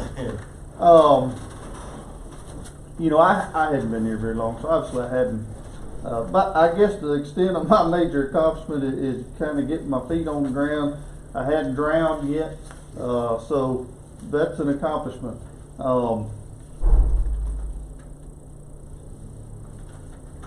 I will say that, how long have I been here? November, December. So let's say 2.5 months. I've been here 2.5 months. And what I find is an excellent culture, work climate, work environment. My staff they're tremendous, and that's not a testament to me. That's a testament to their character and then the folks that made good decisions and putting them in place. But not just them. I mean, this board, the whole county staff, whether it be the sheriff's department, the different courts, and that's not to say that, you know, I don't get frustrated with some of them sometimes, but all in all, I mean, it's a really good culture, work climate to be a part of. It's a good thing that, and I give this board credit. I give the folks that have served in, you know, long term in a lot of different areas, a lot of kudos for that. It is a good place to work. So my areas of strength, you know, I got a lot of good leadership experience. I got a lot of accounting experience. I'm good with finance, process design. I mean, those are all of my strengths. Now let's talk about what my areas that need improvement as it relates to this job. You know, what I figured out in 2 months is if I'm going to be successful, I got to gain some efficiencies in that office through, you know, delegation and process streamlining. And when I say process streamlining, what I'm talking about is trying to nail down mechanisms of intake. And when I say intake, I'm primarily talking about this board packet business. Man, it is it is the most chaotic thing that I've ever been a part of in my life. The way all this information comes in to be presented to you guys for decisions. And it's all last minute, and there's no what's the word I'm looking for? There's no Process. Vetting. Yes, but there's no Vetting, there's no vetting. There's no deliberate. Standard operating procedure. Well, yeah. but there's no deliberate review of anything that comes before this board, and we got to get some administrative review processes in place to where we don't just bring things to this board, right? I mean, it's got to be looked at, vetted. There's got to be some, look, guys, if you don't have your stuff to me by Wednesday, Wednesday, my foot. If I'm gonna have time to review it, if it's budget related, Dee's got to have time to review it. If it's security related, right? In other words, there's different people that have to look at different things. I guess what I'm saying is that you have it in our package by Wednesday. I know you. Oh, I gotta have, but that, yes, So to you that need it point. 2 You weeks have prior already to reviewed. that. Exactly, Then if we have exactly. it by Wednesday. And we I have need to give time you to guys review. plenty of time. Yeah. Yeah. And I don't know how comfortable y'all are with, you know, digital, you know, we talked about with, Butler Snow. Create a room, right, is what they were calling it, that data room. And then where you guys could have access to the things that were associated with you. I'd like to kind of do the same thing for these board meetings. I would like to be able to drop these things into a digitally available, internet available, cloud-based something to where your packets are not. I literally this morning walked in and discovered that Raymond James printout, that 37-page printout, came into my office at 4:30 on Friday.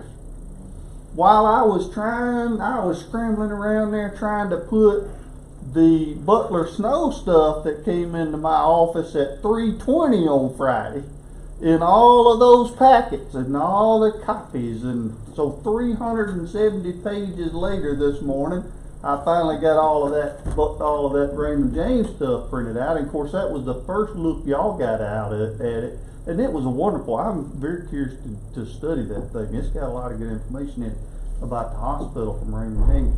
But the intake of prepared for this board packet, I literally spend, and Dee, I'm sure can attest to this, and you too, Supervisor Howard, I spend a day getting ready for this meeting, then I spend a day participating in this meeting and all of the asides that occur after the meeting, and then I spend a day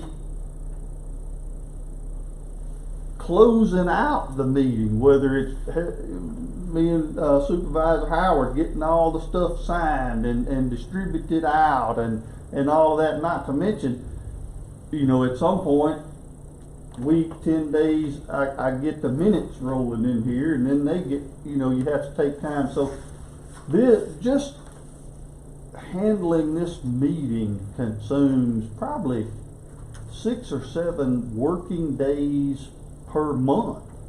Well, if you think about it, there's really only 20 working days in a month. So that's a large percentage of working days that are devoted to this meeting, and that's good.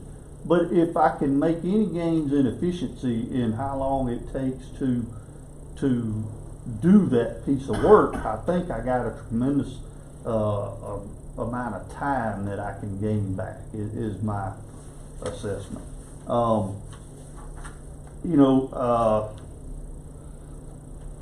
I owe you guys better financial reporting.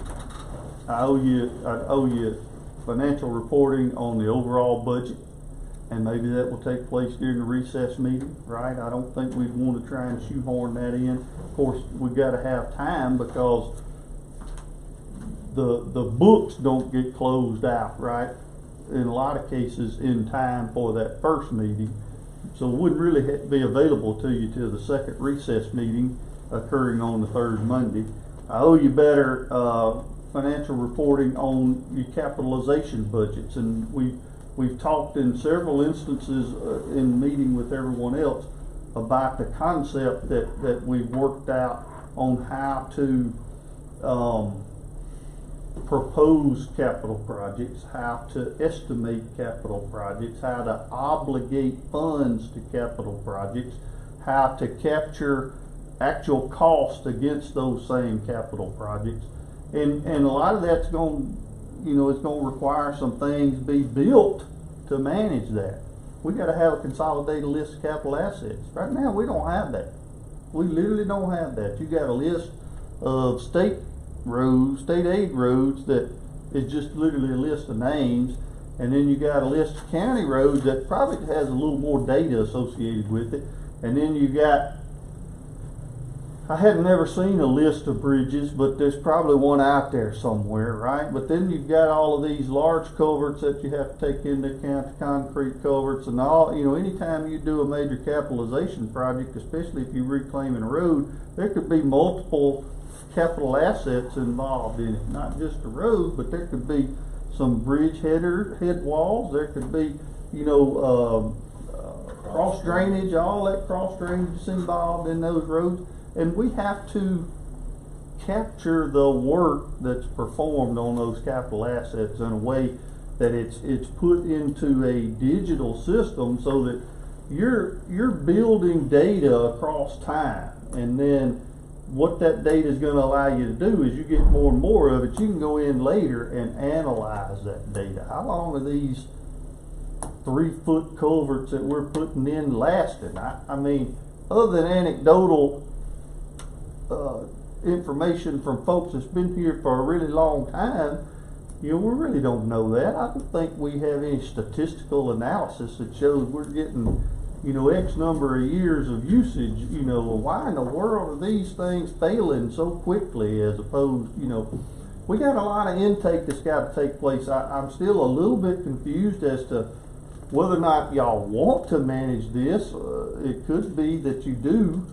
But the whole culvert intake business, you know, for folks' driveways, I see Victor bringing some to the board. I see you guys bringing some to the board. But in my way of thinking, there should be some formal way to put in an application for a culvert, you know, and trees. There should be some kind of formal way to put in an application for trees.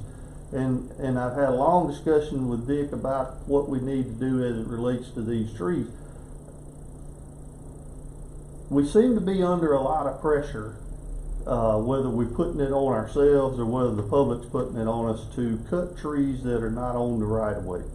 And you know, when discussing it with Vic, you know, he's like, well, we're liable. And I'm like, well, maybe.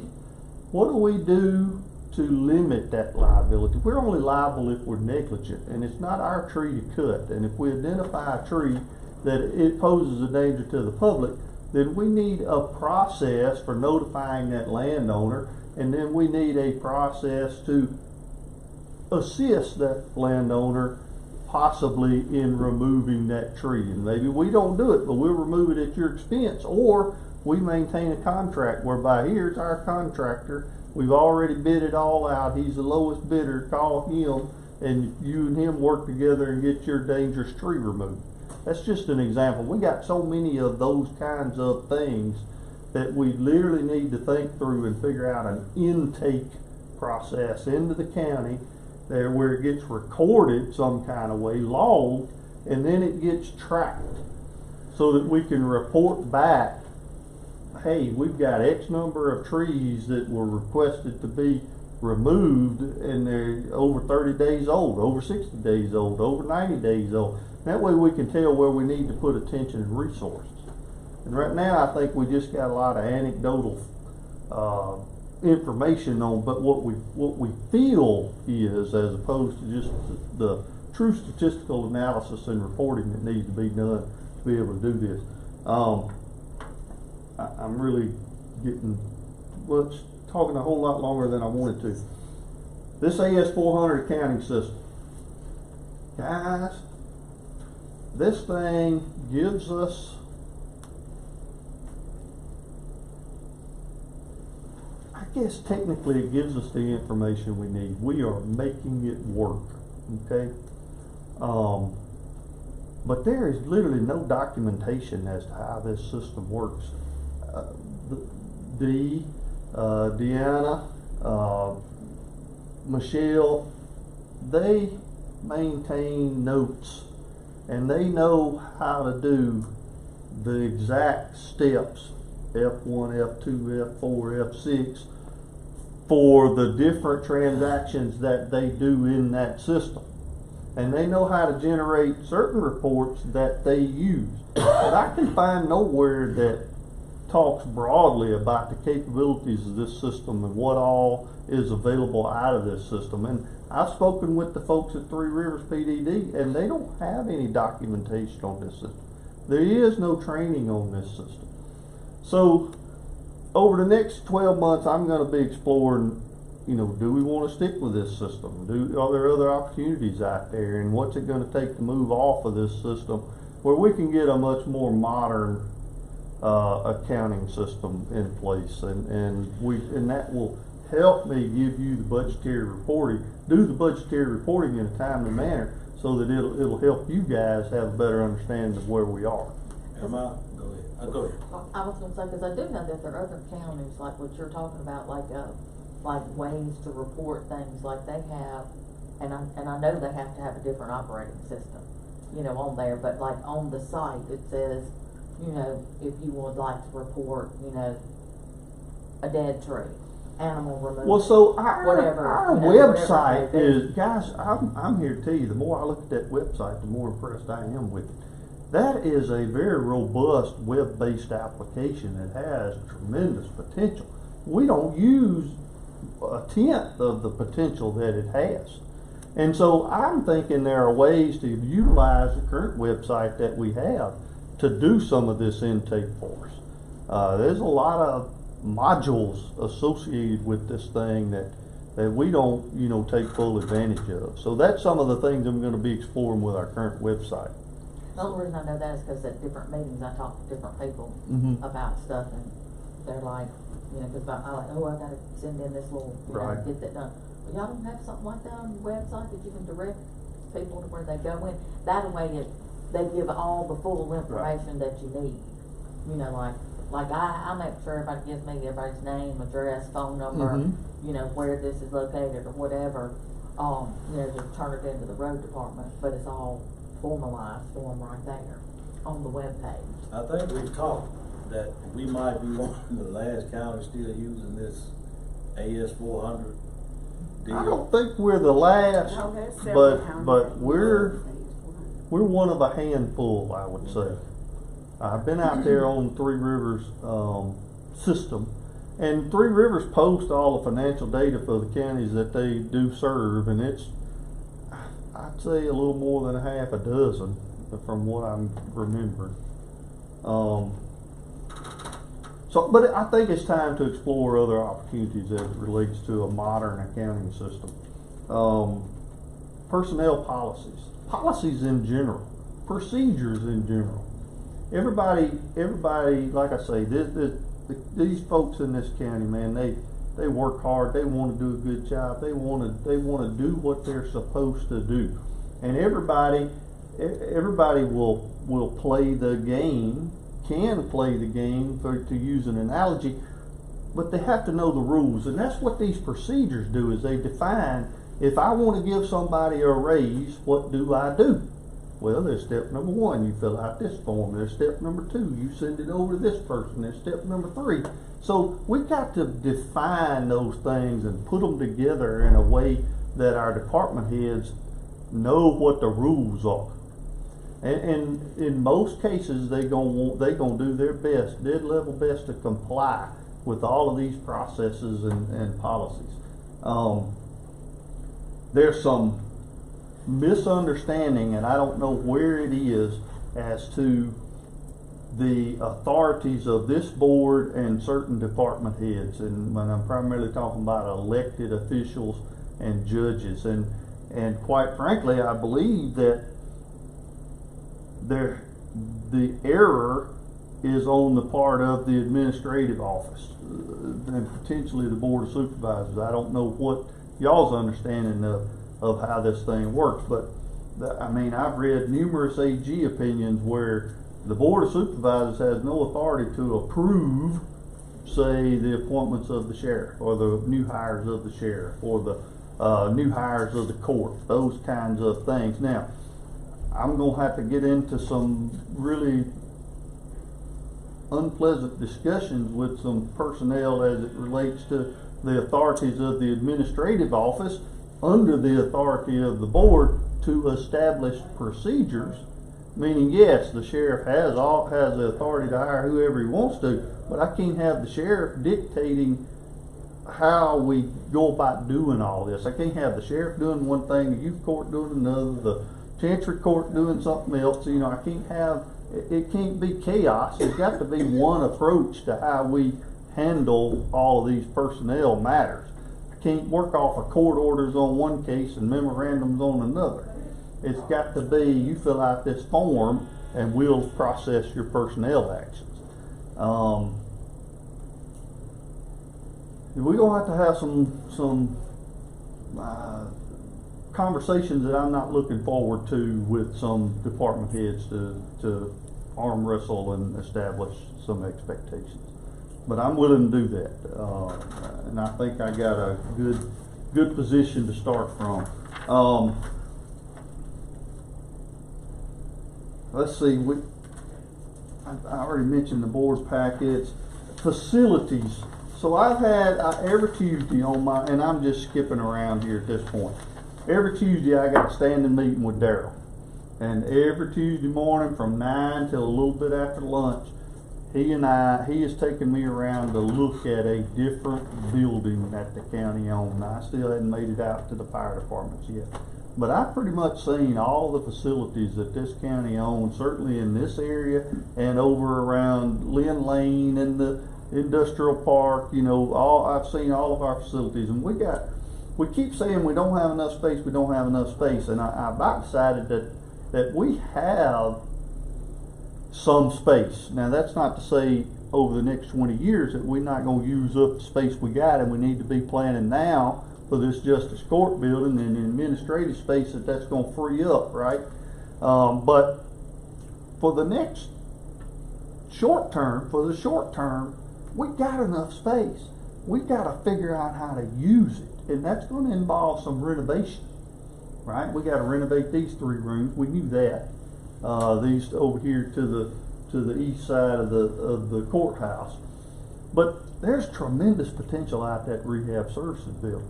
There is thousands of square feet out there that, if they're rehabbed properly, can be turned into some good administrative space that we could then have available to grow into. Now, whether that means CPS is clamoring for additional space, right? Because they're having to comply with that Olivia White lawsuit requiring them to have so many case managers per number of children that they have on board, and as those caseloads grow, they got to hire more and more people, and they're simply out of space in Lynn Lane. So does that give us an opportunity to move them over to rehab services? Of course, rehab services, that building, they've always maintained that building. And that's been, I mean, the county has just basically not had to worry anything about it, but that building's old. And it's time. I mean, it's got to be gutted, and it's got to be completely renovated. Now, bones on it appear good to me. They really do. But I think there's a tremendous opportunity there. It's got a lot of entrance doors. And if I could enter into a lease, say with rehab services, and a lease with child protective services, and a lease with the Mississippi Department of Human Services, then what happens is I can take those funds and put them into a fund for the different buildings, and then we have those funds available to maintain those buildings going forward. And those leases would be, you know, recurring and based on the fair market value, and certain statutes, state statutes state that we have to provide them space, but those places, those agencies are willing to provide us the federal funds associated with the lease of that space, especially CPS and MDHS, and Department of Rehab Services didn't blink an eye at entering into a lease with us. They've been there 30 years. I got no reason to believe they won't be there another 30 years.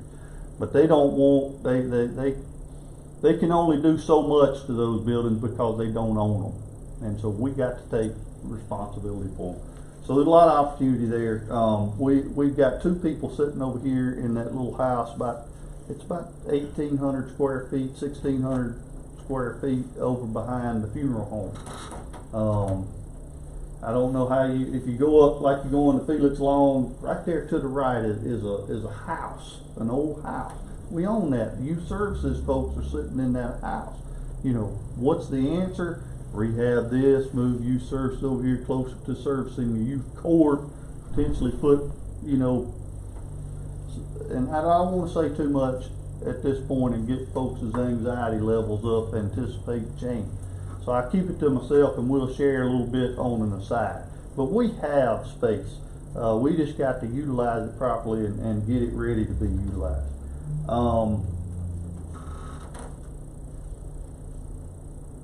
Capital projects.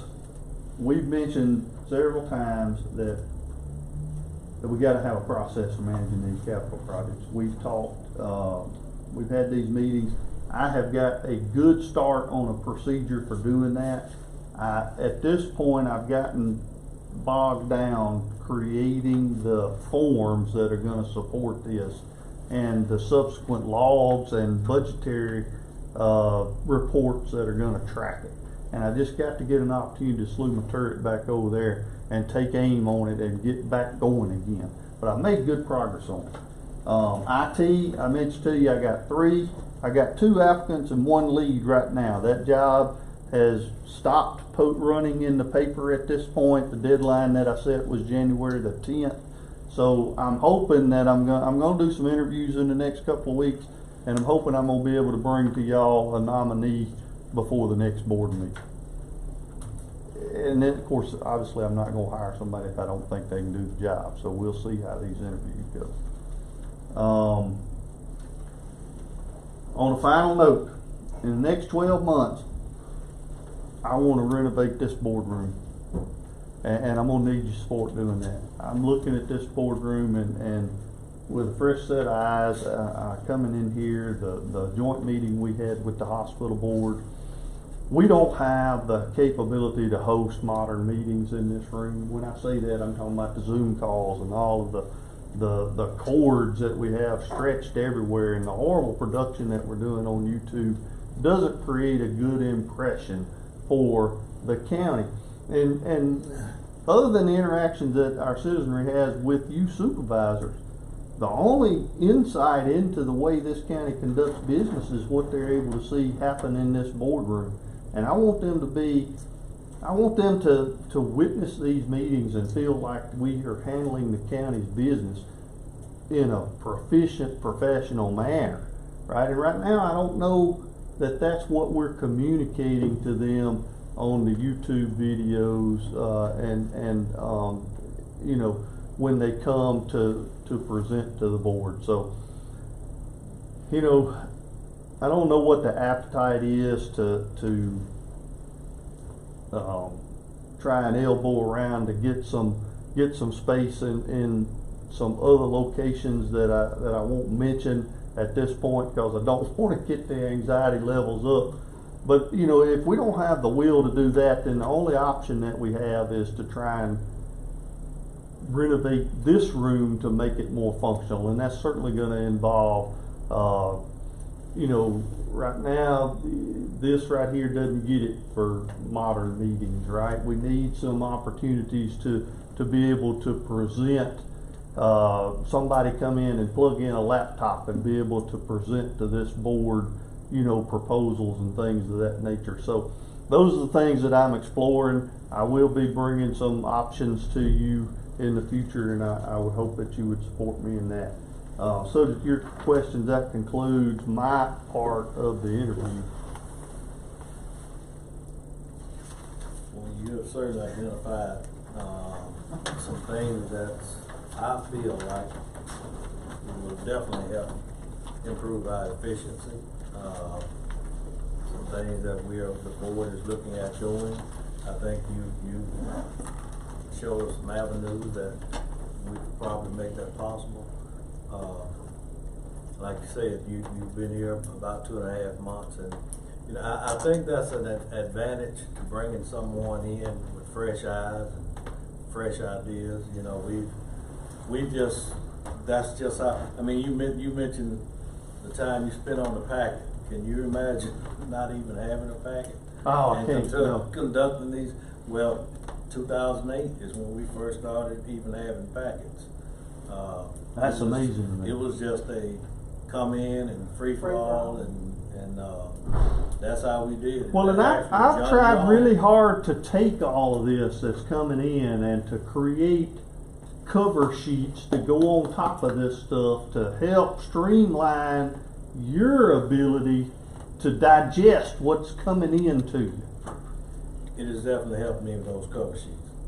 Now I know what's coming, and yeah, so, I'm impressed. I'm impressed with your analogy and what you've done to this point. I just think it's gonna help us be a better board. Well, I need time. I really need time. I need some people. I think if you'll read back through my comments, you'll find that I even expounded on a couple of more positions that I think we need. I won't go into that now. I think you guys very smartly identified the IT position and the HR position. I got some differences of opinion with the engineer, but we can talk through all that and figure that out. The code enforcement, I'm trying to figure out how do we take the code enforcement and get that into facilities, because I think we got some needs in the facilities management area. We got some great people that's working facilities, but we need we got some really fine maintenance people that are working above their pay grade right now, and I'm afraid that when we lose them, that we're gonna find ourselves in a real tight spot, if that makes sense. With that said, I do have 2 pieces of business I need to get this board to handle before adjournment. I got one little old payroll change. It was in your packet. It's a pay increase or a new hire for the sheriff's office. Sheriff, I'm a motion for approval on the payroll change. It's been motioned by Supervisor Williams and seconded by Supervisor Little for the payroll change for the sheriff department. All in favor? Motion passes unanimously. And then I got one thing that was recommended to us by our auditor, Stephen Flake, and it's got to do with the nature of having to bid out this depository account. In other words, every time we bid out a depository account, we tend to change banks, right? And so what tends to happen is all our new banking business tends to follow that depository account. Well, then we get left with old banks, old accounts sitting over here in these other banks, and so we don't necessarily want to move. I mean, why would you want to turn upside down your whole, cash management system to try and follow your depository? So right now, obviously, we've got approval to use Bank First for our stuff through the depository bidding process. We've also got accounts left back in Citizen. So this board order that I'm asking for would simply be a blanket approval from the board to do business with any of the reputable local banks, right? And so that gives us the ability to utilize Citizens. If somebody says, well, where's your authority to use Citizens Bank now that you've got all your money in your depository bank over here? Well, here's my authority right here. Or if I got to figure this credit card thing out. I got to get us a credit card right now. I'm struggling with I haven't even gotten on to it. I know that my staff worked really hard in the interim trying to get the credit card with Cadence out of my predecessor's name and back into more of where we could utilize it. Well, right now we can't even utilize the credit card. The sheriff's office is good to go because they've got names on those on that card that are still here. But despite their efforts, they were unable to get the credit card changed. I'm like, I'm not gonna fool with y'all. If it's hard to do this, I'm not doing business with you. So I just, I want the opportunity to just go out there and just get us a county credit card. I've got some ideas in my head. It's not going to be a big deal. It's not a huge credit limit that we're looking for. It's just some normal day-to-day stuff. So when we all attend the supervisors conference or Miss Hobson has to go to her thing, we can just call up and say, here's a credit card number, please charge the hotel room to this. Those kinds of things. So that's one task that I don't know. It's just been many more urgent and important things that just have taken up my time, and I hadn't been able to get over on that thing. but that's got to take some priority because it's beginning to impact our ability to conduct county business, and it's just something I gotta get on. I'll make that motion. Motion by Supervisor Little, And I listed all of these banks here, and essentially where I got this list from is every time we do a depository bid, these are the people we solicit bids from. That's in our package. we've got a motion on the table. I second that, but I do wanna know, have any communication been done with, Chancery? Maybe? With the Chancery Clerk, no, sir, I haven't solicited input from her. That's important though. I'm not authorized to open up any bank accounts without involving the Chancery. Yeah. What I'm looking for, I guess, is just authority to do business with these banks. And they're all reputable. I mean, you look at them, I mean, they fine folks that I don't think there would be, I can't imagine that there would be any objection to if me and the Chancery decided to do business, say, with one of these banks, that you guys would have any qualms at all. Is this the credit card that we were working on while I was there trying to still hadn't got it? No, sir. Well, and I Yeah, if they hadn't done anything, it's time to do something different. well, when you say they hadn't done anything, I haven't even tried to make a phone call. Well, it's been motioned by Supervisor Little, second by Supervisor Williams, all in favor? Motion passes unanimously. Ladies and gentlemen, that concludes my business for this board. I do have one, and all of these ideas Yes, sir. you presented, I think are great ideas. As you start to implement this, with the board's support, is that gonna increase, in your office? Is that going to increase the responsibilities? And I guess if it does, you'll talk to us about. I will keep you advised of all of the procedures and policies. Of course, any policies, I think it's incumbent upon me to bring to this board. Now, procedures, I think that's well within my authority and the authority of my staff to establish, standard operating procedures to comply with any policies that you guys approve. But you'll let us know about it so we'll know. Oh, yes, ma'am. I won't let you get blindsided so that Yeah. when these judges are upset because I'm requiring them to do something, yeah. Yes, ma'am. I hope that I'm smart enough to realize when it's gonna be a problem for you and keep you informed. All right. Anything else? Well, I wanna know, do we have an updated copy of the county handbook? Have you had an opportunity to review that handbook? And So see the whether- employee handbook, I have had an opportunity to study that handbook in depth. I don't find a lot of weakness in that handbook. I really don't, because what we're doing is handing those to new employees, right? And so it's an informative document for employees at that level. I kinda like the handbook. I think it's broad enough, it's simple enough that all of our employees ought to be able to read it and understand it.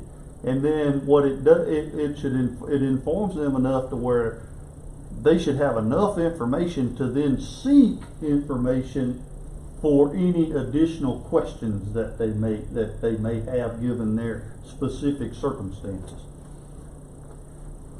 We do have a tremendous number of personnel weaknesses, systemic weaknesses, procedural requirements that have to be put in writing, the onboarding process, the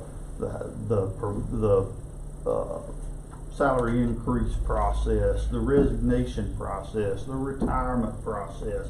All of those things need to be put in writing, but I don't think they need to go into the handbook necessarily. So if somebody comes with a question, then we need to be able to say, well, here's a copy of the drug policy. Here's a copy of the retirement. You're getting ready to retire, here's the process for that. And if you're getting, you need to take leave, here's the process for leave, who has the authority to approve it, all of those things. And so that's where we got to get to. Right now we're just working off precedent. And it's pretty ingrained precedent. I mean, I don't think there's many folks that don't follow the precedent. We need to document it. We need to have some digital forms maybe, and some mechanisms for intake and logging so that we can track. These ladies do a really good job, much better job than I'm capable of doing, because I can't, this is just foreign to me, the amount of paper that moves. But my staff does a really good job of managing that paper, and I'm not aware of anything that's been misplaced or lost.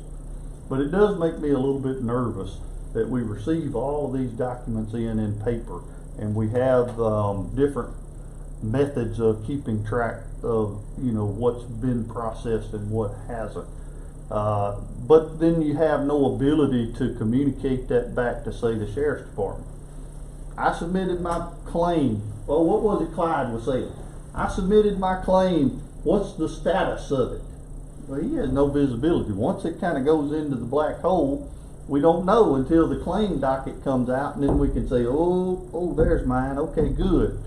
That's kind of really the only mechanism we have. And there are processes that we can put in place that would provide visibility to all of the department heads. Of course, it would be a change in procedure. In other words, they may have to submit these forms, same form possibly, through a digitized process of intake where the status of it gets tracked all the way, say, to payment or to process it. And I think we owe it to them and to me in order to be able to keep visibility of, where all of these different transactions are in the workload. I said a whole lot. I hope I answered your question. You did. Thank you very much. And thanks for what you do. You come in and got your feet on the ground and doing a good job. I'm still a bit unstable, I can assure you, but I got some good folks keeping me straight. Well, we certainly do appreciate everything, and appreciate your forward-thinking vision on moving out Tippah County forward. I think you will be one of the missing pieces that we've needed here. So I certainly appreciate it. Looking forward to continuing to work with you. I do have one question that kind of concerns me on capital improvement projects. Yes. Especially as related to bridges.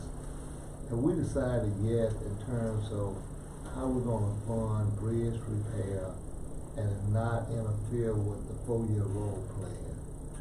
And I don't know whether we have enough time to think about that, but we have previously allocated some funds for bridge fund. And I was thinking Covers comes out of that particular line item. And it might not be enough money in that budget now, but eventually it would be. So you and I had some good conversations about this, right. And I guess I don't want to say confusion, my lack of experience in this area, right, and what the precedent has been, leaves me a bit inept to answer your question. I know that each supervisor got $2 million for capital improvements, right? And that's supposed to last you across 4 years. Now, as part of capital improvements, I'm thinking bridges are a part of capital improvement. So when a capital improvement project comes in and it's a part of, then it should be deducted from the $2 million that the supervisor was, allocated or authorized for that project. I think we have a separate bridge. Yeah, separate. Well, we got a separate fund, but where's the budget?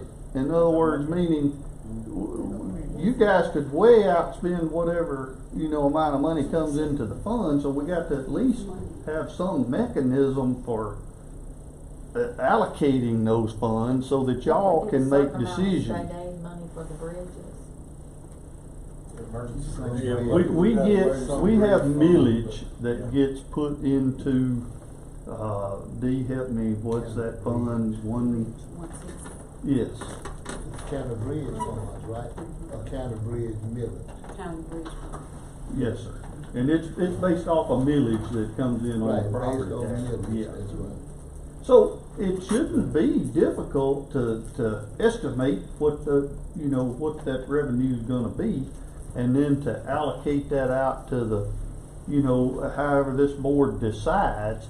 But we shouldn't just have some fund that we're just putting projects to without at least knowing how, having a budget process in place to manage it.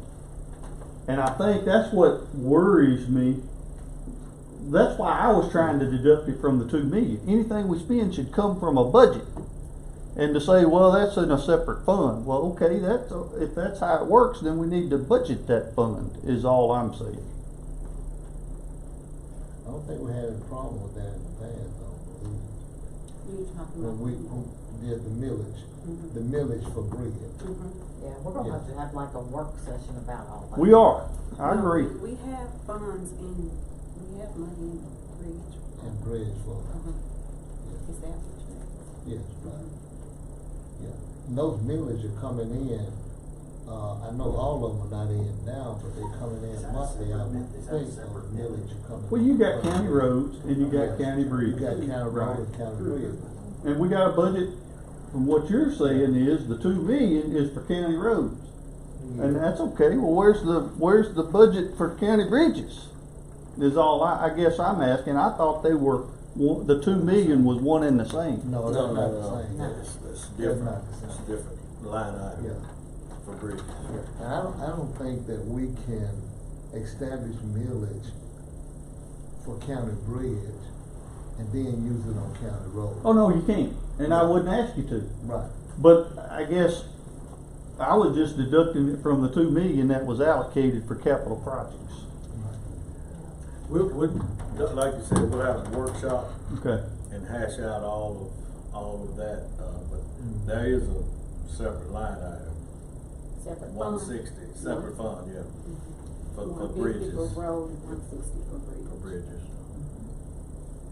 But, and I think Supervisor Williams may be saying that since we're starting to, address these bridge issues.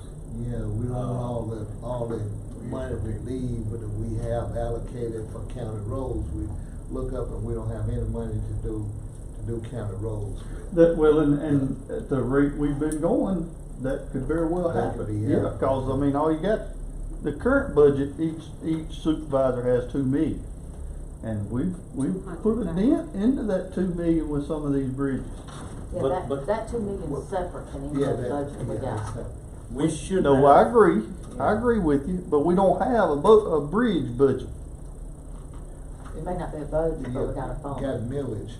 We got millage coming in. We shouldn't have used any of the 2 million on any of the bridge repairs we made so far. Well, then I'll go back and readjust the budget and get y'all a new report, but we do need to have a work session and figure out how we're gonna manage this bridge project business. Well, I mean, if there's a bridge that's gotta be repaired, it's gotta be repaired. But I think when we start grading those bridges, we'll know what, we've got time, we've got a couple of years before we have to, things like that, but yeah. Now, when millage comes in for county bridges, you can choose to put that into a budget for bridges, I would think. If we got millage coming in for county bridges. It's received into the bridge fund. It's received into the bridge And fund. in order to spend that money, there has to be budget. But in that that'll fund. be adjusted because we may have one bridge that like our top went out, but we gotta go fix it right now. That's all and you it get. wasn't even budgeted. No. It wasn't even, nobody knew anything about it. Dry Creek, they closed it, boom, before we could have it replaced. Yeah. Which it's slated for replaced with state aid, but we gotta fix it. That's right. So we gotta go fix it, now and get it back open. That's what I'm saying, that fund, instead of having a budget and say, okay, we're gonna fix this one, this one, this one, we don't know yet. Well, I mean, and if we that's the would, way but we have to don't know. operate with that, then that's, I mean, I'll think through how to manage it and how to fit it into this capital projects, process that I'm developing. What Supervisor Williams is saying is bridge maintenance and capital projects. So you had 2 million in bond, the 2024 bond. You get 200,000. 200,000, I'm sorry, I kept saying 2 The million. bridge fund, if you have maintenance is what you're referring to, then it comes out of that. It doesn't have to be, there's a budget, there's money in the bridge fund. Maintenance is different from the capital project. So that's the question, is he referring to, do we have money in our bridge fund? And the answer is yes, we do have money in our bridge fund for maintenance projects. But the capitalization, That's just a particular account, which is 911. 150, 300, 911, which is the 200,000. and what I've been doing is I've been deducting anything that's hitting 911, whether it be in the 150 road or the 160 bridge, from the 200,000 that the supervisors were allocated. That, you have to put something back there, because that sort of, we had a set aside for bridge. If we identified a road we wanted to do, and it had a bridge on it that needed some work, that wouldn't come out of that 200,000. That would be considered maintenance to repair that bridge, and we would capitally improve the road. If we had a bridge that needed completely replacing on the road we've identified, I'm not sure, that wouldn't be maintenance then. Well, we've been hitting 169.11 for a number of projects now. We can go back and look at what those are. Is there a benefit for me, because I'm keep in mind what I'm doing is trying to think if I can get money, how do I need to play with it? Is there a benefit to having this separate fund for the bridge, because that's purely for bridge work that we have to do? It's taxed that So way. it's and that's what forces us to put it in a fund specifically for bridge. And it's specific. So That's we right. can't- Okay, That's I got right. you. All right. Its purpose is for that purpose. All right, you guys may have to keep these, well, you know how to do this, I don't have to tell you anything. My job is to go see if I can find it, your job will be put it where it goes. I'm not gonna worry about it. Well, if you go get it, they're gonna make me put it in a separate checking account, and Dee's gonna have to reconcile that account every month. Well, I hope we have a lot of those. 21 bank accounts. I really do. Hey, if we gotta have 4, we gotta have some money. We got some stuff to do. I'd like to combine them, but whatever we gotta do. We're gonna get done, reconcile we as gotta many have bank it. accounts as Rob can get money for, but I may be coming in here asking for some help.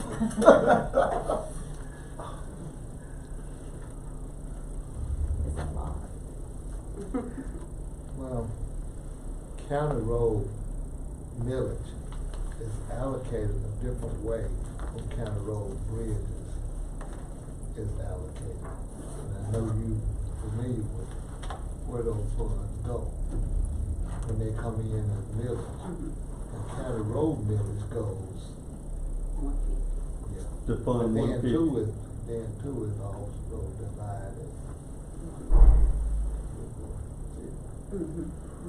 But there's currently no limiting factor to ensure that we don't, short of me and Dee keeping an eye on Fund 160 and saying, hey, we done spent all that money, you can't work on this bridge. Well, it's, you know, so it's, the question is, how do we budget it? Or is it gonna be some other mechanism where literally me and Dee are the one, you know, keeping y'all informed as to how much money's left in that bridge fund? Well, I would think that our road manager would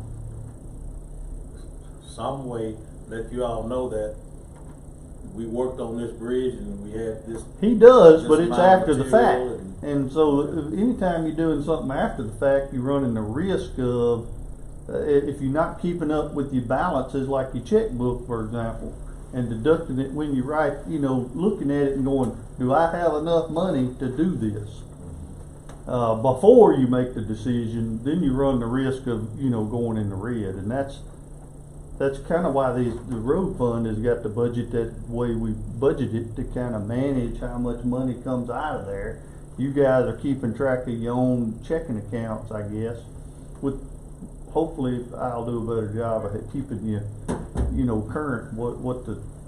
I'll give you the bank statement so that you can reconcile your checkbook, I guess is what I'm saying. If you think of me as the banker, every month I'm gonna try and get to the point where I can give you a bank statement that tells you, based on everything I'm seeing, this is how much money you have in the bank. And then you can go, well, this is outstanding and this is outstanding, so I really got this much money. This is making my head hurt. Do what? It's making my head hurt. Yeah. Oh my goodness. We'll have a working session. It's not as hard as it sounds. I mean, I think if you could just see it, it'll come together. Sounds good. Well, I think. Oh, okay. Motion to acknowledge as justice court. Motion by Supervisor Williams, second by Supervisor Little. All in favor? Motion passes unanimously. Well, I think. County administrator. Okay. Motion to acknowledge. Motion by County Supervisor administrator's Williams, presentation. second by Supervisor Little. All in favor? Motion passes unanimously. Time has been well spent. I think it's been very informative. Supervisor Little, thank you for suggesting that we do this. I'm sorry, so long, but well, I think we've uncovered a lot of things I that we think need so. to figure out. Absolutely, absolutely.